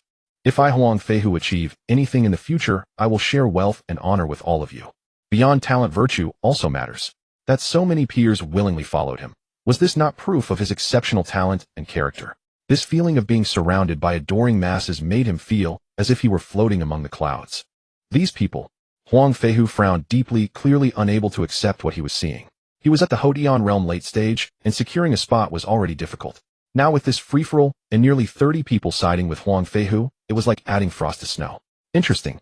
A flicker of surprise passed through Huang Feichong's eyes, but his expression quickly calmed. In the end, it was a matter of adapting to circumstances. Given the randomness of the prize pool draws, his main reliance now was the indestructible diamond art, and the beast-taming scripture along with his own cultivation, which was on the verge of breaking through to the Huangyan realm late stage. He predicted that the beast-taming scripture would be the key to deciding the outcome of this battle. Although the prize pool had forcibly enlightened him to the basics of the beast-taming scripture, true mastery still required time to polish. Over the past month of intense training apart from the formidable slave mark, he had only managed to figure out a single new technique, barely enough to serve as a trump card. On the high platform, the watching elders wore solemn expressions, their eyes scanning the field like hawks waiting for the official start of the year-end assessment. They had already formed a preliminary judgment about the final victor. Huang Feichong, the only Huangyan realm cultivator of this generation, was deeply supported by his peers and was also the grandson of Elder Tiger. With such outstanding strength, virtue, and background, barring any accidents, the position of champion should undoubtedly belong to him. As for the remaining 2 spots, under the chaotic free-for-all rules, the variables multiplied. Even a Huangyan realm mid-stage junior could potentially secure a place through strategy or luck. The year-end assessment is about to begin. If anyone feels fear, they may withdraw now. Knowing when to yield, preserving oneself from harm, is also a great wisdom. The library elder slowly sat down, his eyes. The lights swept over the young faces below, observing their expressions filled with tension, excitement, and fear, and after a brief silence and hesitation, the youths exchanged glances, their eyes darting away. Eventually, over a dozen of them lowered their heads and exited the venue with heavy steps. Among them were several with latest-stage postnatal cultivation, who found themselves intimidated by the large group of nearly 30 people led by the only innate talent of this session, Huang Feichong. At this moment, an elder with a kind expression encouraged the retreat, which naturally led them to withdraw to the sidelines and become spectators, a decision that proved to be more prudent compared to their peers who would participate in the assessment, yet fail to secure a top 3 position. If you don't fight for what's yours, what's left for you is a limited future. That statement is misguided. If you lack the talent, why bother competing? Resources should be reserved for those truly talented. Diligence is the greatest talent, as long as you persevere, you can achieve your future. Stop. Without that talent, insisting on competing is merely a waste of resources. Do you plan to subsidize yourself, or do you want your family to pay for you? The observing elders engaged in lively discussions, some expressing dissatisfaction with the cowardice of these withdrawals, while others regarded it as a wise choice. Huang Feichong was busy stretching his joints when he suddenly noticed the malicious gaze of Huang Feichong. A barely perceptible smile tugged at the corners of his mouth as he, alongside the hesitant yet remaining Feichong, swiftly moved to the combat area of the arena. Opposite them, Huang Feichong stood in a line with 28 clan youths forming an impenetrable wall. On the other side of the arena, there were 7 peers at the late stage of postnatal cultivation, evidently also eager to fight, their expressions grave and vigilant as they watched Huang Feichong. Feichong, the situation doesn't look good. Should we try to team up with those 7 over there to face Huang Feichong together? Huang Feichong whispered, his tone tinged with urgency. Feichong, don't panic. The 2 of us still have a chance of victory. Huang Feichong shook his head gently, having no intention of forming an alliance.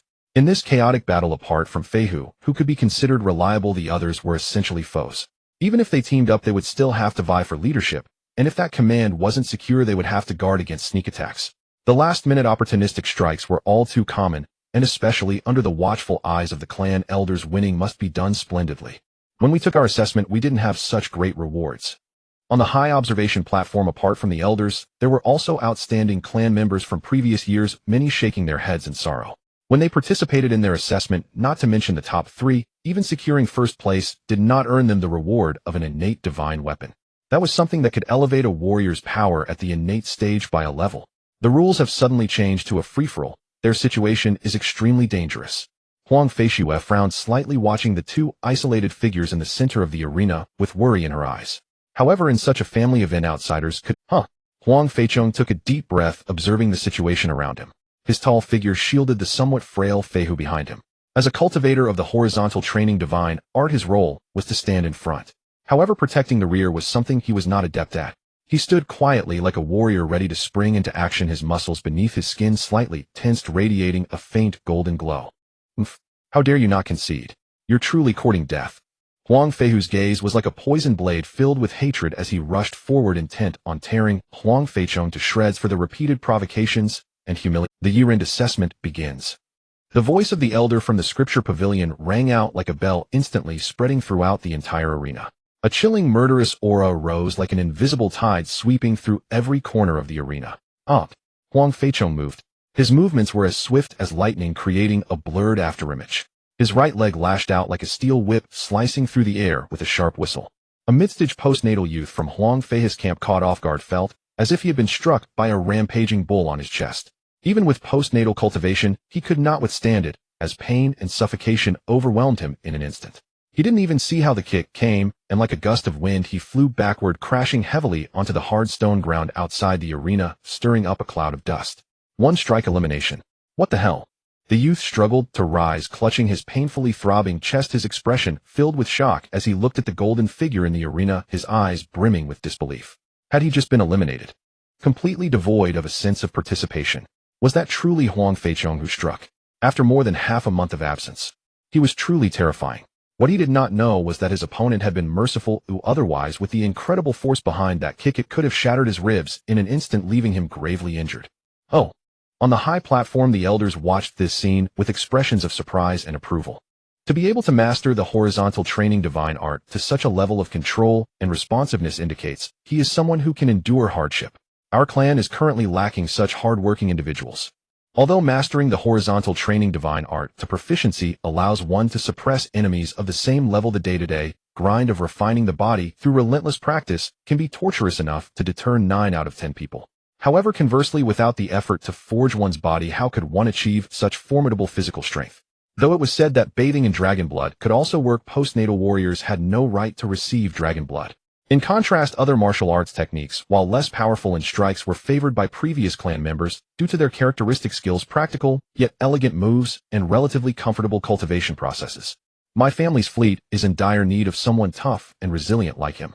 If this kid ultimately fails the assessment, let him come work as a vice-captain on my ship. A burly elder with skin as tough as iron expressed his admiration. What's the rush? This kind of outstanding youth can go wherever he wants depending on his own wishes. Another elder spoke leisurely, his gaze still fixed on the arena. It was evident to anyone that this youth who practiced the horizontal training divine art possessed extraordinary strength. The explosive power and control exhibited in that kick could easily suppress the vast majority of his peers. Had it not been for the sudden rule change, his securing a top 3 position would have been a certainty, and he might even contend for the title with that innate talent Huang Feihu. All the elders felt a desire to recruit him. Those who performed excellently among last year's non-selectees had opportunities to serve under them, but securing a talent who could reach the top 3 was entirely different, as it meant snatching talent from the family, a rare opportunity indeed. In the arena, Huang Feichong's sharp gaze swept the surroundings like that of a hawk. In an instant, he eliminated 2 more youths from Huang Fei's camp who attempted to approach him. However, his situation had already become perilous. Huang Feihu, with a grim expression, led the remaining 20-something youths, forming an almost impenetrable wall before him. The hostility from these people was palpable. I will personally deal with this waste. You all hurry up and eliminate the others. Huang Fei's voice was deliberately raised, his gaze directed at his loyal aide Huang Feibao. There's no need for an elephant to kill a chicken. Brother Feihu, you're the strongest. Lead the charge to clear those 7 troublesome latest-stage postnatal cultivators and ensure we secure the top 3 positions. The 10 or so brothers here are enough to hold them off. Huang Feibao understood immediately, raising his voice as he spoke. The surrounding peers nodded in agreement. If Huang Feihu accidentally got entangled with Huang Feichong, their 20-something group, going after those 7 clustered latest-stage postnatal cultivators would easily lead to their elimination, losing the slim chance of an effortless victory. Conversely, if they could hold Huang Feichong back with a bit of luck, he wouldn't be eliminated ahead of time. They believed the recently eliminated youth had merely been careless and caught off guard. After all, Huang Feichong had successfully ambushed Huang Feihu before. All right. Huang Feihu pretended to ponder, then nodded vigorously, casting a fierce glare at Huang Feichong in front. But this waste's minions are very sharp. You must be careful when engaging. Do not force a fight. Hold them off until I arrive. Before his words even fell, he was already like an arrow released from its bow, charging aggressively toward the other side of the arena to deal with the 7 prepared latest-stage postnatal youths, leaving only Huang Feibao and 10 other youths to encircle Huang Feichong in a fan shape. Huang Feichong. Huang Feibao showed disdain, stepping forward, his gaze fixed intently on Huang Feichong. His latest-stage postnatal cultivation gave him a great deal of confidence. You couldn't even break through the postnatal stage before, yet now you can stand equal with us. What kind of tremendous benefit did you receive from the elder of the Beast Garden? Share it with us. After all, you're about to be driven away by Brother Feihu. The eyes of the other youths were equally fiery. They envied him for not having had the opportunity to be favored by the elders. When they first heard the news, they wished to take his place. Benefits. Huang Feichong relaxed at the words, looking at the people before him with a slight curve of his lips. In the way of cultivation, only relentless effort relies on oneself with occasional guidance from the elders. What benefits are there? Perhaps just a tiny bit of your own effort along with vast guidance from that elder of the beast garden. Huang Feibao and the others grew increasingly envious and couldn't help but mock him sarcastically. This Huang Feichong must have received a tremendous benefit, which was why he tried to deflect, as deflection was evidence of the truth. Their hearts burned with fury, wishing they could pounce on Huang Feichong and tear him apart. Why did this Huang Feichong receive attention from the elder of the beast garden? Only hyenas focus solely on benefits. Huang Feichong's expression was cold, and his figure moved without warning, faster than these people could react. He seemed to transform into a raging hurricane, launching an assault with an unstoppable momentum. Huang Feichong's body surged with power as a substantial golden radiance suddenly emerged, resembling a miniature sun, rising abruptly, radiating a scorching aura and an imposing might, instantly filling the vision of Huang Feibao and the others. With a single move, he unleashed a force akin to thunder, and even without activating the indestructible divine skill to its strongest platinum level, the terrifying sense of power remained as solid and heavy as a boulder. In an instant, he appeared before Huang Feibao and the others, his fist shimmering with dark golden light, its defined knuckles accompanied by a silent roar of the air in front of him, firmly imprinting on Huang Feibao's astonished face, producing a heavy muffled sound. Huang Feibao had no time to react. His pupils constricted and his throat tightened as he was struck in the face by the golden fist imbued with terrifying might. He felt a tremendous force rush at him, and countless golden light spots exploded in front of his eyes. It was as if a deafening buzz filled his ears, and then his body uncontrollably left the ground, the stone slabs underneath him flying past at high speed, his vision rapidly receding. He had no chance to resist, and found himself crashing onto the cold floor outside the arena, eliminated. The remaining 9 eager peers had their smiles instantly freeze on their faces. It was as if in the blink of an eye they saw something fly out, and they couldn't help but awkwardly turn their heads to look at Huang Feibao, who had already reached outside the arena. A chill crawled up their spines. Had Huang Feibao, who possessed latest martial prowess, really been eliminated? Seeing the astonished expressions of the 9 people, Huang Feichong's mouth curled into a cold arc, and his figure transformed once more into a blurred golden phantom, charging towards these individuals' fists, feet, elbows, and knees. Various techniques erupted like a raging storm, landing heavily on the remaining 9.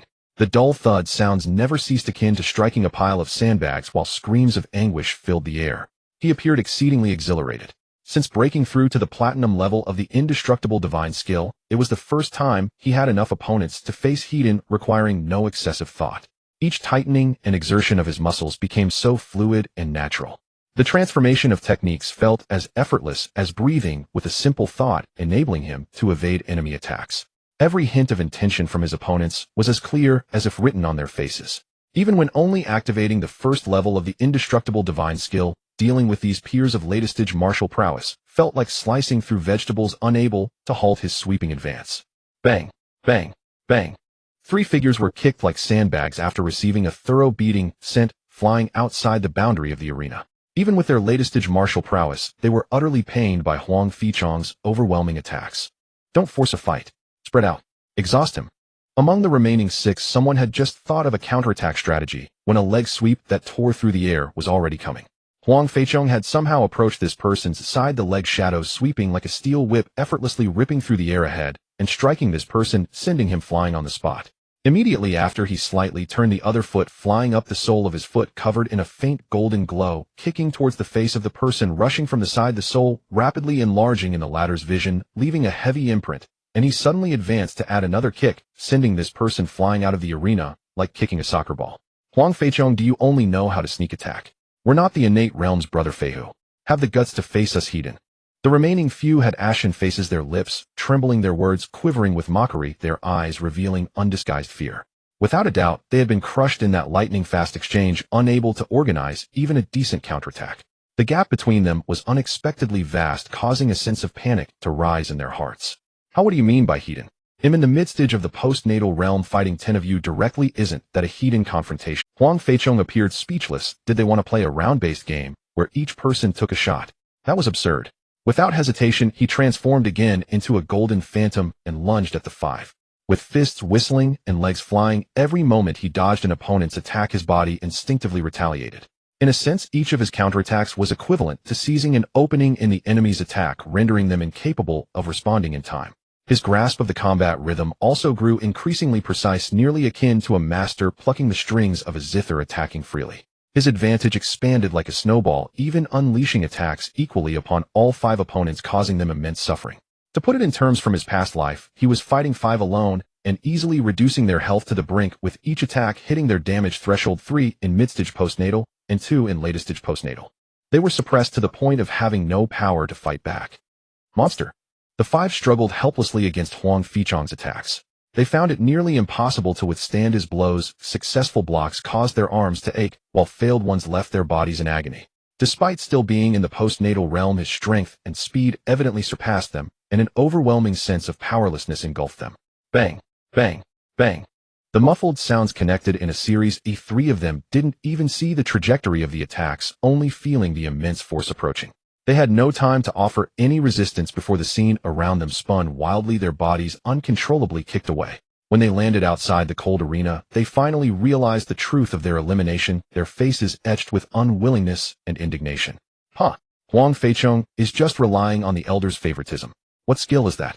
Huang Feichong's face darkened, intensely staring at the astonishing power displayed by Huang Feichong as images from that morning flashed through his mind. Huang Feichong's encounter with Huang Feihu. At that time, Huang Feichong had not quickly been defeated. Did that mean the Beast Garden Elder had secretly nurtured him? Was the so-called stagnation in refining Marrow just to make them underestimate him? Despicable. Huang Feichong gritted his teeth in anger, the rage of being fooled burning within him. He could only roar furiously in his heart, waiting for Brother Feihu to teach this sinister guy a harsh lesson. Bang, bang. The last 2 were kicked away one after another, their figures flying out of the arena. Thus all 10 who had besieged Huang Feichong were eliminated. The entire process was so swift it was staggering, taking less than 2 minutes from start to finish. This impressive feat silently conveyed the despairing gap between the 2 sides. On the high platform, the elders, whose gazes had been focused on Huang Feihu, could not help but look back in astonishment at Huang Feichong. The peak of the first level of martial arts divine skill. An elder stroked his beard. If it were merely the peak of the first level, it would be impossible to win so effortlessly. Indeed, with mid-stage postnatal realm cultivation so easily suppressing peers of latest-stage postnatal realm, this little guy is truly hiding his depth. Moreover, his aura is pure, unlike someone who has cultivated multiple divine skills. That can only mean one thing: his martial arts divine skill must have undergone a transformation. Instances of low qualifications but high comprehension are not unheard of in the family. Didn't you all recognize the martial arts divine skill he is cultivating? It is most likely the indestructible divine skill, one of the 2 top-tier martial arts divine skills in the family scriptures. The transformation of a top-tier martial arts divine skill, the enhancement, might be even greater than we imagined. Is it really the indestructible divine skill? Wasn't it said that the difficulty of cultivation is too high and it is no longer recommended? In an instant, the eyes of many elders focused on the silent elder of the scripture repository. Seeing the latter observing with a calm demeanor, not denying was as good as acknowledging it, and everyone's hearts suddenly became clear. This little horse pulling a big cart. At such a young age, being able to transform the indestructible divine skill shows that this junior is really compatible with it. It's a pity his realm is a bit low. A slightly lower realm is not an issue. As long as he can break through to the innate realm in the future, he will immediately become a top-tier force in the 2nd level of the innate realm. His future is limitless. The family resources should be tilted more in his favor. He is practicing the indestructible divine skill.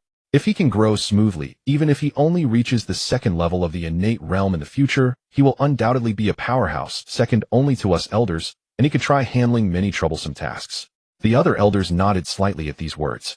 For particularly tricky tasks, if one does not intend to take them on personally, they need capable subordinates to help resolve them. But if the subordinate's strength is insufficient, it would be a death sentence. What if this kid passes the assessment?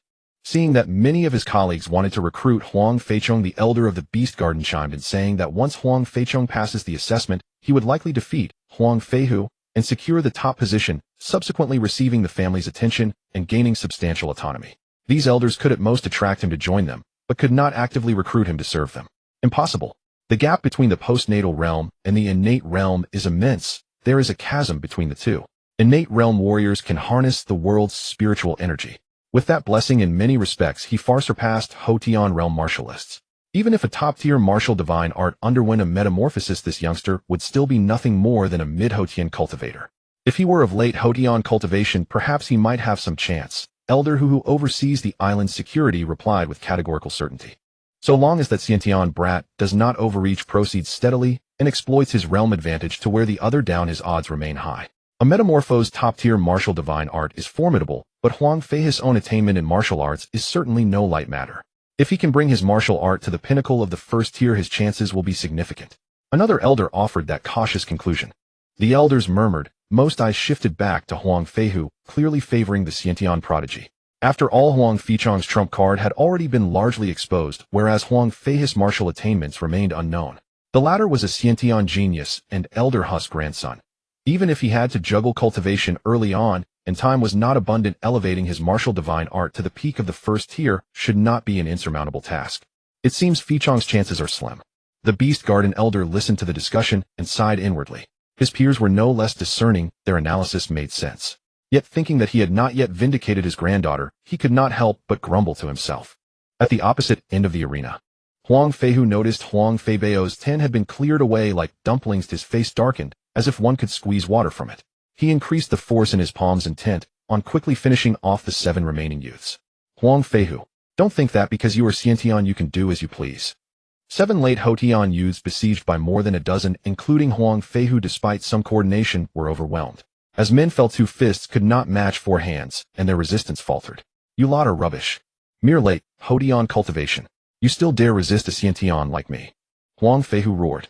His palms struck like dragon and tiger, and with crushing force he slammed the last 2 to the ground. He then planted himself steadily. His gaze sharp as a hawk's turned toward where Huang Feichong stood. You lot drag them out. Without looking back, he ordered his dozen followers and resolved to deal with Huang Feichong immediately, not even planning to take them along. He suddenly realized that if others were eliminated first, Huang Feichong might still have a chance at one of the passing slots. After all, although the rules of this assessment had changed, there were still 3 coveted slots. He must ensure Huang Feichong was eliminated from the arena earlier than the others. Only by doing so could he guarantee Huang Feichong's expulsion from the clan isle. Huang Feichong strode toward him in long, decisive steps, each footfall making the stone slabs tremble. Huang Feichong cultivation depends on genuine ability, not on blind luck. Even if you had unbelievable fortune and your martial divine art transformed, even if you stepped into mid-Hotian, a waste remains a waste. His voice was ice cold, a blade steeped in poison. Regarded as the undisputed first genius of this generation a month ago, he could not even recall a person named Huang Feichong. Had the instructor not deliberately kept the 2 of them that day, he would never have noticed this bottom-rung waste. Huang Feichong, besides opening your mouth to lie and your knack for twisting truth, what real skill do you possess? Huang Feichong sneered, amusement rising as he watched Huang Feichong's eyes flare with anger. Huang Feichong, if not for an elder quietly giving you special lessons, you would not even have the right to stand before me. This year-end assessment was never meant for you. He spat the words almost between his teeth. What right had a waste to compete on the same stage as a genius like him? Had it not been for that sea storm, the other should have long ago been driven off the isle. Crushing Huang Feichong should have been as effortless as crushing the 7 ants just now. Enough talk. Show me this so-called real skill of yours, Huang Feichong. Huang Feichong scoffed impatiently, extending a finger to beckon in provocation. Feichong, be careful, someone behind cried out in alarm. Those who befriend a waste are unsurprisingly waste themselves. Huang Feichong closed the distance in long, menacing strides. His gaze swept contemptuously over the figure behind, then fixed coldly upon Huang Feichong.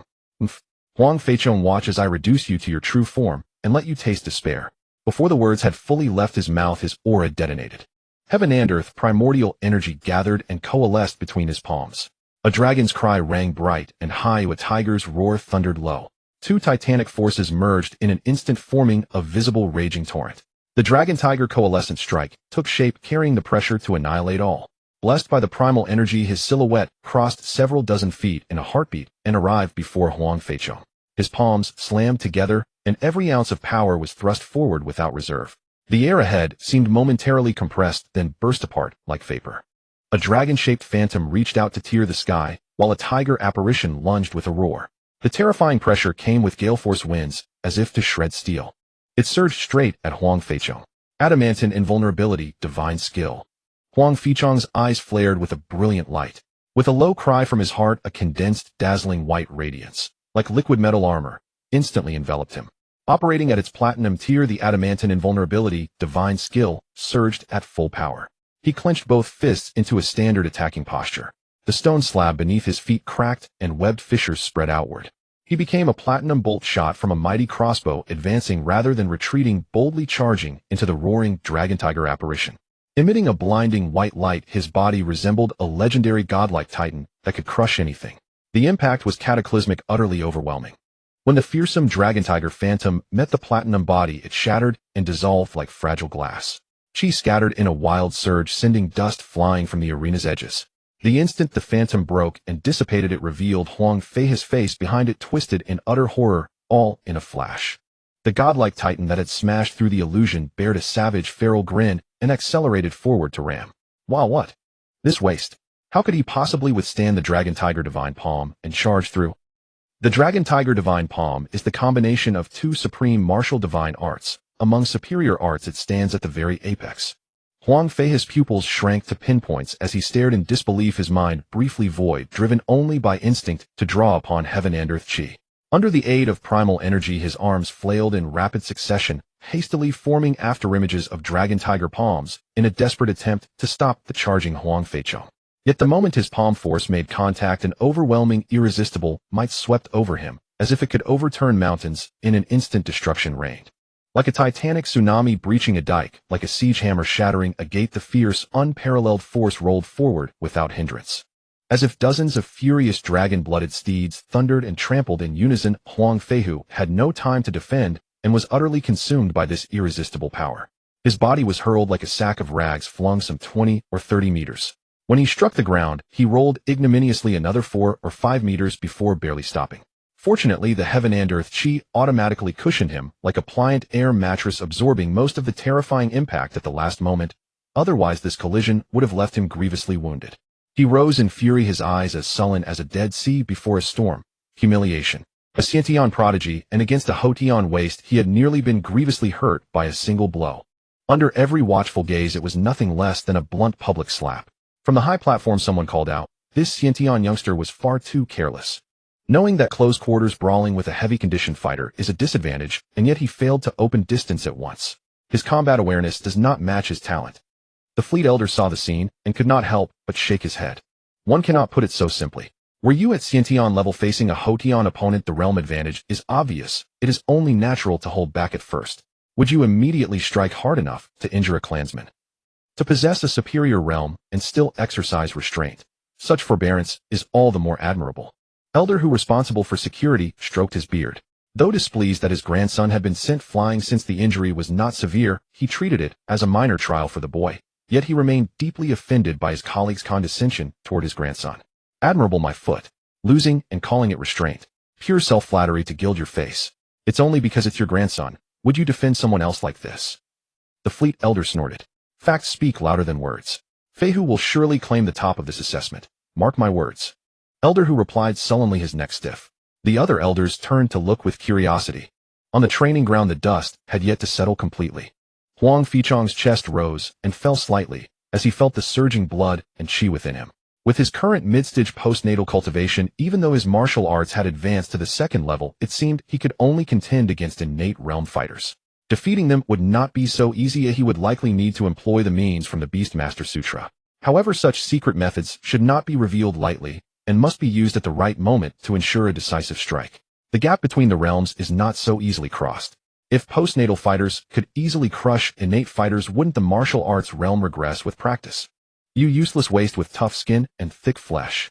Huang Feihu rose in anger, glaring fiercely at the halted Huang Feichong, his teeth grinding audibly. How dare this waste stop? Was he pitying himself or mocking himself? Rage burned within him, yet deeper down lay an incredible shock. His Dragon Tiger Divine Palm had struck Huang Feichong, yet it had only produced a dull thud. He couldn't even severely wound his opponent. This guy had actually withstood the might of the Dragon Tiger Divine Palm and sent himself flying dozens of meters. At this moment, he appeared utterly unscathed. This indestructible Vajra technique is simply unreasonably powerful. I never expected to be restrained by the technique chosen by this waste. Huang Fei's expression shifted, regret and jealousy entwining his heart like poisonous vines. The two top-tier techniques stored in the scripture pavilion. he naturally need not consider the one suited for women, and the other was indeed this indestructible Vajra technique. He had once been tempted by it, but had been dissuaded by the elder of the scripture pavilion. This indestructible Vajra technique requires enduring sufferings that ordinary people cannot withstand, accepting all kinds of blows and seeking opportunities for survival in desperate situations. Pure talent is not enough, one must also possess sufficient insight. It is a martial art focused on close combat. This Dragon Tiger Divine Palm is swift and fierce, capable of long-range attacks, a combination of two superior martial arts techniques crafted by your grandfather, making it a top choice. The elder of the scripture pavilion's gentle words changed his mind, leading to this year's end assessment under the gaze of all. This waste Huang Feichong, relying solely on the indestructible Vajra technique, had actually resisted his Dragon Tiger Divine Palm, sending him a dignified innate realm powerhouse flying dozens of meters. The feeling of humiliation nearly drowned him. Huang Feihu, I initially thought you were a genius, someone who could become the brain of the family, allowing ordinary clan members like me to benefit. However, your performance during this period has made me feel that you are merely a name, without substance, narrow-minded, and utterly worthless. You should not attempt to be the family's brain, otherwise I fear our clan will face a dark future. Huang Feichong's voice was not loud, yet it clearly pierced through the training ground. His heartfelt words carried a hint of lament. Huang Feihu, in order to conceal his peaking actions and various schemes against him, was akin to corrupt officials in his past life, burying informants for over a decade. This is truly a bit unprincipled. How could he be made the family's brain? You are unworthy to be a member of the family. With merely postnatal realm cultivation, you can't even step onto the stage. Such a waste will always be a waste. Even if you practice the indestructible Vajra technique, it cannot change your worth of merely being cannon fodder. You are only fit to do menial work in the family. You are a parasite of the family. Huang Fei's face turned red like a boiled lobster. After finishing his venomous remarks, he once again summoned the world's spiritual energy, his steps becoming erratic as his figure moved swiftly, accompanied by a faint sound of wind. A trace of ruthlessness flashed in his eyes. Since he could not gain an advantage in close combat, he would rely on the true advantage of the innate realm, tangling with his opponent. Outlast Huang Feichong. The world's spiritual energy circulated around him, bringing an incredibly fast recovery rate of energy, something postnatal warriors could not achieve. The innate realm could harness the power of the world's spiritual energy. This is the fundamental reason why the innate realm surpasses the postnatal realm. His movement style was astonishingly fast, leaving afterimages in place. Each casual shift could cover over 10 meters in an instant, leaving only the blurred traces of his rapid movements on the arena. Indestructible Vajra technique. Huang Feichong remained calm, operating the indestructible Vajra technique, his entire being radiating a platinum-like brilliance. His gaze locked onto the fleeting figure, yet he did not strike immediately, holding back for now. The opponent's movements were too slippery, and he could not find any obvious flaws. Even if he charged recklessly, missing would leave him in a passive position. Not bad. The observing elder Onbao, who stroked his beard, a genuine smile blossoming on his face. The Dragon Tiger Divine Palm's techniques are exquisite, and its movement is swift, making it both an offensive and defensive art. Although the horizontal training techniques are strong in offense and defense, they have a critical weakness in speed. With the advantage of speed and the innate realm's energy recovery, facing a postnatal realm horizontal training warrior, he was almost invincible. Thus, even though the opponent across from Feihu was a mid-stage postnatal fighter practicing the indestructible Vajra technique and seemed to have undergone a transformation, he did not take it to heart. It's looking grim. The Beast Garden Elder's heart sank. Huang Feihu could reach the innate realm early, and his martial arts talent was undeniable. He had also brought the techniques of the Dragon Tiger Divine Palm to an impressive level, indicating his insight was not lacking. The opponent was already ahead by a significant realm, and with a clear advantage in speed, how could the restrained Feichong win? This generation of juniors truly possesses outstanding talent. Indeed, especially that innate junior who is not inferior to the previous generation's prodigy, certainly destined to be a pillar of the family in the future. Wasn't that previous prodigy the granddaughter of a certain someone? Since both are equally outstanding, perhaps a marriage could be arranged. Other elders chimed in, their words filled with admiration. When mentioning a certain someone's granddaughter, their gazes unconsciously carried smiles as they looked towards the Beast Garden Elder. Being on the family island, it would be hard to keep secrets among colleagues if one desired to investigate. To be recognized as a prodigy by the family, one must enter the innate realm within a year and complete the transformation of their martial arts. This current talent still needs to work harder. The Beast Garden Elder did not raise his eyelids, his voice calm and unperturbed. He lifted his teacup, taking a sip, only to find it somewhat bitter. I have neglected to pay attention to Feihu this past year, failing to fully unleash the potential he harbors. If little who can break through to the innate realm and master his divine art to the pinnacle of the first layer, I would already be very satisfied, not expecting the prodigy standard of the first year. But I still hope he will strive for more. Just because he flies fast at first doesn't mean he will fly far in the end. Elder Onbao Huss' mouth twitched for a moment, barely managing to placate the other colleagues, then turned his gaze, his eyes sharp as arrows deeply piercing the beast garden elder. This old man dared to look down on his grandson. Looking down on his grandson is equivalent to looking down on him. This debt will be remembered. Other elders keenly sensed the invisible tension between the two, discreetly adjusting their posture, pretending to be indifferent. On the training ground, Huang Fei's figure transformed into an unpredictable wind. The fierce palm winds fell like raindrops, striking towards Huang Feichong from a distance. Most of the palm force dissipated into the air, but a few strikes landed solidly on Huang Feichong's body, producing only dull thuds.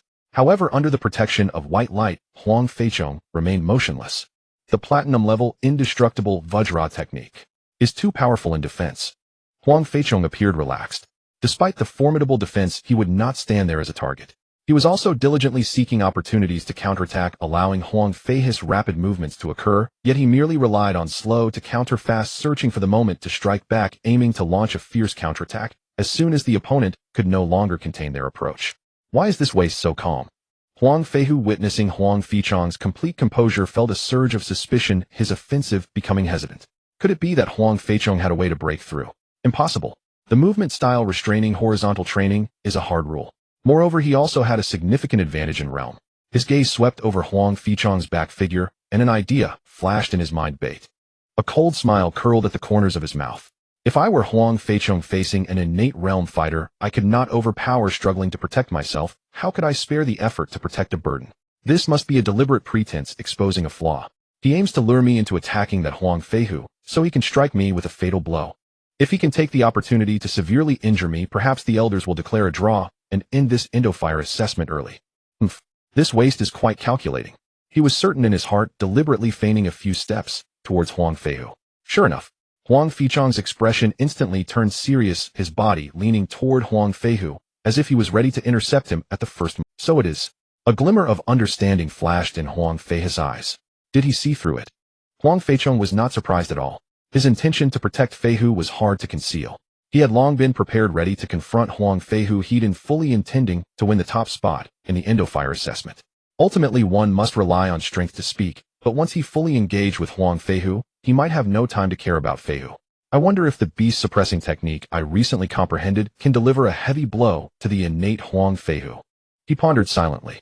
The beast-suppressing technique was a new move he had gleaned from the Beastmaster Sutra. Unlike the slave mark that required prior placement, to trigger this beast-suppressing technique could be activated unconditionally and instantly, making it more suitable for the rapidly changing battlefield. In the records of the Beastmaster Sutra, it was often used to intimidate monsters, and once it hit, its power was astonishing. This Huang Feichong has ulterior motives. I now need your help. Eliminate the Huang Feihu hiding behind Huang Feichong. Whoever eliminates Huang Feihu, Huang Feihu will fully assist him in passing the assessment. Even if eliminated in the assessment, I will guarantee, under the name of the elder's grandson, to assist him in breaking through to the innate realm in the future. Additionally, once the assessment is over, all the good brothers who help will receive a good job within the family arranged by me, Huang Feihu, ensuring that you will have a life of wealth and ease. For those brothers who do not help, do not blame me for saying these words ahead of time. If you are unwilling to help with even this little task, do not expect other brothers to assist you in the future. Huang Feihu did not hesitate to retreat several steps, creating a safe distance.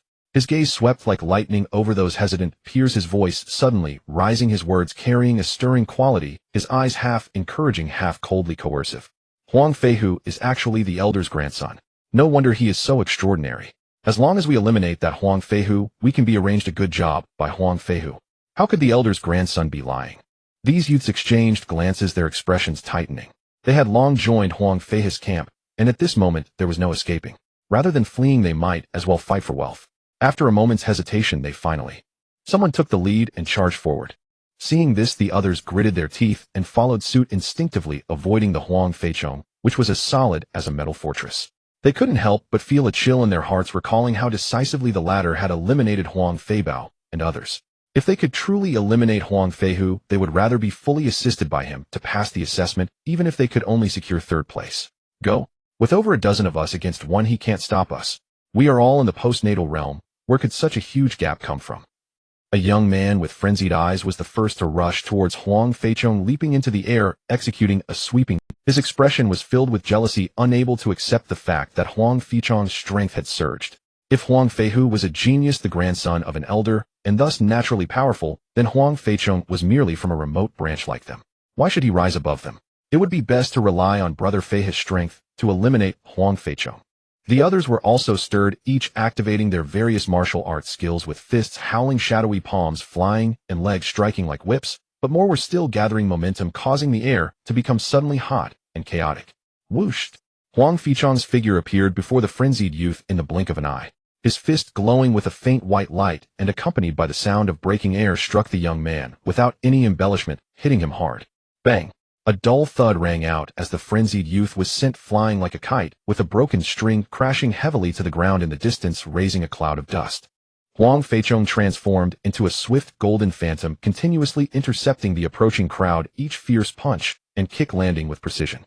He sent each peer flying with tremendous force, showing no mercy. Anyone struck by him would certainly lose their combat effectiveness for some time. Bang! Up! Cries of pain and the sounds of bodies hitting the ground echoed in the arena as various figures were swiftly knocked away. Huang Feichong was like an insurmountable barrier, coldly and efficiently repelling every attacker attempting to approach Feihu, his movements so fast that they left only afterimages. In that moment of chaos, Huang Feihu moved.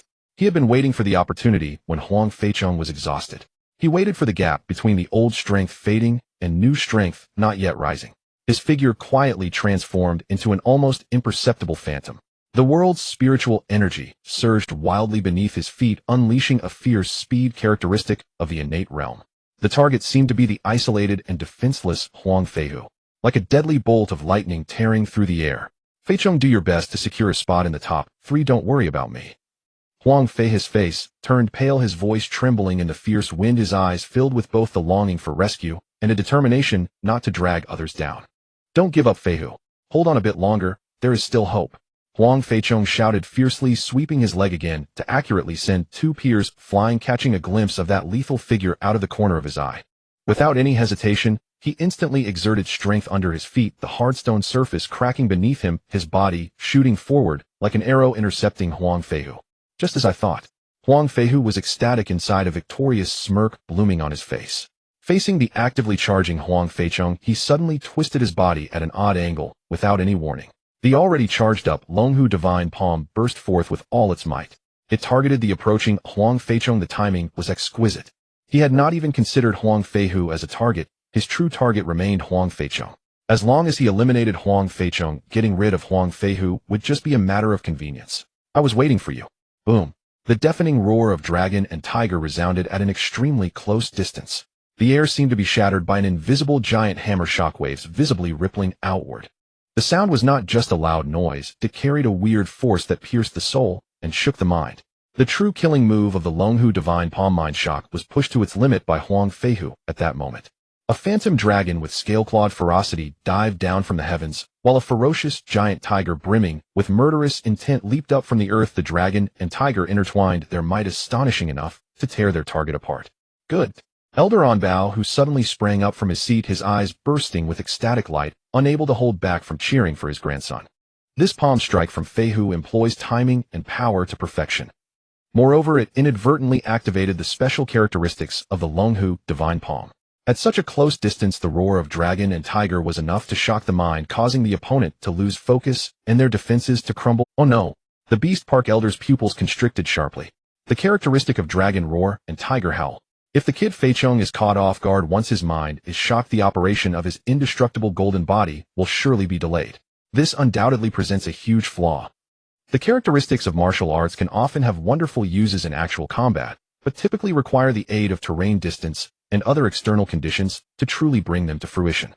The dragon roar and tiger howl characteristic of the Longhu Divine Palm needs to be executed at close range and with the initiative to truly generate a mind-shocking effect. The threat of Huang Feihu's palm strike has already approached the second level of the innate realm. However, no matter how strong Feichong's platinum-level indestructible golden body was, it ultimately was just the mid-stage cultivation of the postnatal realm being activated, making it difficult to unleash its true power. In battle, being able to utilize characteristics, this child's combat talent is indeed remarkable, he is undoubtedly the one to take the title of the champion this time. The elder of the scripture pavilion, who had been silently observing the battle, displayed admiration in his eyes upon seeing Huang Feichong's grasp of the timing in this palm technique.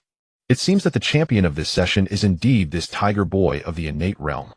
Other elders nodded in agreement, their gazes fixated on that truly stunning palm. Even they as elders had to admit the finesse of the timing in that strike. However, just as the outcome seemed to be decided, an abnormal change suddenly occurred in the center of the arena. The moment Huang Feichong sensed danger, he instantly no longer held back. His spirit energy and essence surged to an astonishing peak. Deep within his pupils it seemed as if ancient scripts flashed by the profound and unfathomable teachings from the beast control scripture surged through his mind like a torrent.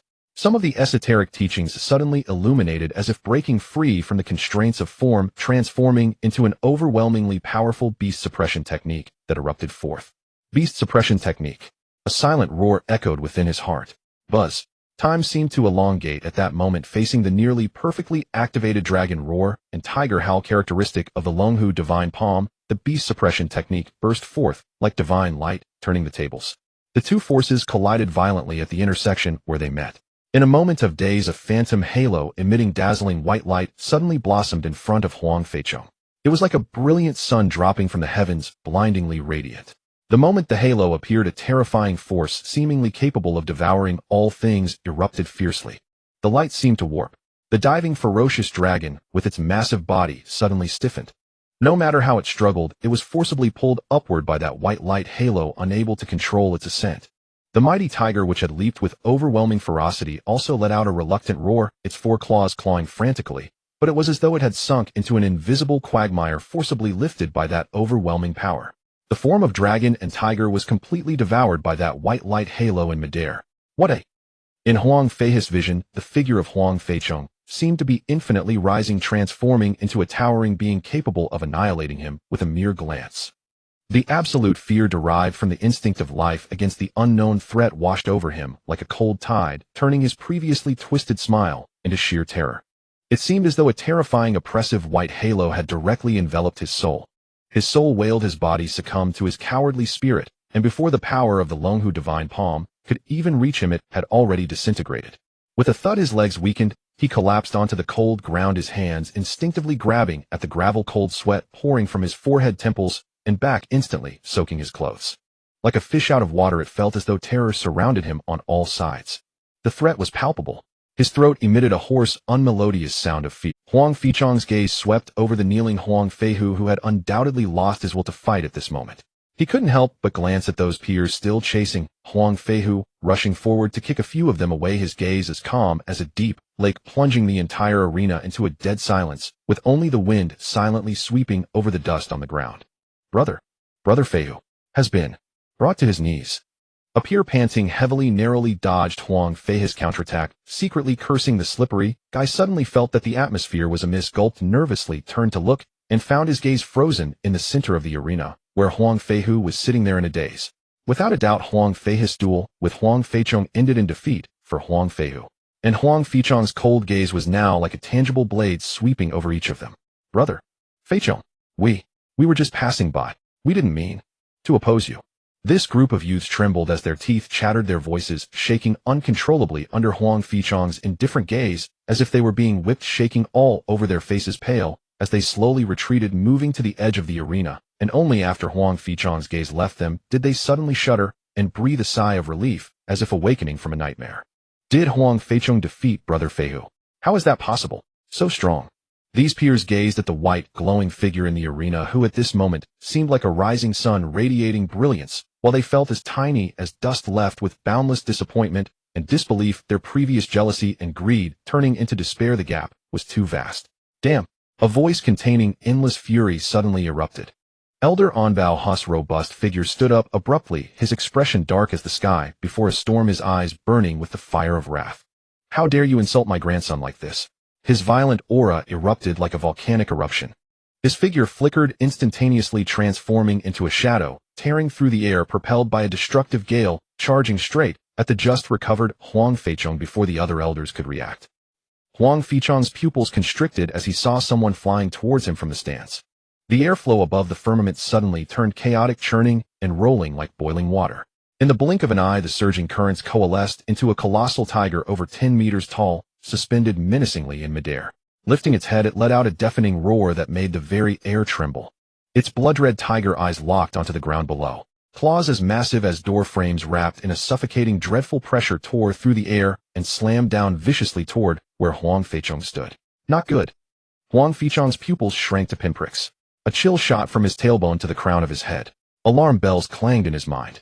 He dared not entertain any hope. Year-end assessment. Could it be that a clan elder was scheming against him? The absurdity of the situation sent a chill down his spine. He instinctively tried to flee, but the sky-obscuring mountain-like tiger claw pursued him relentlessly and finally enveloped him entirely. The stench of death rushed toward him, every muscle in his body tensed instantly. Every inch of his skin erupted with dazzling platinum light, pushing the indestructible diamond divine art to an unprecedented extreme, as if draining every ounce of his essence. He gritted his teeth, determined to withstand this devastating blow from a clan elder. If you dare harm my grandson, I Huang Zaihu will take your life first. The white-haired, bristling security elder Huang Zaihu struck out fiercely, flames of rage almost bursting from his eyes. Ordinarily, he was tasked with protecting the clan, but now his mind was consumed by overwhelming fury. That boy was his precious treasure, the one he feared to drop when holding in his palm and feared to break when holding in his mouth. He was the genius grandson Feihu whom he had placed great hopes in and repeatedly urged Huang Long to take good care of. Just as Feihu was about to shine in the clan's year-end assessment. But before so many eyes, Feihu was struck down, ambushed by some brat who came out of nowhere. Now he was on the verge of severe injury. A piercing pain and towering rage exploded in his chest. If he didn't act now, where would an elder's dignity go? How could his grandson be trampled and humiliated by others?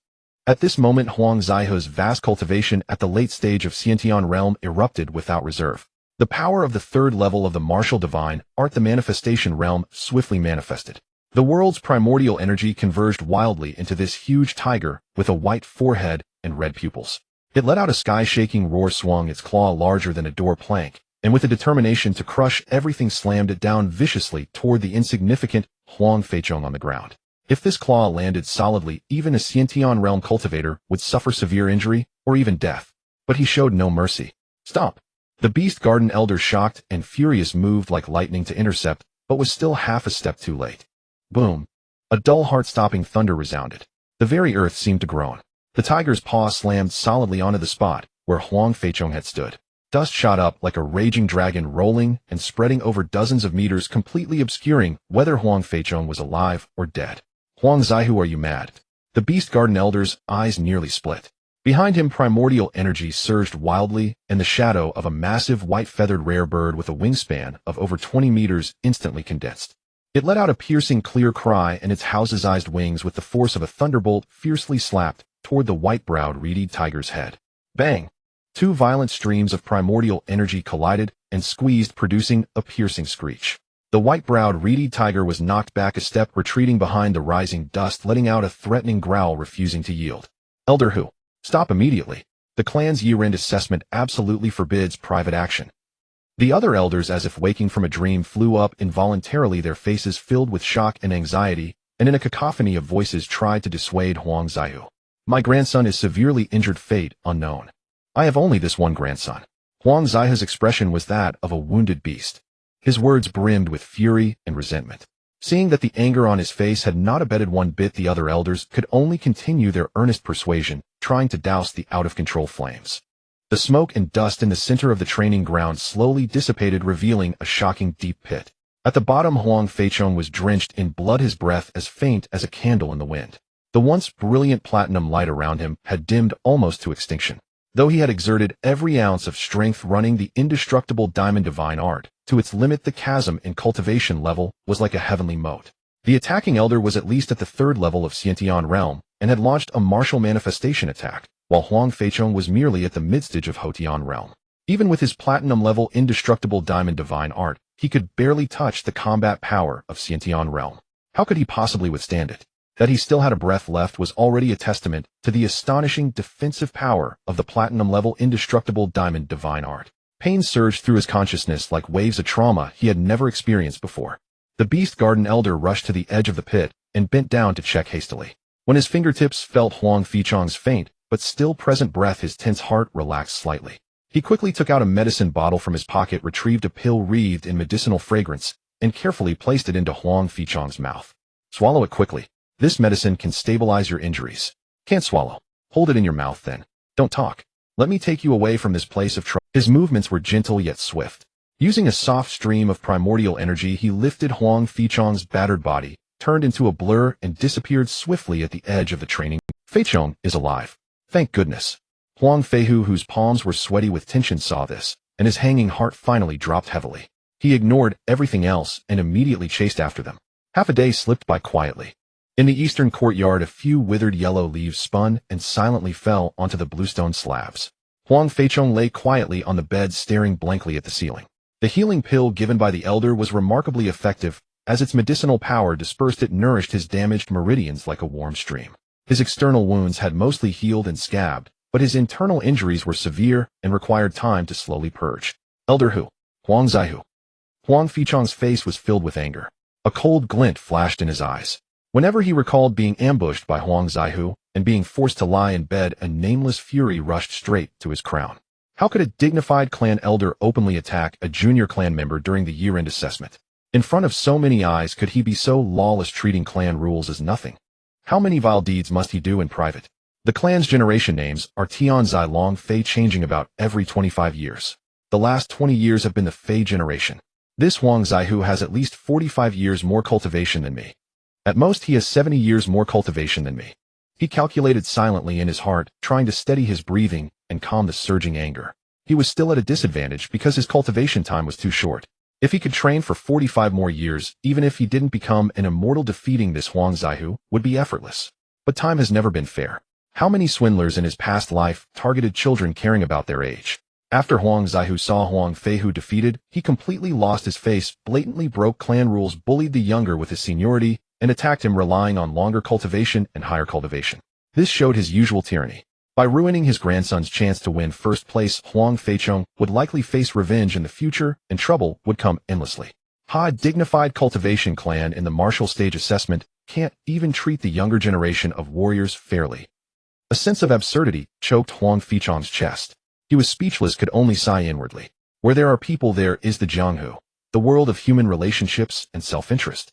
If not, could it be that none of the elders could have stopped Huang Zaihu? If that were the case, why did only Elder Crane step in to stop him after Huang Zaihu acted? Moreover, if Huang Zaihu had actually killed him on the training ground, would the clan make Huang Zaihu pay with his life?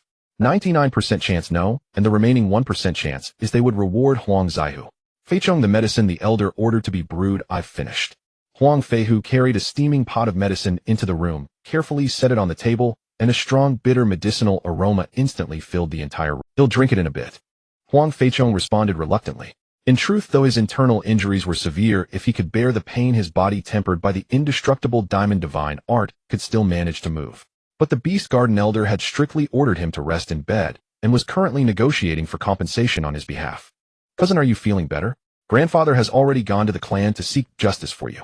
Huang Feichu's brow carried concern as she carefully examined the color on Huang Feichong's face. Thank you for your trouble, cousin elder and Feihu. I appreciate everyone's concern. A complex sense of shame swelled in Huang Feichong's heart. Earlier, when challenging the rare bird, the elder had only staged a scene to force him to unlock his potential, yet he had misunderstood the elder's intentions. Now, after being severely injured by Huang Zaihu, it was the elder who acted in time to save his life. The elder was truly one of the few good people in the clan. If not for this, he might have been slapped to death by Huang Zaihu on the training ground. And if he died, he would die in vain. Who would offend a powerful clan elder for an ordinary dead clan member with no background? The world is just this realistic. Maybe great-grandmother's era was better. It's all that Huang Zaihu being too overbearing. As an elder, he openly sabotaged the examination rules. How utterly outrageous. Huang Feichu's pretty face was frosty. As the previous year's champion, a prodigy of the family, and a rising star among the younger generation, she valued family fairness just as much. She deeply detested Huang Zaihu's behavior of throwing his weight around and bullying others. Cousin Feishua, Huang Zaihu is so unscrupulous and unbridled. Is he not afraid of punishment from the family's immortals above? He was extremely puzzled. No one with clear eyes would think letting Huang Zaihu run wild in the family would be beneficial, unless the family was indeed on its last legs. If the family was dying, who would care about so much? This? Huang Feishua hesitated, then suddenly lowered her voice. My grandfather once said that the family's immortals might have more important matters to attend to. They haven't bothered with some minor family affairs for a long time. Cousin, discussing the family's immortals within the clan is a major taboo. Walls have ears. Don't speak of it outside. She spoke with gravity, which also showed her trust in Huang Feichong. Rest assured, cousin. I'm only curious this one, Huang Feichong stated solemnly, but a bitter ripple spread in his heart. The immortals don't bother with minor family matters. Who would believe that? Could they not spare even an hour a year? Or was it that Huang Zaihu had been covering it up for decades, like when a girl you chat with online doesn't reply and you think she's too busy to go online? It's just as ridiculous. It only meant the family was indeed on the decline. The immortals didn't manage affairs, but had they ever stopped accepting the family's tribute? Most likely not. Taking money without doing the job. Plenty of rights, few responsibilities. Wasn't that the omen of a crumbling edifice? He was still too naive, thinking too well of the family. If it were really that good, how could there be such a blood-sucking thing as the Marrow? He took a deep breath, a strong surge stirring in his chest. This family is doomed sooner or later. When the right opportunity comes, I'll become the patriarch myself. The soul of a modern man simply couldn't tolerate this kind of stale, rigid cultivation clan ecology. With a thought, the prize pool panel quietly appeared. Family Huangyan Island Huang Family Chi Refining Immortal Clan Prize Pool Chi Refining Items 99 Foundation Establishment Items 1 Projects None Refreshes by Probability Rewards None Remaining Draws 16. If I become patriarch, I might trigger more projects. But for now, the most urgent thing is to survive. That Huang Zaihu was definitely a thorough and scrupulous scoundrel. Even if elder he could stop him once, he couldn't stop him 100 or 1,000 times. Besides, how could one guard against a thief every day? The sense of crisis in Huang Feichong's heart was stronger than ever. He had originally planned to use this precious single draw after breaking through to the Synopsis realm, so he could stay in the prize pool longer and have a higher chance of drawing something good. But now the deadly threat hung over his head like a sword. He must immediately obtain a trump card to save his life or eliminate Huang Zaihu. No more waiting. Tap, tap, tap. The steady footsteps approached from afar. It was the elder returning. From outside the door came the elder's lowered voice, talking with cousin Feichua. After a moment, the door opened, and the elder walked in, his face troubled and hesitant. Judging by the elder's expression, things probably didn't go well. Huang Feichong's heart sank slightly, a bitter smile spreading in his heart. What exactly had he been expecting? Feichong, the Beast Garden elder approached, speaking with a slightly weary tone. I, along with Elder Zaishu from the Scripture Depository, reported today's matter to the Patriarch. We also argued with the other elders, and everyone advocated for severe punishment of Huang Zaihu. He paused, a hint of anger creeping into his voice. But who would have thought?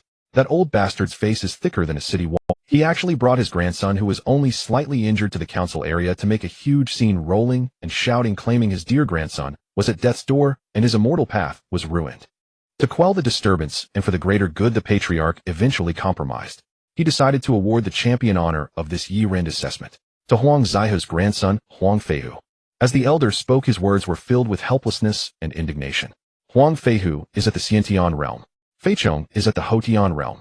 If a Synopsis realm fighter facing a Huangyan realm fighter is considered at death's door, then what was Huang Zaihu's attack on Feichong? Huang Feihu, who was standing by, couldn't help but speak up for Feichong. Alas!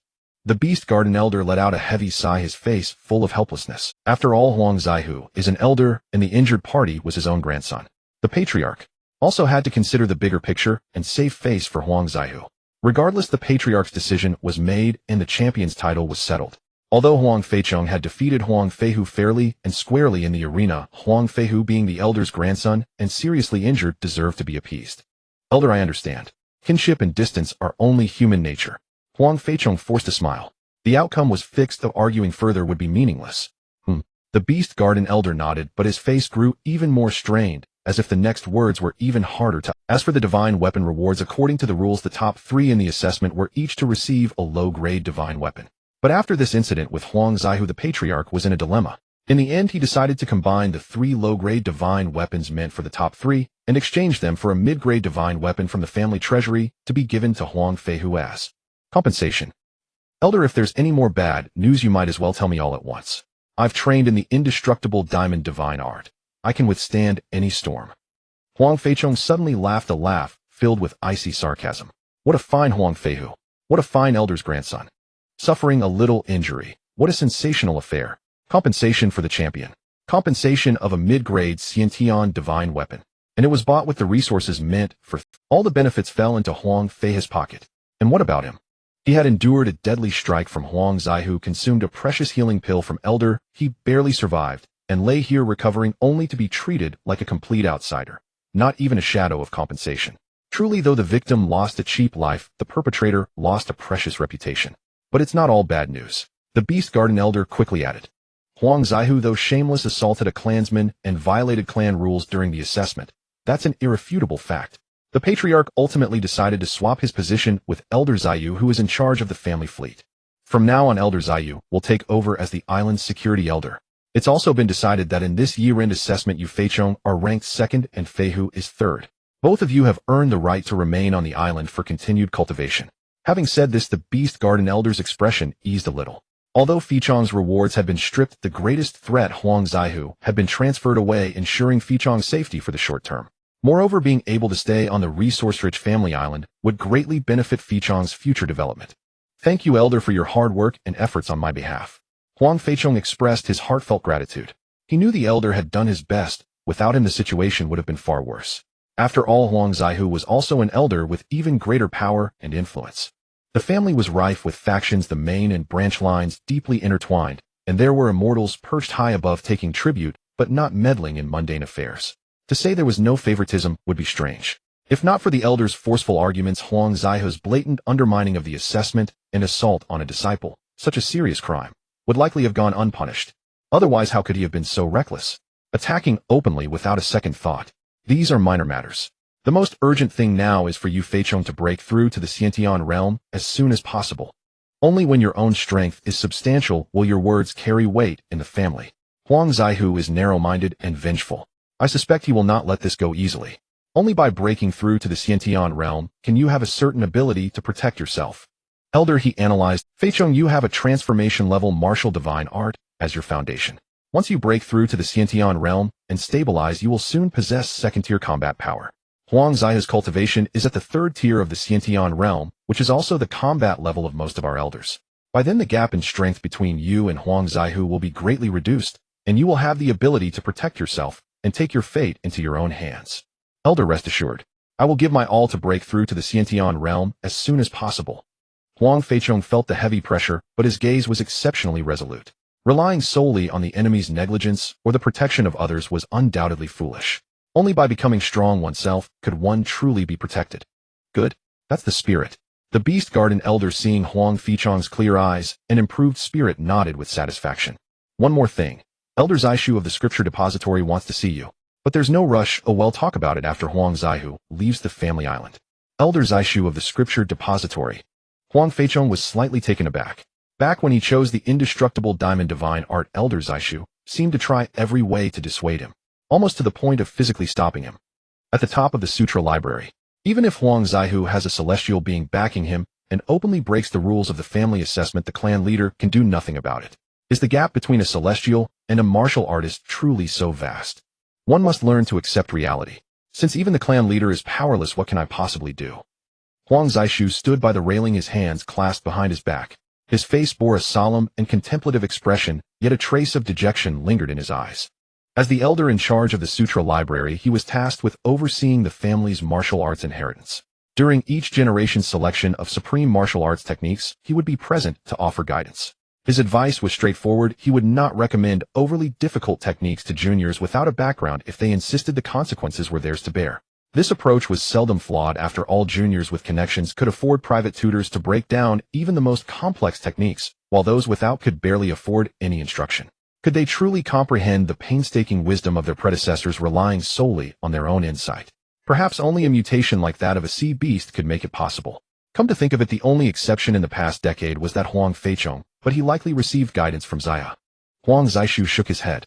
The warm sunlight slanted through the carved window lattice of the sutra library. After learning that Huang Zaihu and the family fleet had already set sail and would not return for at least half a month, Huang Feichong's heart finally eased slightly. He hurried to the family's sutra library. Though he had faced unfair treatment during the year-end assessment and failed to secure the top reward, he had at least graduated smoothly and now possessed a small courtyard of his own on the eastern side of the island. He had become neighbors with Elder He and Feihu. In the days following the incident, despite being under Elder He's protection, the memory of Huang Zaihu's sudden ruthless ambush still coiled in his mind like a cold, venomous snake. Even during his quiet recovery, he dared not let his guard down. Only after 5 days had passed, and he confirmed that Huang Zaihu had truly departed with the family fleet, did he find the time to visit the Sutra Library to meet Elder Huang Zaishu, the keeper of the family's martial arts heritage. "You're here." Huang Zaishu turned around, gazing at the arriving Huang Feichong with a gentle, scholarly smile. He appeared younger than the other elders of the Zai. Feichong pays respects to Elder Zaishu. Huang Feichong cupped his hands in a bow, his gaze sweeping across the empty corridor. Sensing no overt hostility, the tension in his shoulders eased slightly. "Feichong, during this year-end assessment, your performance on the training ground was quite impressive." Huang Zaishu looked at Huang Feichong with approving eyes. "You flatter me, Elder." Huang Feichong couldn't help but force a bitter smile. During the assessment, he had been the unluckiest one on the training ground. So many assessments had passed without incident, yet it had to be his turn for trouble. "Please sit. Don't be too formal. I rarely have visitors here." Huang Zaishu gestured, his words soothing. "Thank you, Elder." Huang Feichong silently took a seat. During the year-end assessment, Huang Zaihu blatantly violated the rules. Zaiha and I reported the matter to the clan leader, who imposed a fitting punishment. He was reassigned from island security to managing the fleet. Let his volatile temper be vented on the sea beasts rather than frightening the islanders. Feichong is deeply grateful for the help of Elder Shu and Elder He. Huang Feichong stood up, speaking with sincere words. He knew it was Elder He who had protected him at the critical moment. As for whether Elder Shu had also played a part in his favor afterward, he wasn't sure, but it wasn't impossible. At least Huang Zaiha's removal was a concrete fact which allowed him to keep his lottery chances for the time being. "Feichong, your performance in the assessment was indeed outstanding. The family never hesitates to give extra care to promising juniors. To be honest, I misjudged you. When you chose the indestructible diamond divine art, I even thought about persuading you to give up." Huang Zaishu turned back, his smile deepening. "Your advice, Elder Shu, was very accurate. I was stuck on the indestructible diamond divine art for months. It was indeed too difficult for me. Fortunately, Elder He later guided me, and I was able to break through from the Marrow Refining stage to the Huangyan realm." Huang Feichong said, sincerely recalling the Elder's advice at the time. It wasn't exactly wrong. If he hadn't had the fortune later, he would likely have remained stuck on that art. From that perspective, switching to a simpler martial technique might have been wiser, but considering the martial arts loan, which required him to finish in the top 3, it didn't make much difference either way. Opportunity is also a form of talent. Seeing you successfully cultivate the indestructible diamond divine art brings me great comfort. The clan often speaks of teaching according to aptitude, but with little resources to allocate, I had no choice but to recommend simpler techniques. Huang Zaishu shook his head. Huang Feichong was silent. Without the martial arts loan, he could sympathize with Elder Shu's predicament. But since the family did have such a loan, he couldn't help suspecting that refusing to teach according to aptitude was the family's real intention. After all, if words and actions contradict, actions speak louder. Speaking of which, I'm curious. Feichong, how did you block Huang Zaiha's dragon's roar and tiger's howl at such close range, and even cause him to suffer backlash? This is something even ordinary Synopsis realm experts find difficult. This is beyond even ordinary Synopsis realm experts. Finally getting to the point, Huang Zaishu fixed his gaze on Huang Feichong, his eyes full of inquiry. He was well versed in the mysteries of most of the family's martial arts, yet he couldn't fathom how this young man had accomplished such a feat. It meant his understanding of the family's martial arts was incomplete. He might have overlooked a certain technique or misjudged its essence. Thus he had specifically summoned Huang Feichong to ask. Huang Feichong's heart tightened. The elder seemed to be probing the secret of the beast-taming scripture. That scripture was tied to the lottery pool and could not be revealed lightly. He immediately put on a bewildered expression. At that time I was just determined to defeat Huang Zaihu no matter what. That dragon's roar and tiger's howl. It did sound like some beast's roar, making my head buzz. I thought it was an illusion. He tried to make his eyes look sincere and innocent. Really, deceiving an elder is not a wise move. Huang Zaishu stared intently into Huang Feichong's eyes, trying to catch any flicker of panic. Elder, maybe the indestructible diamond divine art I cultivated is just too powerful. I didn't pay much attention and just defeated Huang Zaihu. Huang Feichong frowned, pretending to scratch his head in confusion. Inwardly, he was frantically complaining. He had thought this elder meant no harm, but in the blink of an eye he was probing for secrets. The indestructible diamond divine art is indeed a top-tier technique. But your cultivation is only at the mid-stage of the Huangyan realm. Huang Zaishu's face showed a barely perceptible confusion.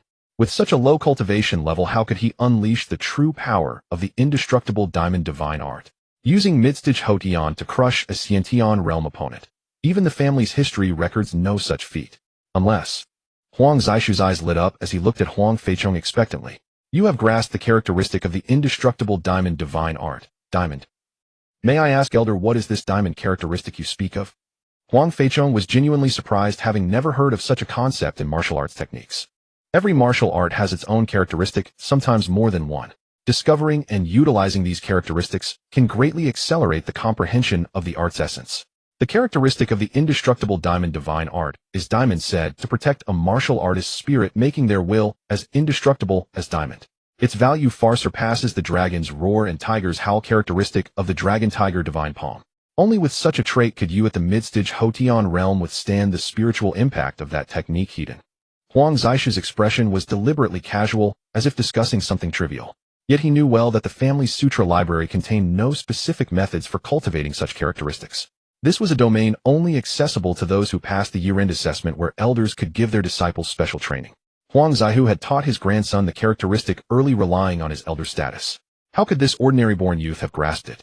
Moreover, the diamond characteristic was only mentioned in fragments in the family records, and the specific cultivation methods were long lost. If Huang Feichong possessed it, the source would be inexplicable. To answer the elder, I managed to cultivate the indestructible diamond divine art to the transformation level thanks to Elder He's guidance, and I barely broke through. As for the diamond characteristic, I've truly never heard of it. Huang Feichong shook his head with a bitter smile, alarm bells ringing in his mind. He paused, then showed a look of sudden realization. Elder Shu, perhaps during the battle I inadvertently activated the diamond characteristic without realizing it. But I narrowly escaped Elder Hu's ambush. That probably has nothing to do with the diamond characteristic, right? His expression was confused, his tone uncertain. It's not impossible. Huang Zishu seemed lost in thought, then, as if recalling something. Carefully scrutinizing the current state of Huang Feichong, a hint of doubt arose. After Elder Hu injured you, how did you recover so quickly? Elder Shu. Perhaps my physique is decent. Plus Elder He fed me some healing pills at that time. Huang Feichong sensed that Elder Shu's intentions were quite clear. He wanted to dig deeper into the secrets within himself, which genuinely displeased him. He was indifferent when help was needed, but was most eager when it came to exploiting benefits. And who could blame him for having secrets? Decent physique. Huang Zishu fell silent, the probing intention in his heart finally dissipating. A polite smile reappeared on his face, subtly tinged with indifference. Recovering from injuries takes time.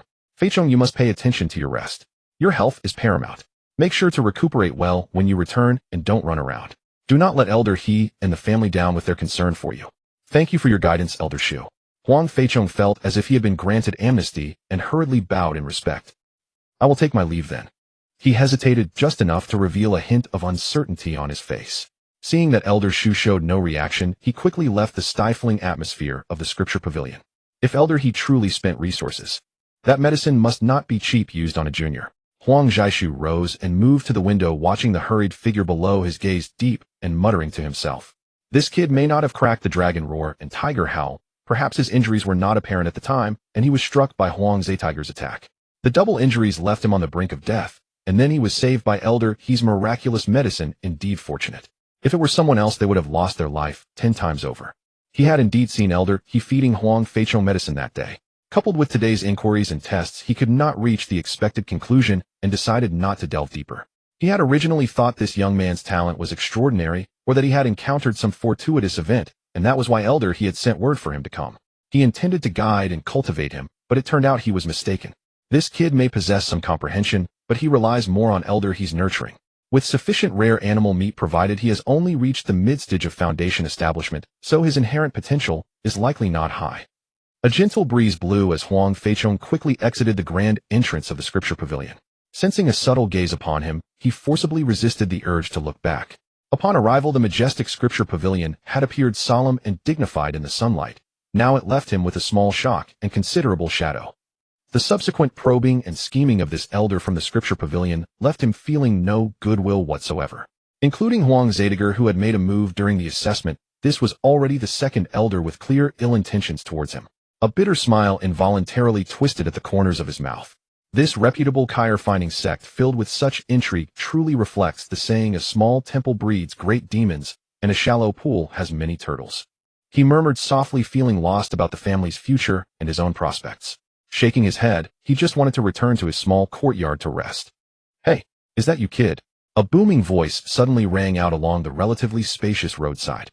Huang Feichong turned to follow the sound, and saw a burly elder with an imposing presence standing at the entrance of a barracks, watching him with great interest. Undoubtedly another elder. Huang Feichong sighed inwardly. It seemed that every elder he randomly encountered on the island was formidable. He could only steel himself approach cautiously and bow respectfully. Junior Huang Feichong, greetings, Elder. I am Elder Huang Xiaoyu. Thanks to you, I have transitioned from overseeing the shipping fleet to managing security on this island. Spending all day patrolling these buildings on the island. If one day I have to return to the sea, I fear I won't be accustomed to the waves anymore. Elder Huang Xiaoyu laughed heartily, his voice resonating. His words carried a hint of helplessness and self-mockery. So it's Elder Yu. Greetings, Elder Yu. I have met Elder Yu. Huang Feichong couldn't help but show surprise. This was the elder who had swapped positions with Huang Zetiger. It seemed that this Elder Yu was not aligned with Huang Zetiger, which inexplicably gave him a good impression. For a moment the two engaged in casual conversation, but Elder Yu was particularly interested in recounting stories from the sea, while Huang Feichong played the role of an audience. Feichong, have you ever seen a large ship? No, I saw merchant ships when I came, but otherwise I've only heard my family mention them. Have your family seen large ships? Tell me about it. Perhaps they have seen some. Dozens of massive ships 30 stories high, 300 to 400 meters long and 50 to 60 meters wide line up on the sea. Hundreds of slightly smaller warships like loyal guards flanked the giant ships. The fleet, grand and imposing, dominates the Southeast Sea. Once they spot an enemy, it is like an enraged dragon emerging from the sea, crushing everything in its path. Either by smashing the enemy vessels to pieces with their steel bodies, or the towering waves they create capsizing the enemy ships. That scene, that spectacle is truly unparalleled. Huang Feichong pondered for a moment, gesturing with his hands, his eyes reflecting a longing. Hiss! Elder Huang Xiaoyu gasped, recalling his family's fishing fleet he had painstakingly managed for years, and in comparison to the majestic fleet described by the boy. A fleeting look of disappointment crossed his face, soon transforming into a sense of pride. Good lad, are there really such large ships? My fleet, compared to those grand vessels you mentioned, might not even be worth carrying. He patted Huang Feichong's shoulder heavily, his eyes filled with admiration. I am currently working on organizing the security. He shifted the topic, his expression serious, and looked intently at Huang Feichong. Feichong, you are an outstanding member of our clan who has passed the assessment. If you are interested, you can join under my command. There is a vacancy for a security officer in the team. He flipped his wrist, revealing a heavy black token in his palm engraved with the golden characters for security. He extended the token forward. On regular days, you just need to lead people in patrolling the island and maintaining peace, and you will receive generous family contributions, enough to exchange for the resources needed for your cultivation. His gaze was sincere and eager, showing no concealment of his intention to recruit this extraordinary talent, for under the clan elders the position of steward was always scarce compared to the number of outstanding clan members accumulated over the years. If he did not need to bring in newcomers to clear Huang Zetiger's lingering influence in the security team, this steward token would not be offered to a newcomer who had just passed the graduation assessment. Thank you, Elder, for your kindness. Huang Feichong felt a surge of warmth in his heart, his gaze sweeping over the security steward token, pondering that being a steward could save him 30 years of hard work. Elder Yu, this matter is significant. Oh, I need to return and discuss it with Elder He before I can provide you with a response. He did not reach out to take it immediately, but respectfully clasped his fists.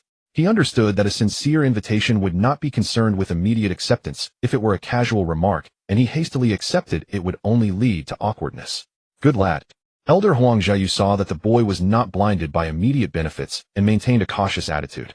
The admiration in his eyes almost overflowed as he directly pressed the heavy steward token into Huang Feichong's hand. This security token shall remain with you for now. If you decide, come to report at the security camp the day after tomorrow. If you do not wish to come, just have that fellow he send a message. Not far away behind the fence of the security camp, several pairs of eyes were secretly watching them, astonished that the newly appointed elder actually gave the steward token to an unknown young man. An immediate wave of suppressed murmurs and discontent erupted in the camp, especially from the two former stewards who had been dismissed, their faces pale and their eyes like daggers fixated on Huang Feichong and the token in his hand, nearly bursting with rage. New officials are always fired up. After all our diligent efforts over the years, we end up being outdone by a young kid. If he knows what's good for him, he should obediently return the token. If he doesn't recognize the situation and dares to report, I'll make sure he knows the consequences. Elder Huang Xiaoyu seemed to sense something, his gaze sweeping coldly across the camp, and the noise within vanished without a trace. Feichong, have you thought it through? Resources must be fought for. If you do not fight, there will be none. Elder Huang Xiaoyu said cheerfully, then strode into the security camp. Huang Feichong held the security steward token tightly, feeling the embossed patterns under his fingertips. Family contributions. He silently mulled over these 4 words. For clan members who have already graduated, acquiring corresponding resources requires spending enough family contribution points. Without family contributions, one can hardly progress. Not to mention he had not obtained the position of clan leader, and the resources allocated by the family were quite limited. The treatment he received was far inferior to that of the clan leader, and it was a world apart from those celestial seedlings like Feichong. Thinking of the position of clan leader that was forcibly taken from him, the mid-grade divine weapon, he clenched the token tighter unconsciously. On the path of cultivation, one must fight. Seize every opportunity to advance. If one does not fight, they will be. Huang Feichong took a deep breath. Since he had met the elder from the scripture pavilion and navigated this murky water, it was time to return and prepare to break through to the next realm. Huang Feichong returned to the tranquil little courtyard after the year-end assessment. He had sensed that the intangible barrier of his realm seemed to have loosened, but hindered by numerous trivialities. He always felt unable to grasp the thread, harboring a hidden surge deep within like a tender sprout eager to break through the soil in spring, awaiting the opportune moment for breakthrough. After meeting with the elder of the scripture pavilion this time, he finally breathed a sigh of relief. His thoughts became unobstructed, and he instantly knew the moment for breakthrough had arrived. He immediately prepared to charge into the next minor realm of the Huangyan realm. He looked at the cooked rare avian meat, picked up a few pieces, and put them into his mouth. The flesh was extremely tender and rich, containing abundant qi and blood energy. Though not as refined as medicinal pills, it excelled in cost-effectiveness. Huang Feichong swallowed the rare avian meat, and a massive surge of qi and blood energy was released within his abdomen, instantly igniting every limb and bone. Sweat trickled down his forehead. He closed his eyes and concentrated, having already begun circulating the indestructible diamond divine art. The internal force expanded and contracted with each breath, accelerating the convergence of the heat flow in his limbs and bones, continuously assaulting the bottleneck of the late Huangyan realm. After a while, something inside seemed to gently crack open, and then it suddenly became completely unobstructed. In an instant, he felt his entire spirit and visage refreshed and renewed. An aura far more vigorous than before emanated naturally from his body, easily stirring up the fallen leaves drifting in the courtyard. It was done. With this breakthrough, his personal strength had surged by at least 30 to 40%, nearing 10,000 gene. Even a late Huangyan realm martial artist who did not cultivate a body-forging divine art would be fortunate to possess 1/3 of his power. He suddenly opened his eyes, a gleam of sharp light flashed and vanished. Then he quickly stood up, his entire body naturally exuding the aura of the late Huangyan realm, like an outward manifestation of inner strength carrying its own prestige. A heavy sense of satisfaction and achievement welled within him. He took a deep breath, calmed his mind, and gradually withdrew the overflowing aura back into his body. This not only concealed his strength, but also prevented wasteful dissipation of power when striking. This successful breakthrough to the late Huangyan realm marked a gratifying leap in strength. At the same time, he was now truly only one step away from the Synopsis realm, which also meant that his excavation of physical potential had approached the utmost limit of flesh and blood. Even for a martial artist of decent talent, reaching this point was often the end. Any further progress without a stroke of fortune was as difficult as ascending to heaven. As the elder said, as long as I smoothly enter the Synopsis realm, relying on the indestructible diamond divine art that has already undergone transformation, I will soon reach the second level of the Synopsis realm in strength, certainly surpassing ordinary Synopsis realm martial artists. Currently, I am merely lagging behind in cultivation. By that time, even if my combat power cannot match the third-level family elders, I will still have enough ability to protect myself. Huang Feichong wore a contemplative expression, his heartbeat involuntarily quickening. The scene from the year-end assessment surfaced in his mind. The brief exchange between Elder Crane and Huang Zaihu, their martial manifestations and awe-inspiring momentum. Such means were far beyond the norm. However, once he broke through to the Synopsis realm, he would at least be able to dominate his peers. The road ahead might be thorny, but it was strewn with more light. In the cultivation of the Synopsis realm, the martial divine art must first achieve a breakthrough before the cultivation base can follow. The martial divine art is divided into the first to fourth levels and cultivation into the early, middle, late, and even perfection stages. If the martial divine art fails to reach the second level, the cultivation base cannot break through to the mid-Synopsis realm. The martial divine art combined with the cultivation base roughly determines combat power, which can also be distinguished from the first to fourth levels. Each level has a significant gap that requires years of honing. If the level of the martial divine art lags behind, the realm will be stuck. The third level allows one to become a family elder, the fourth level. Perhaps it is the closest to the path of immortality. Huang Feichong's eyes shimmered with longing, but he also knew that only by keeping his feet on the ground could he continue to advance on the path.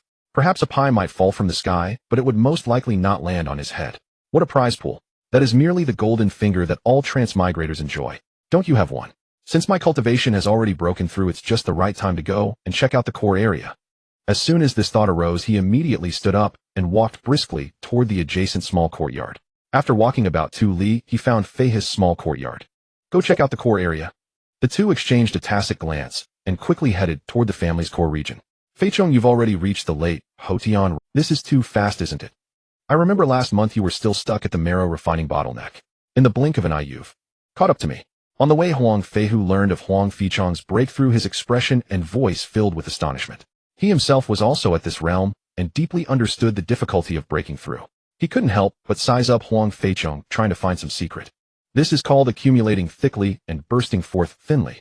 Huang Feichong's lips curled into a smug arc and his voice rose a few notes. With my natural talent, if it weren't for the Marrow Refining bottleneck delaying me for so long, I might have already entered the Xiantian realm far ahead. Huang Feihu beside him twitched the corner of his mouth, rolled his eyes dramatically, but in his heart, he was half convinced. The family's core area was located in the center of the island. Palaces and pavilions stood in close order, majestic in scale. However, entering different buildings required certain identity qualifications, and only a few places were currently open to them. If one had the highest status as a spirit seed, they could pass freely. If one was a champion, they could also go to many places. But ordinary clan members who were neither spirit seeds nor champions could only set foot in pitifully few locations. The relevant notice board at the entrance, like a cold boundary, proclaimed the rules. Huang Feichong's eyes swept seriously from top to bottom over the notice board, finally settling. Quest Hall, Treasure Pavilion. We can only go to these 2 places. He softly uttered these 2 names, and the faint enthusiasm that had just risen in his heart was instantly doused, like cold water cooling down by more than half. The champion can go to the cultivation chamber and the divine armory. The cultivation chamber must be a place to accelerate cultivation, and the divine armory probably allows one to obtain divine weapons. Huang Zaihu, who publicly used dirty tricks to sabotage the assessment, must have known about these benefits and thus didn't hesitate to ruin the exam. Huang Fei's voice carried indignation. And indeed, the cultivation chamber could accelerate cultivation and the divine armory could grant divine weapons. Both were coveted opportunities for Xiantian realm martial artists. You 2 wastes dare to covet the cultivation chamber and the divine armory. A shrill, grating voice rang out like sandpaper rubbing. Huang Feihu and an unfamiliar youth walked over from a distance. The former's face wore undisguised contempt. Using those facilities costs a lot of family contribution points. Do you 2 wastes have any? Why don't you take a mirror and look at your shabby selves? Huang Feihu and the stranger came to a stop in front of them, their expressions arrogant and their tone caustic, as if they were flaunting their power. Huang Feihu, what we have or don't have is none of your business. Huang Fei's face instantly darkened, as if covered. Oh. Huang Feihu turned his gaze to Huang Feihu, inspecting him with condescension. Who do I think it is? It's another waste hiding behind a waste and picking up scraps. He pointed contemptuously at Huang Feihu, then turned to the youth beside him. Brother Long, you look, even this kind of trash dares to shout at us now. Feihu, let's go. Don't mind the sudden barking of dogs on the roadside. Huang Feichong's voice was unusually calm, not even bothering to look at Huang Feihu, his gaze only briefly resting on the youth named Huang Longyu. Huang Feichong, what did you say? How dare you call me a dog? Huang Feihu was stunned for a moment, then his entire face flushed crimson with rage. He was the champion of this cohort. How could Huang Feichong remain so carefree and dismissive? The others should be looking up to him. Huang Feichong, you're nothing but a waste who barely squeezed into the top 3. I, Huang Feihu, am the champion of this cohort. How dare you show me disrespect? Huang Feichong's chest heaved violently, his expression extremely ugly. Having lost the champion title and the divine weapon reward, what right did Huang Feichong have to act cocky in front of him? Did this waste think that without these premium resources he could still keep advancing rapidly with the guidance of that beast garden? Huang Feichong, you haven't realized the gap between us going forward, have you? With the help of the family's cultivation chamber, my dragon tiger divine palm will soon reach the level of transformation. Reaching the manifestation realm in the future is a foregone conclusion. When I become a family spirit seed in a few years, you waste will probably still be stuck in the Huangyan realm. By then the difference between us will be like clouds and mud. Huang Feihu forcibly suppressed his anger, lifted his chin arrogantly, and his eyes became fanatical and self-conceited. However, when he saw that Huang Feichong's face still wore the same expression as if looking at an idiot, the fire in his heart flared up again, feeling greatly insulted. He glared at Huang Feichong with intense loathing. If he weren't busy familiarizing himself with the champion's life, he would definitely not let these 2 off. You are Huang Feichong. Huang Longyu, who had been silently watching, finally spoke in a leisurely manner, his expression filled with strong confidence and superiority. He deliberately looked Huang Feichong up and down, his disgust and disdain almost overflowing and a mocking curve tugged at the corner of his mouth. Mediocre, nothing special. Do you know that Cousin Fei's talent is not something you can compare with? If you're smart from now on, stay out of Cousin Fei's way and stop courting death. And my name is Huang Longyu. You may not have heard of me, but you know the instructor Huang Long from your cohort, right? He was merely my defeated rival back in the day. Huang Longyu finished these few words lightly, then, without even glancing at the two, turned and left together with his cousin Huang Feihu. Huang Longyu's aura is not weak, but he is still far from the third level of the Xiantian realm. At most, he is at the peak of the second level. Huang Feichong calmly judged as he watched their retreating figures. Since Huang Longyu was of the long generation and could stay on the island, he was likely the champion from 20 or 30 years ago. Now, his potential had probably already been exhausted, right? Even so, having cultivated for an extra 20 or 30 years, he certainly had a considerable advantage in realm. However, ascending the realms becomes more difficult as one progresses. Even a family champion who entered the Xiantian realm within a single year might stagnate at the early Xiantian realm for 10-20 years or even a lifetime. It was not unheard of. Huang Longyu's ability to reach the second level of the Xiantian realm showed that he was still among the more talented champions, but he might never enter the elder level in his lifetime. The words of the Beast Garden Elder still echoed in his ears. Talent is like a ladder. It can bring you to the top of the ladder, but beyond that there is no foothold. To climb higher, one must use better resources to extend the ladder, yet good resources are never easy to obtain, with always more wolves than meat. My indestructible diamond divine art has already undergone transformation, and at least I can smoothly break through to the second level of the Xiantian realm. Until then, I only need to cultivate diligently. He also had some confidence in his heart. Choosing the right cultivation art was an advantage. If one accidentally chose the wrong art, they might not even reach the top of their own ladder.